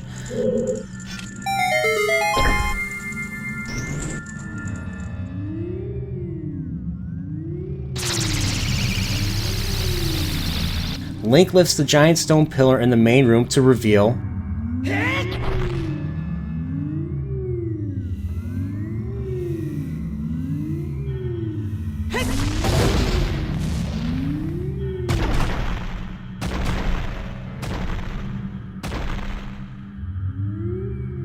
the last passage, resembling the light medallion from the Temple of Light, but that was not a temple we explored.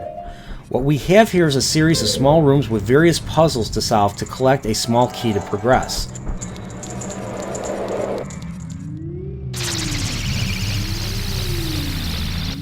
Dispelling the final barrier will bring down the final obstruction to Ganon's tower, allowing Link to confront him.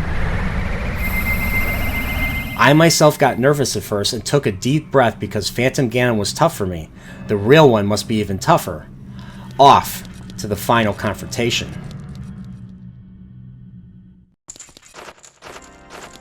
Ganon's tower reminds me of the Rush the Tower trope, or the Pagoda trope, with a series of helical stairs that leads to rooms on each floor containing enemies. The initial area has fire keys swoop down on Link so he defends or runs past them to the first door as he hears from the distance someone playing Ganondorf's theme on organ. The first room, Link engages two Dinalfos who are a larger variant of the Lizalfos, stronger and more menacing. As Link goes further up and gets closer to the music, he reaches the room with two Stalfos guarding an ornamental chest. He takes them out to get the final boss key of the game.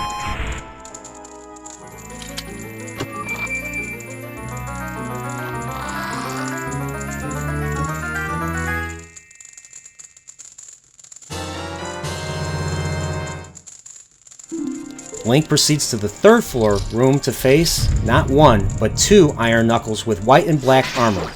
I usually take them on one at a time and defeat them all the same.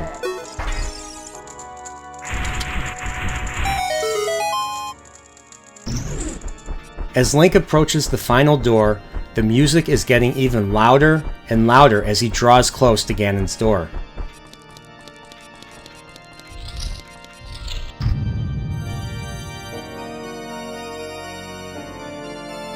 Link, taken aback, sees a massive room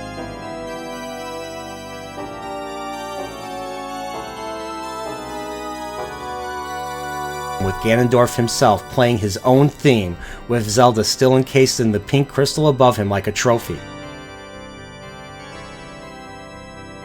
He notices the Triforce on his left hand is resonating.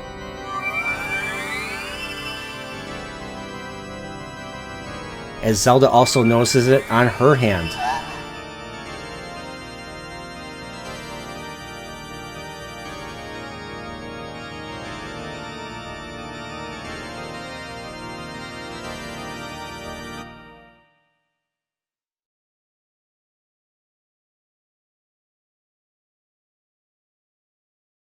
Ganondorf ceases playing and begins his monologue talking about his failure to capture the whole Triforce 7 years ago, and did not expect the two of them to hold the other pieces. Ganondorf snickers, knowing that since they're all together now, he has a chance of obtaining the true force.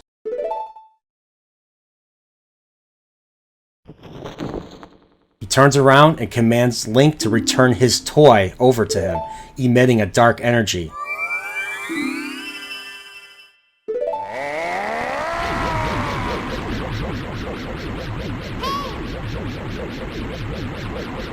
Stunning Link and forcing Navi to withdraw. The room changes and Link now begins the fight of his life.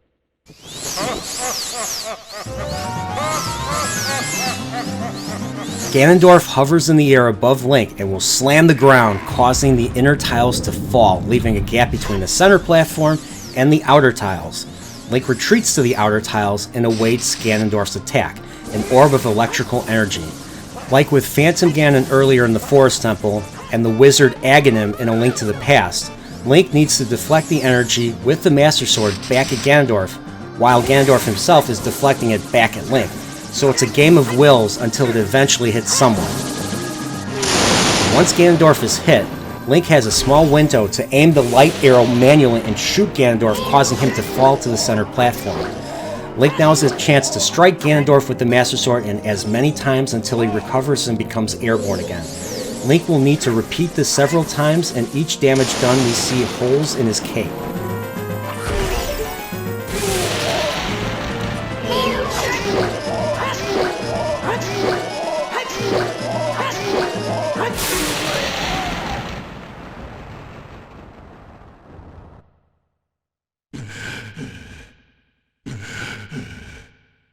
Baffled that he was beaten by a kid, has labored breathing and coughs up green blood, but in the original Japanese it was red blood.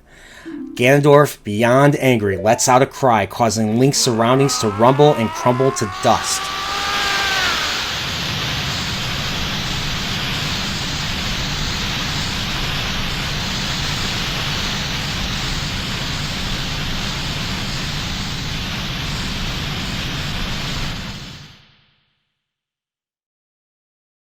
Link stands outside with no walls or ceiling and sees Ganondorf, the King of Evil, drop to his knees and collapses, dead.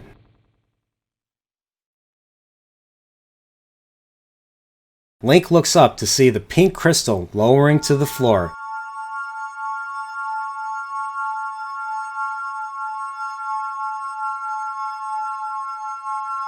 Losing power and dissipating, freeing the Princess of Hyrule.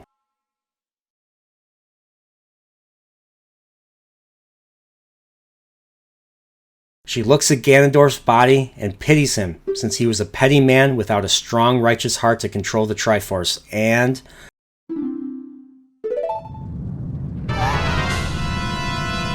oh no! No, the tower is shaking!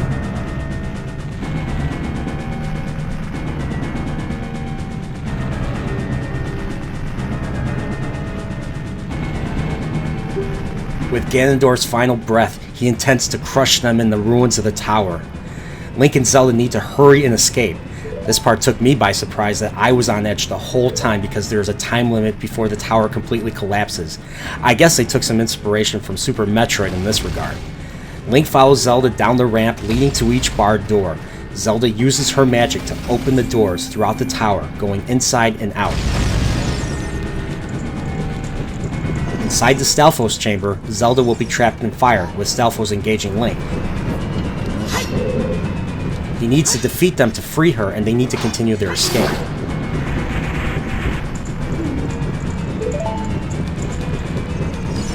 The next room, they will need to dodge a collapsing ceiling and proceed up the stairs until Zelda opens the final door and they escape.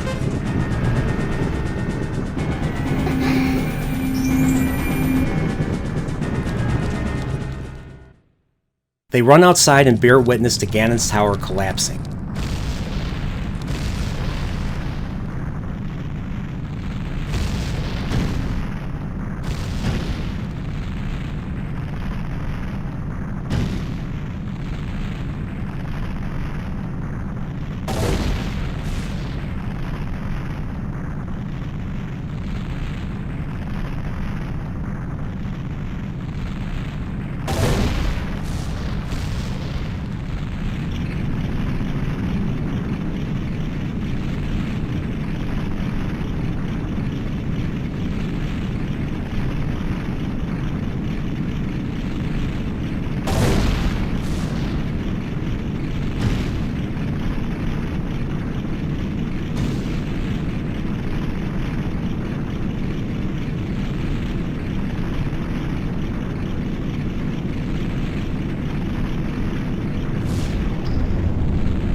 I was initially like, yeah, game is over now. Alright!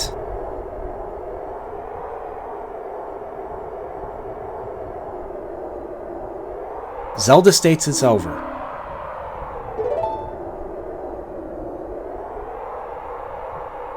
Link smiles, and Navi returns, apologizing to Link for not helping him earlier. A loud thump occurs from the ruins, occurring Zelda to scream and Link to react. Uh-oh, this might not be over.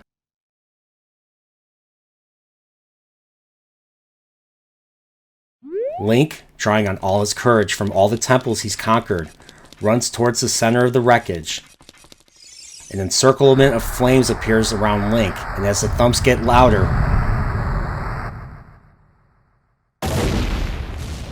Ganondorf breaks free of the wreckage and rises in the air, still breathing heavily, but his eyes are glowing orange now, with rage. He uses his Triforce of power to transform himself into something emitting a bright blue light.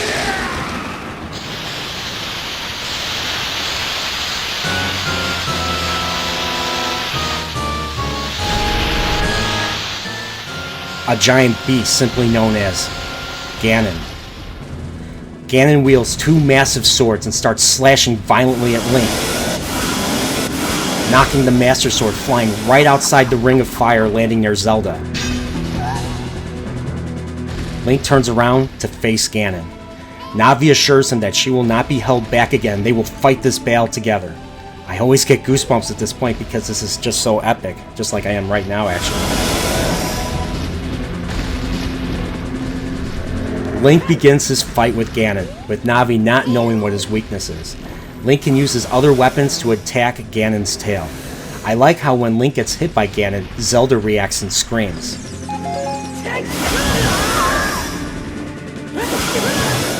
I usually hit Ganon in the face with the light arrow to stun him, and will use whatever weapon to hit his tail.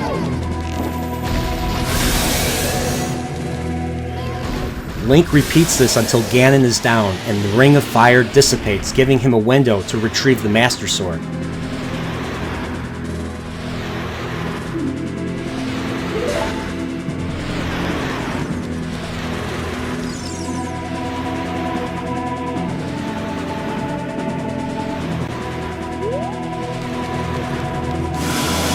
Ganon gets back up and reacts even faster now, so I simply continue using the light arrows on his face and roll under between his legs to get behind him and hit his tail with the Master Sword.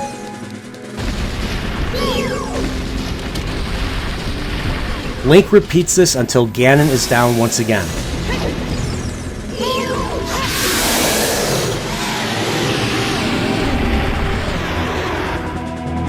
Zelda this time emits her power to hold the evil king in place while Link's sword glows blue.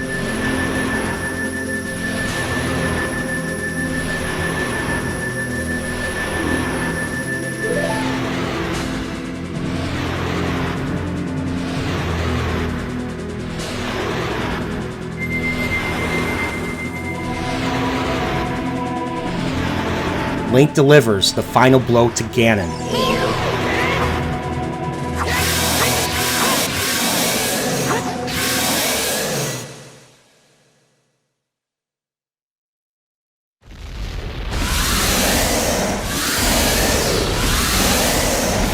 Zelda summons the sages, causing a large golden orb to appear above her.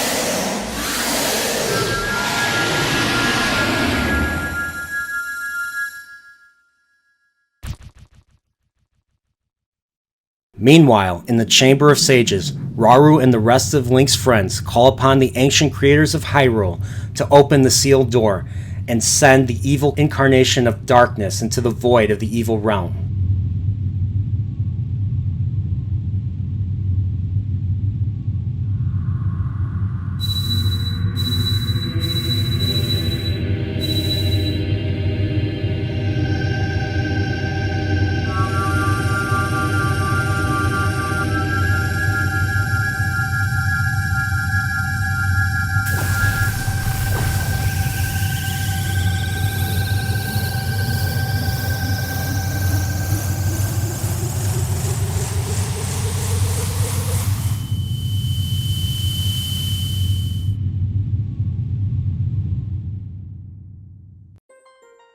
We hear a voice.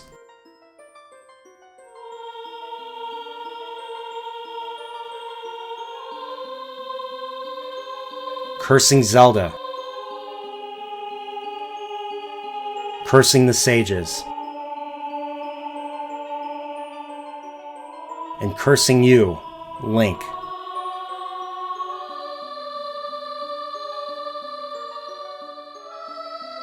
It's Ganondorf, and he is trapped in the void. He vows to one day return when the seal is weakened, and then he will exterminate all their descendants as long as the Triforce of Power is still in his hand. I was honestly disappointed Link did not get the full Triforce in this game. Oh well.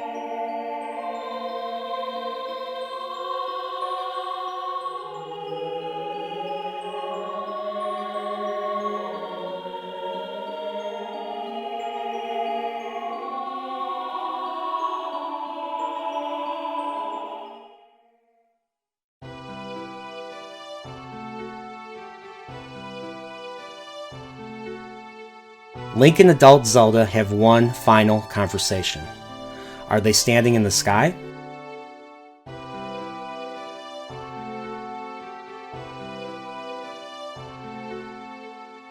She thanks Link for everything and assures peace will return now that Ganondorf is gone.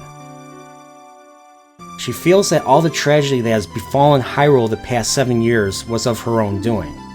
She was young and couldn't understand the consequences of trying to control the Sacred Realm. She dragged Link into the situation and now feels it is time for her to make up for her mistakes. She instructs Link to lay down the Master Sword and close the door of time once and for all. The road between times will be closed, forever.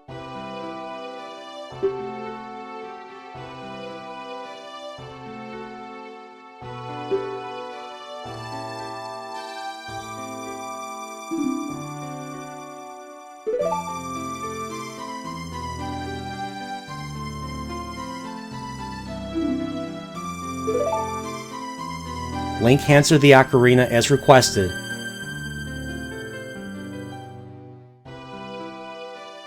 and using her sagely powers, Princess Zelda can return Link to his original time with it.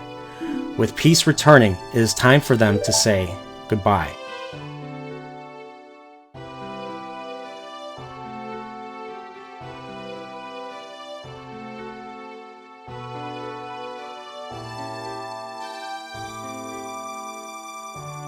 She tells him to go home, where he's supposed to be, to regain for lost time.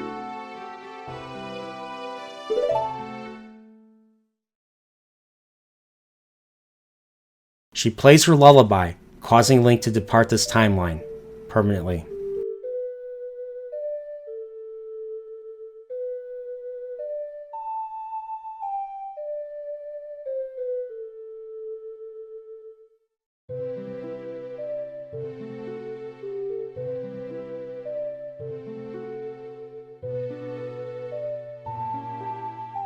Goodbye, Zelda.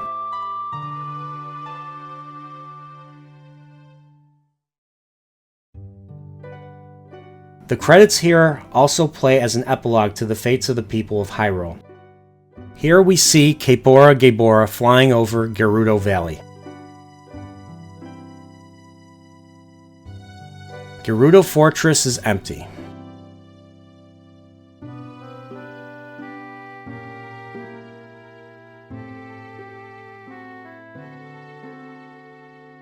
Kakariko Village, too, is empty.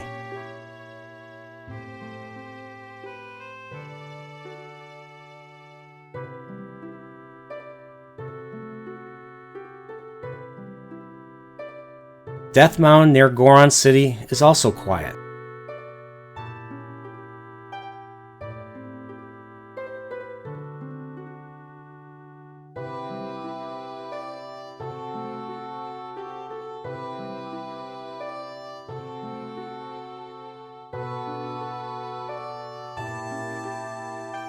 Goron City too.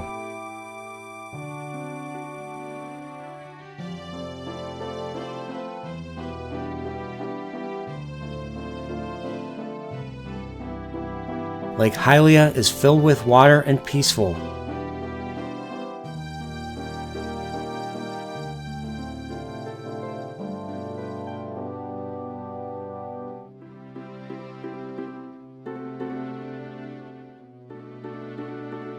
Zora's domain is not frozen, and the throne room has the king missing.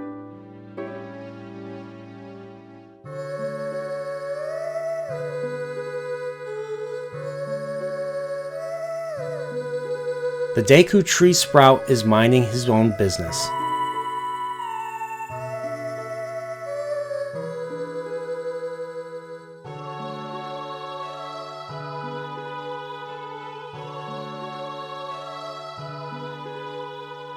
Kokiri Forest is empty too.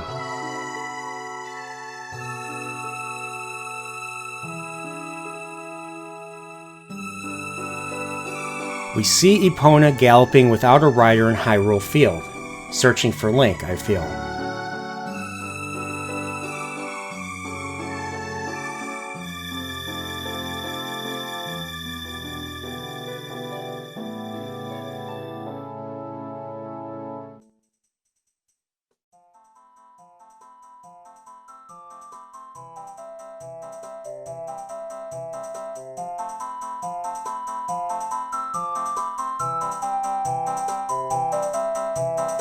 We see a giant celebration of a unified peace in Lon Lon Ranch. Ingo and Talon make up. All the peoples of Hyrule come together, dancing and looking at the colorful flames. Every NPC in this game is present and accounted for.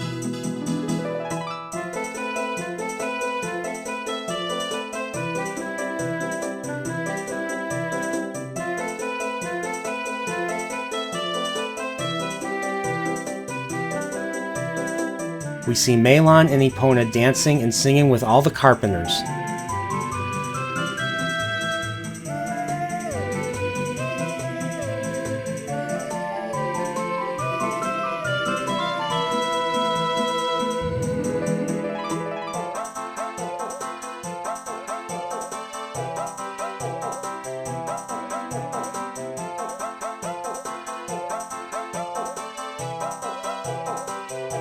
But two characters are not celebrating. King Zora and Meadow looking down. I didn't think much of it till now, but I interpret this as both of them missing people who mean the most to them. Saria and Princess Ruto respectively. Meadow gets up as they both look up to see the sages flying across the sky.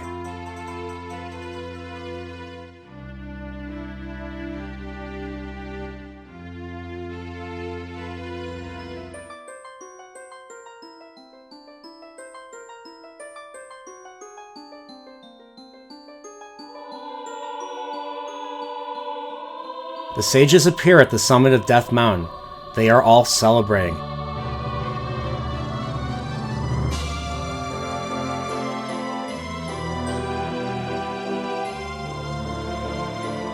As Impa looks up to the sky, as it fades to white, as we the players say goodbye to this timeline. For now.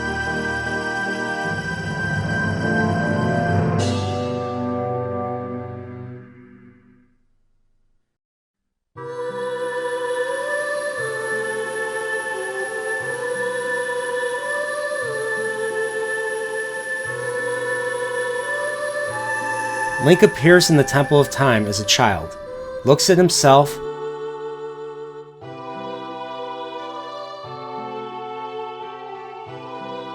and looks above, realizing he is done. Navi ascends to the upper window.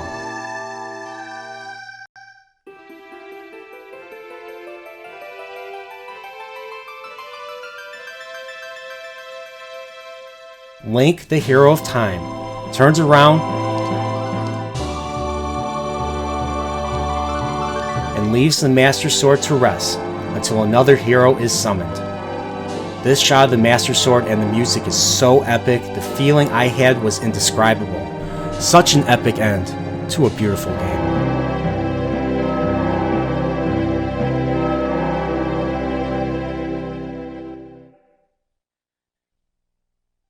But it's still not over. In Hyrule Castle Courtyard, we see young Zelda again, watching Ganondorf.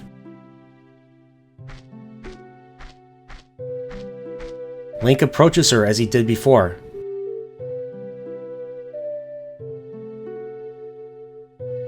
And he looks at her.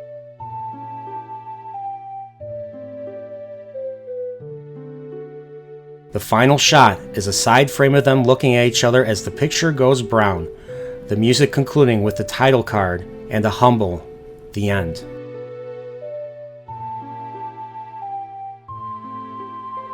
I was like, what? That's it? When I first beat this in 1999, I thought we would see Ganondorf in this time be dealt with once and for all. Oh well. But hey, this concludes the legendary and epic Legend of Zelda Ocarina of Time. Holy effing hell, I have never felt this invested ever in a video game, let alone a Zelda title. I loved the previous games and thought A Link to the Past increased the stakes even higher than the first two games, but this one not only increased the stakes even further, but it made me care about every single character in this game.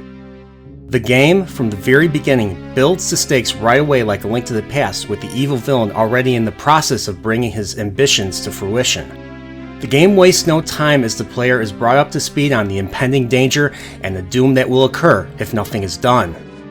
Ocarina, despite being the first 3D game in the series and a major reinvention, felt very at home and familiar to a veteran Zelda player like myself. I was massively impressed with the game's open world and was so happy the developers did not decide to use Ganon's castle as a hub world for the entire game. I never played any game as open as this game was, and exploration felt practically real and encouraged throughout. I absolutely love the 3D gameplay and dungeon designs and the atmosphere that the sound and minimalist music of Koji Kondo created, making it weird and mysterious, piquing my curiosity to explore further. The exploration felt the same as the previous games, but with an additional dimension to the gameplay and characters.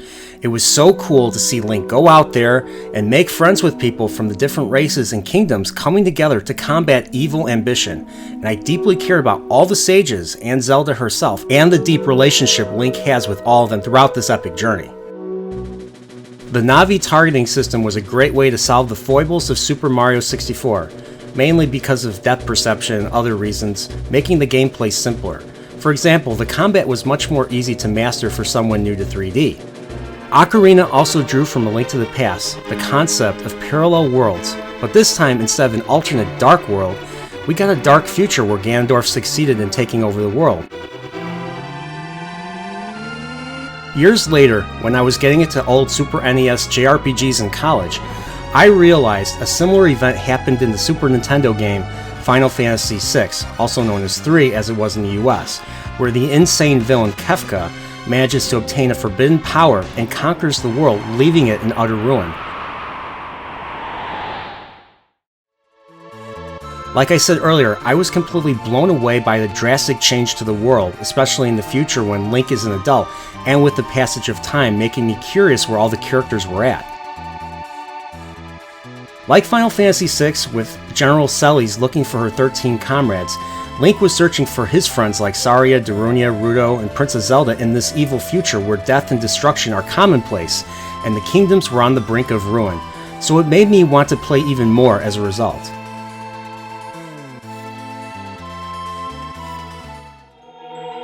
The game managed to flawlessly set up the story and pay it off to the point where this game will forever be legend in Nintendo's ever-growing library of games in the Zelda series.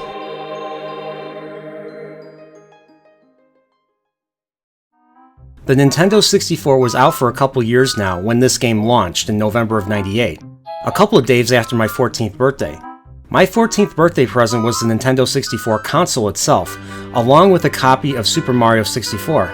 Better late than never, I guess.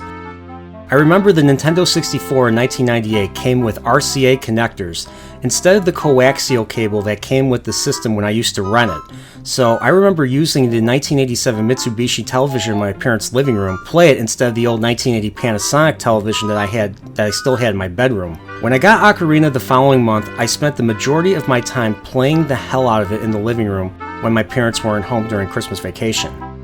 I played this so much and replayed it multiple times throughout my 8th grade year. I really enjoyed exploring Hyrule, always being a hidden grotto to explore, or a hidden room either in town or in a dungeon that will help you collect all gold Skulltulas or heart pieces. There were lots of side quests I didn't even mention in my plot synopsis. There was a quest where Link received special items and the player had to figure out who to give those special items to ultimately receive the Bigoron's long sword that does double damage, but requires Link to hold it with both hands.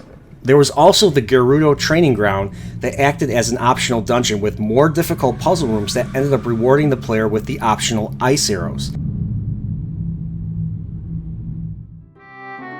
The gameplay hours racked up more and more as I always found new things to discover in this game, and this was the first time I felt like it was inside an open world, and that world was Hyrule. Ocarina of Time was released to critical acclaim, receiving several perfect scores across most game publications praising the gameplay, designs, detail, camera work, sound, music, you name it, it was praised. I agree with the journalists and used to brag that this game was the greatest game of all time, and I would use the Game Rankings website to prove it since Ocarina was always in the #1 spot for years. Too bad the site was taken down a few years ago. RIP Game Rankings. Despite all this acclaim, I did not know anybody that played this game or Zelda games in general at school, or day camp, or anywhere. It wasn't until I met someone in high school who was playing A Link to the Past that I finally had a friend who was a fellow Zelda player. For Ocarina of Time, though, it was the one game that made me friends with my friend Marty, who you have seen on a few streams with me in the past. We both connected right away talking about playing this game when we were kids and how it shaped us into the gamers we were then. Talking about dungeons, the music, characters, everything. Marty is here, actually, to tell us about his initial experiences and how we connected. Here you go. Legend of Zelda came out when I was in the 4th grade. Legend of Zelda Ocarina of Time, that is, came out when I was in the 4th grade. And I remember it being a very, I don't know if important is the right word, but a very significant experience for me. I think 4th grade, at least kind of through my lenses, through my eyes, was kind of a time of change. I think 4th grade, you're definitely still a kid, but you're becoming an older kid. You turn 10 years old, and as you are getting older, things that were normal staples or staples in your life, such as, like, for me, playing with action figures, make believe, things of that nature your interest in those things begin to fade. The magic of childhood, in a sense, is starting to fade at that time. But for me, I found that Ocarina of Time, when I played it, it kind of reignited that imagination. I don't know if it was, an important experience in my life, but it was significant at the time. It filled me with wonder, in a sense. I remember seeing Link as a kid. I'm a kid, going through those dungeons, going through the Great Deku Tree, and then over to King Dodongo's cavern, and then through Jabu's belly. I'm like, man, I can't believe this kid would do this, having this adventure. And I was having that adventure with Link, and I really felt that sense of adventure. And then it was a surprise to me when I finally pulled that sword. I became an adult, and I was like, whoa. And again, 4th grade, you're very much a kid, but you start to be more interested in more adult things. You might start to get interested in girls a little bit, in my case, or the interest in dating people. Whatever your interest might be. You start thinking about gaining some independence from your parents, all things that were kind of, at least I was thinking about, and there it was, that transition from childhood to adulthood. And again, I remember that world seemed small when you were a kid in Ocarina of Time, and then when you became an adult, it just expanded, and it was just this huge world filled with wonder and diversity and so many different things to do. And you need to understand, in 1998 when I played this game, this was before your Elden Rings, your Red Dead Redemptions. This was a huge world to explore, and it was super, super exciting. One of the things that I just loved about the game was all these different themes. I loved the different themed temples, the forest temple, the fire temple, the water temple, the shadow temple, the spirit temple, and each one of them was different. Each one of them was unique. And that kind of, diversity and is kind of the spice of life. And that game was filled with it. So many different things to do and see.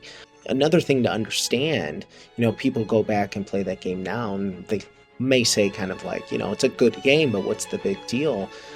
But coming from the 16-bit era, a lot of games were limited in scope. I mean, they're huge games. Zelda, Link to the Past, for example, is a huge game, and Final Fantasy is a huge game. But those weren't games I really played. I was more, your Mario and Zelda type of person, and it just became such a different outlet for me. And to this day, I mean, I love video games, and I still love Zelda. And I love the games that were inspired by Zelda. One example I just gave was Elden Ring. And I can't say that a game like Elden Ring would exist without Zelda. And, I shared this love, if you will, for Zelda games with all my close friends. And it had been always, Legend of Zelda Ocarina of Time had always been something that I felt very passionately about, even, growing older. Last time I played through the game was a few months ago. I probably have gone through that game a good 15 to 20 times. And in college, I met Brian, as you know, as Nerdporeal. And that was something that we initially bonded over, a lifelong friendship over this one game. And so it does play, as nerdy as that sounds, it does just play this really significant role in kind of, I guess, my interests.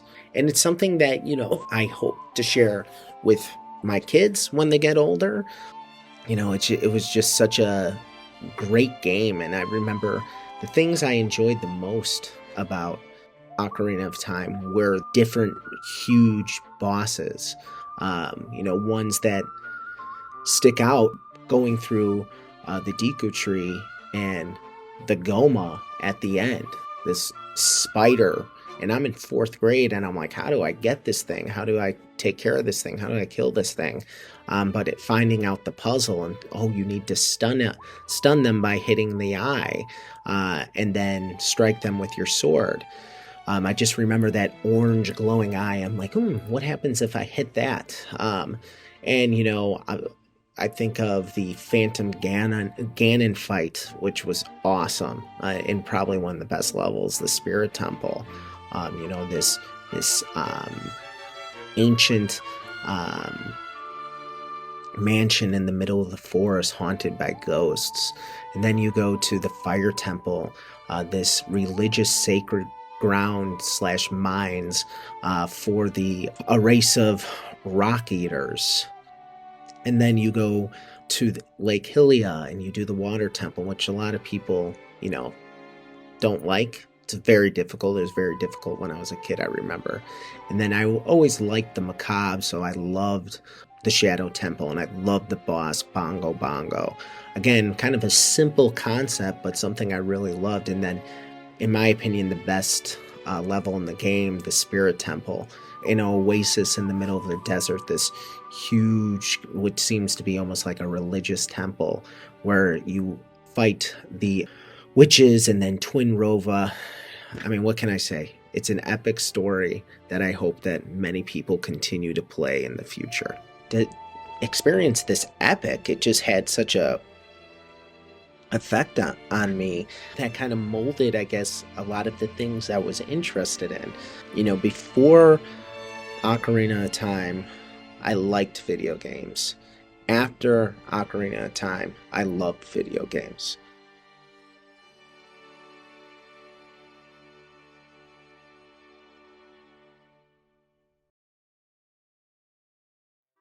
I can't wait to connect with even more people now after releasing this retrospective, and I hope you share your stories in the comments below.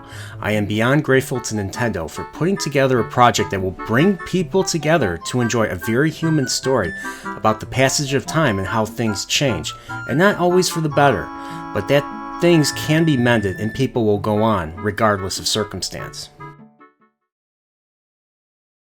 Ocarina of Time released in 1998 on the Nintendo 64, but that wasn't the end of receiving new content from this title. Years later, in 2003, when I was a high school senior, I went to a GameStop one day and noticed that Ocarina was re-released on GameCube, but it came with another quest called the Master Quest. I was like, where the hell did this come from? I bought it right away. Honestly, I never beat this game and got stuck on the Fire Temple when I first played this. The game was originally known as Ura Zelda, translated to Another Zelda, and was made for the Nintendo 64 disc drive, developed right after Ocarina of Time was released, but got delayed indefinitely and cancelled due to the 64 disc drive's failure. Master Quest is different from Ocarina of Time as it implemented new content that was cut from the original game, including redesigned dungeons, enemy placements changed, Gold Skulltula locations are different, and tougher enemies are found earlier. Since I did not beat Master Quest to this day, I think it is high time I do, and I will stream it in front of anyone who wants to watch.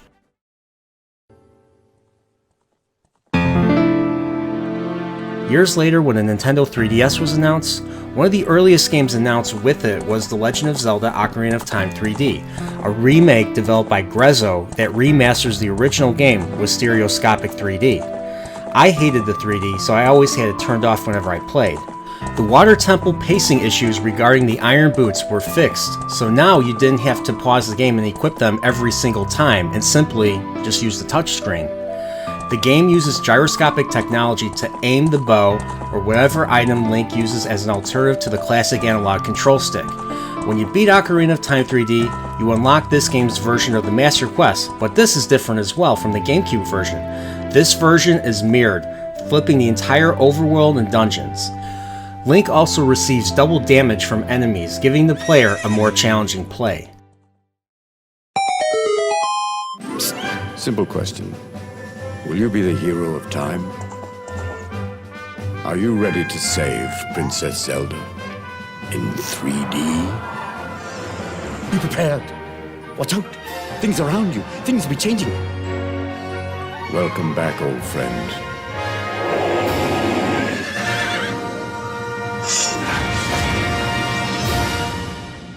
No pressure. When this game released, Robin Williams, a huge fan of the original game and also named his daughter after Princess Zelda, did several cute commercials with said daughter. This is my daughter, Zelda Ray Williams. Hi, I'm Zelda Williams. Zelda, This story about you. Yeah. what a great name for a girl. Zelda.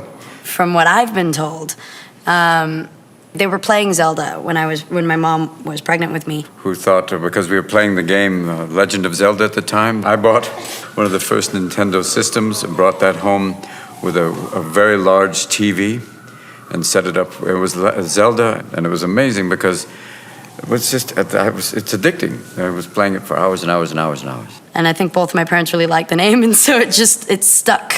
A lot of people come up and say, is she named after F. Scott Fitzgerald's wife? No, it's Zelda for the Legend of Zelda. Where I was in grade school and girls made fun of me for it, and I was like, Mom, I'm gonna change my name when I'm 18, and then I ended up loving it again, and it's constantly, people are like, that is the coolest name ever. So I actually really enjoy it. You're lucky you're not named Mario, or Luigi, or Samus. It would have been Peach if you were bitten. Peach is a terrible name. Oh no, for a Peach girl. would be a rough name for a girl. Peach. But I would have seen no end to the torment for that one. Better than Ocarina or Epona as well. Epona, yeah, that would be. That would be a bad one. I'm named after the horse. Creepy. Oh, creepy. What? I think they just liked the name for a little girl, and it's a princess as well, so. When Zach said her name, Zelda, went, oh, what a great name. It's magical, as she is, which is pretty amazing. I loved Epona a lot. It was one of those games where definitely as a little girl, that was like the cute thing. I liked the graphics a lot, and I liked the gameplay a lot. Oh, I miss this game. Fabulous. That's what I remember. Cutting the bushes. It's awesome. Actually, am I wrong, or did they improve the graphics so that it looked even cooler on here? Because I don't remember them looking like this sharp in the old game. It's amazing. I haven't played the one on the 3DS yet. We played like for 5 minutes today and I was addicted to it. The exploration of the world, and it was a lot of puzzles. Like talking to all these random people. As a kid, you don't realize that they're eventually gonna run out of new things to say. Like they'll just start repeating it again. You could either spend an hour cutting grass, which was not something I wanted to do, and the boulder's still here. So this was a useless way that I could possibly die. It's amazing. It's, it's the same game, but it looks better. Oh, I can't break the pots in this person's house? That's mean. I'm fascinated and looking forward to playing with the ocarina when I get it. Wait, oh, I won. Yay. Spent a lot of time hacking bushes, as I remember that. That's what I said too. A lot of times just going and finding out, there's a dungeon. And then you find out all that thing about where in the world, and pushing aside walls. Especially in the mazes where you push a wall and then another wall would open up. Ocarina had the instrument was kind of shaped like the controller as well, which I loved. All these puzzles and the idea of anything could be moved and objects in the world could be moved. I always thought Link was like this adorable little kid. I had a friend who looked a lot like him, although Link doesn't really have a mullet. I had a friend when I was growing up that had like the blonde hair mullet and like the cute big ears. He looked like an elf. Oh my God!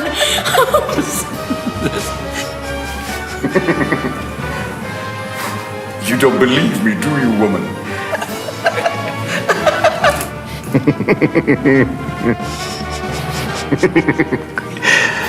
Go again?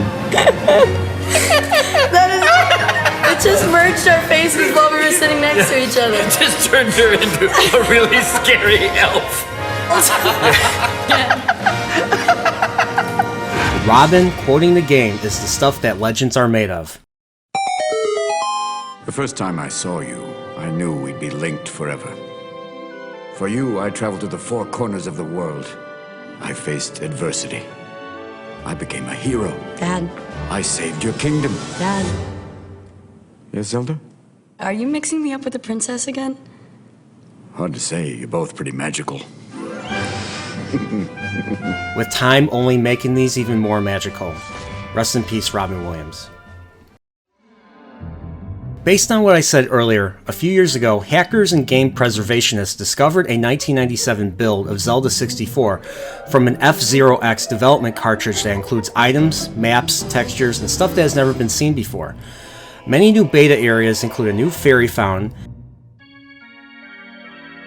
an early version of the graveyard, a town with normal-looking houses from what I gathered was an early version of Kakariko Village, the Goron Mines, an unused horseback archery range, who knows what else that has been cut, Temple of Light maybe, or even melting the ice in Zora's domain.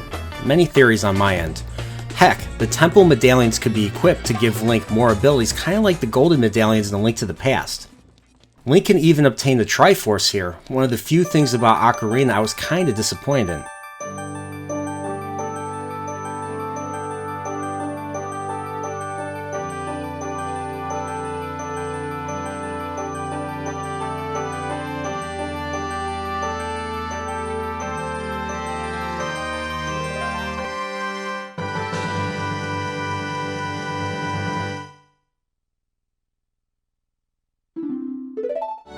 This has been covered by multiple channels, so go check these guys out and give them a sub sandwich. Ocarina of Time began the 3D Zelda series, ushering in a new era of gameplay, dungeon design, and storytelling. This game was directly followed by the N64 classic, The Legend of Zelda: Majora's Mask. Child Link returns but is searching for his friend Navi after she left him in the Temple of Time. As of this moment, there are many 3D Zeldas that have succeeded in further building the world of Hyrule and its ever-expanding lore. The Zelda team, under Eiji Aonuma, decided to set each of these games apart by giving them their own unique art styles. I remember when The Wind Waker was announced when I was a junior in high school, I remember being angry and questioning why Nintendo would turn Link into a cel-shaded cartoon-looking character as opposed to his awesome N64 look. Well, after playing the game and experiencing the excellent story and adventure that came with it, I was totally wrong in that area, and if you're a fan of Ocarina of Time, you should play The Wind Waker as well.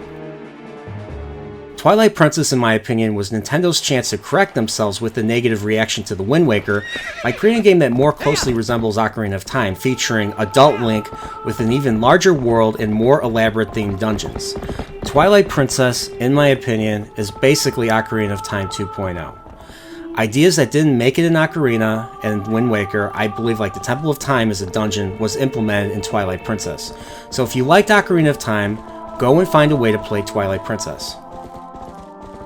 Skyward Sword, however, I have only played once and do need to replay for the Switch, so I may stream it sometime in the future, but I remember being frustrated by the motion controls and the changes, including a stamina meter and shields breaking, requiring Link to travel all the way back to Skyloft in order to get a new one, so I never really bothered with the shields.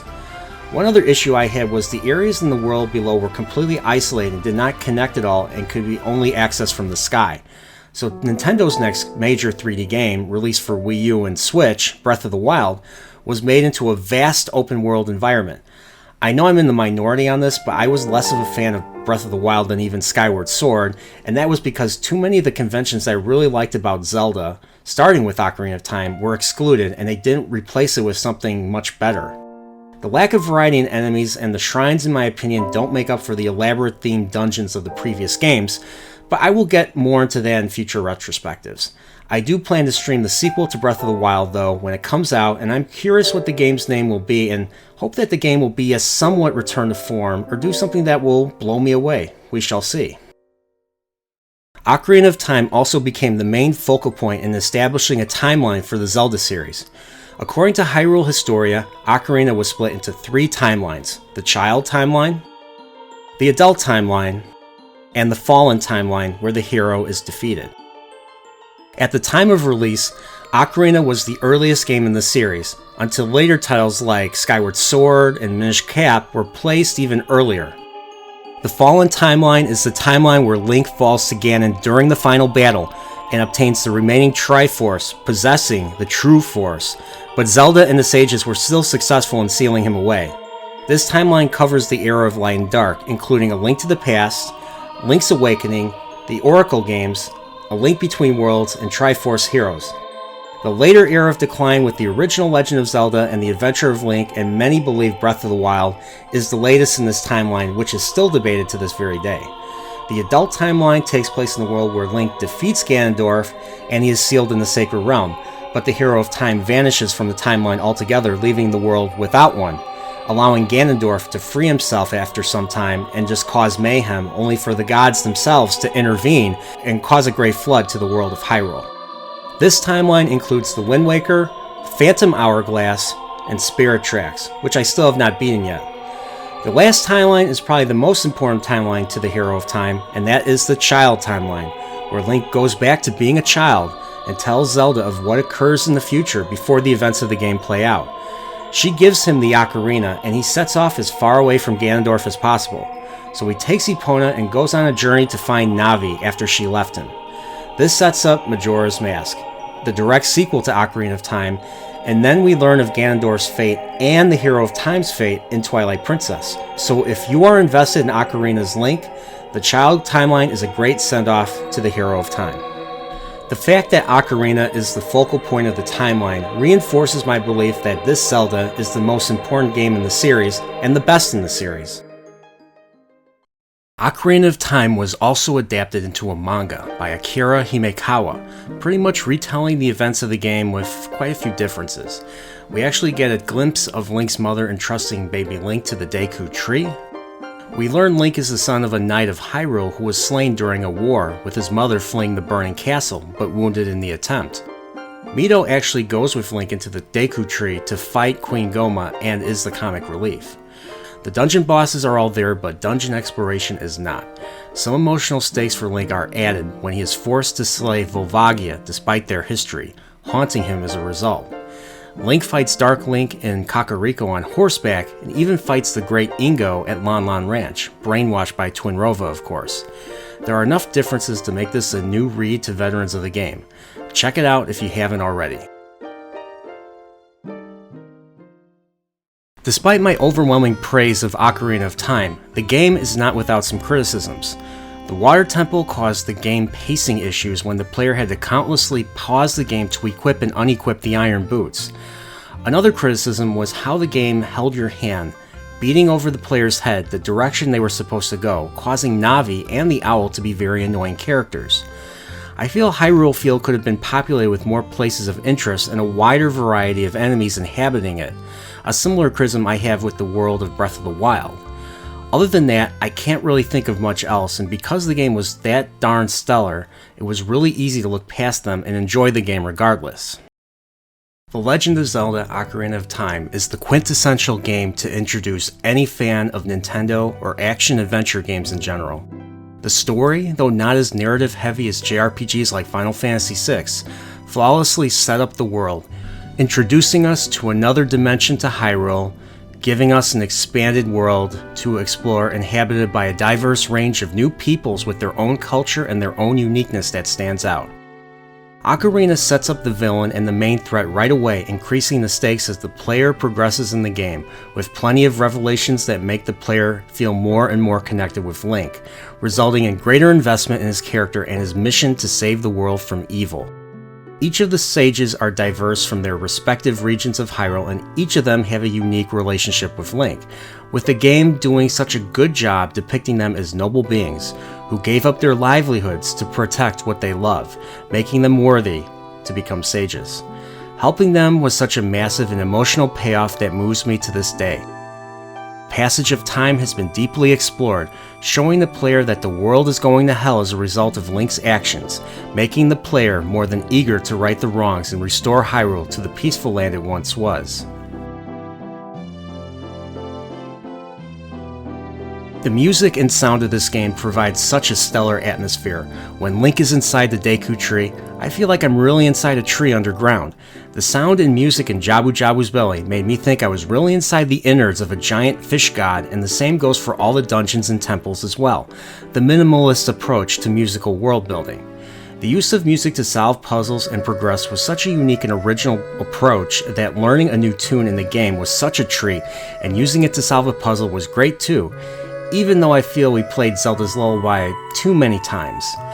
Ocarina of Time set to rest the worry that this new 3D style of gameplay would be too different from the previous 2D games because of the familiar elements in the open world style of gameplay in line with the series.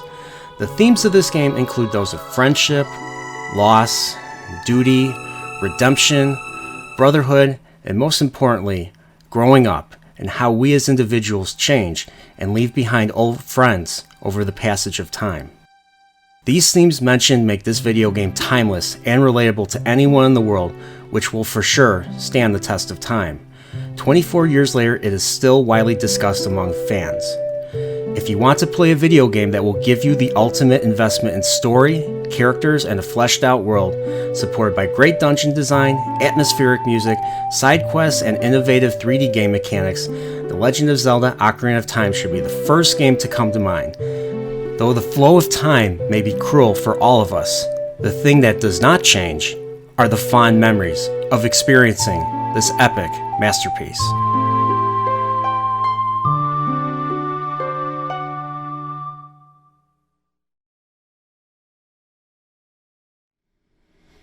Thank you so much for watching my Legend of Zelda Ocarina of Time retrospective. This project meant a lot to me growing up, so this is very personal, and I literally shed a few tears during the editing of this video. I plan to do a full retrospective consolidating all 3 parts into a single retrospective with intermissions that will include beautiful music and artwork. Once again, if you like these videos and want to see more, please like, share, and subscribe to the Nerdporeal Lifeform and ring the bell for notifications when new videos are uploaded. I have many more projects planned down the line, and I hope you enjoy them at your leisure.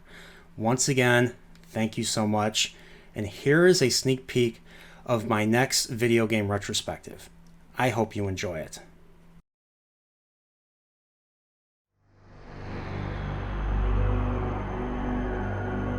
Space pirates are wreaking havoc in the galaxy, attacking and raiding Galactic Federation vessels and worlds, pillaging and enslaving them. They are feared even by the Federation military with their superior strength and unleashing their newest weapon on the various peoples of the Federation, the almost invulnerable Metroids. Can a lone bounty hunter for hire put the kibosh on their evil plans?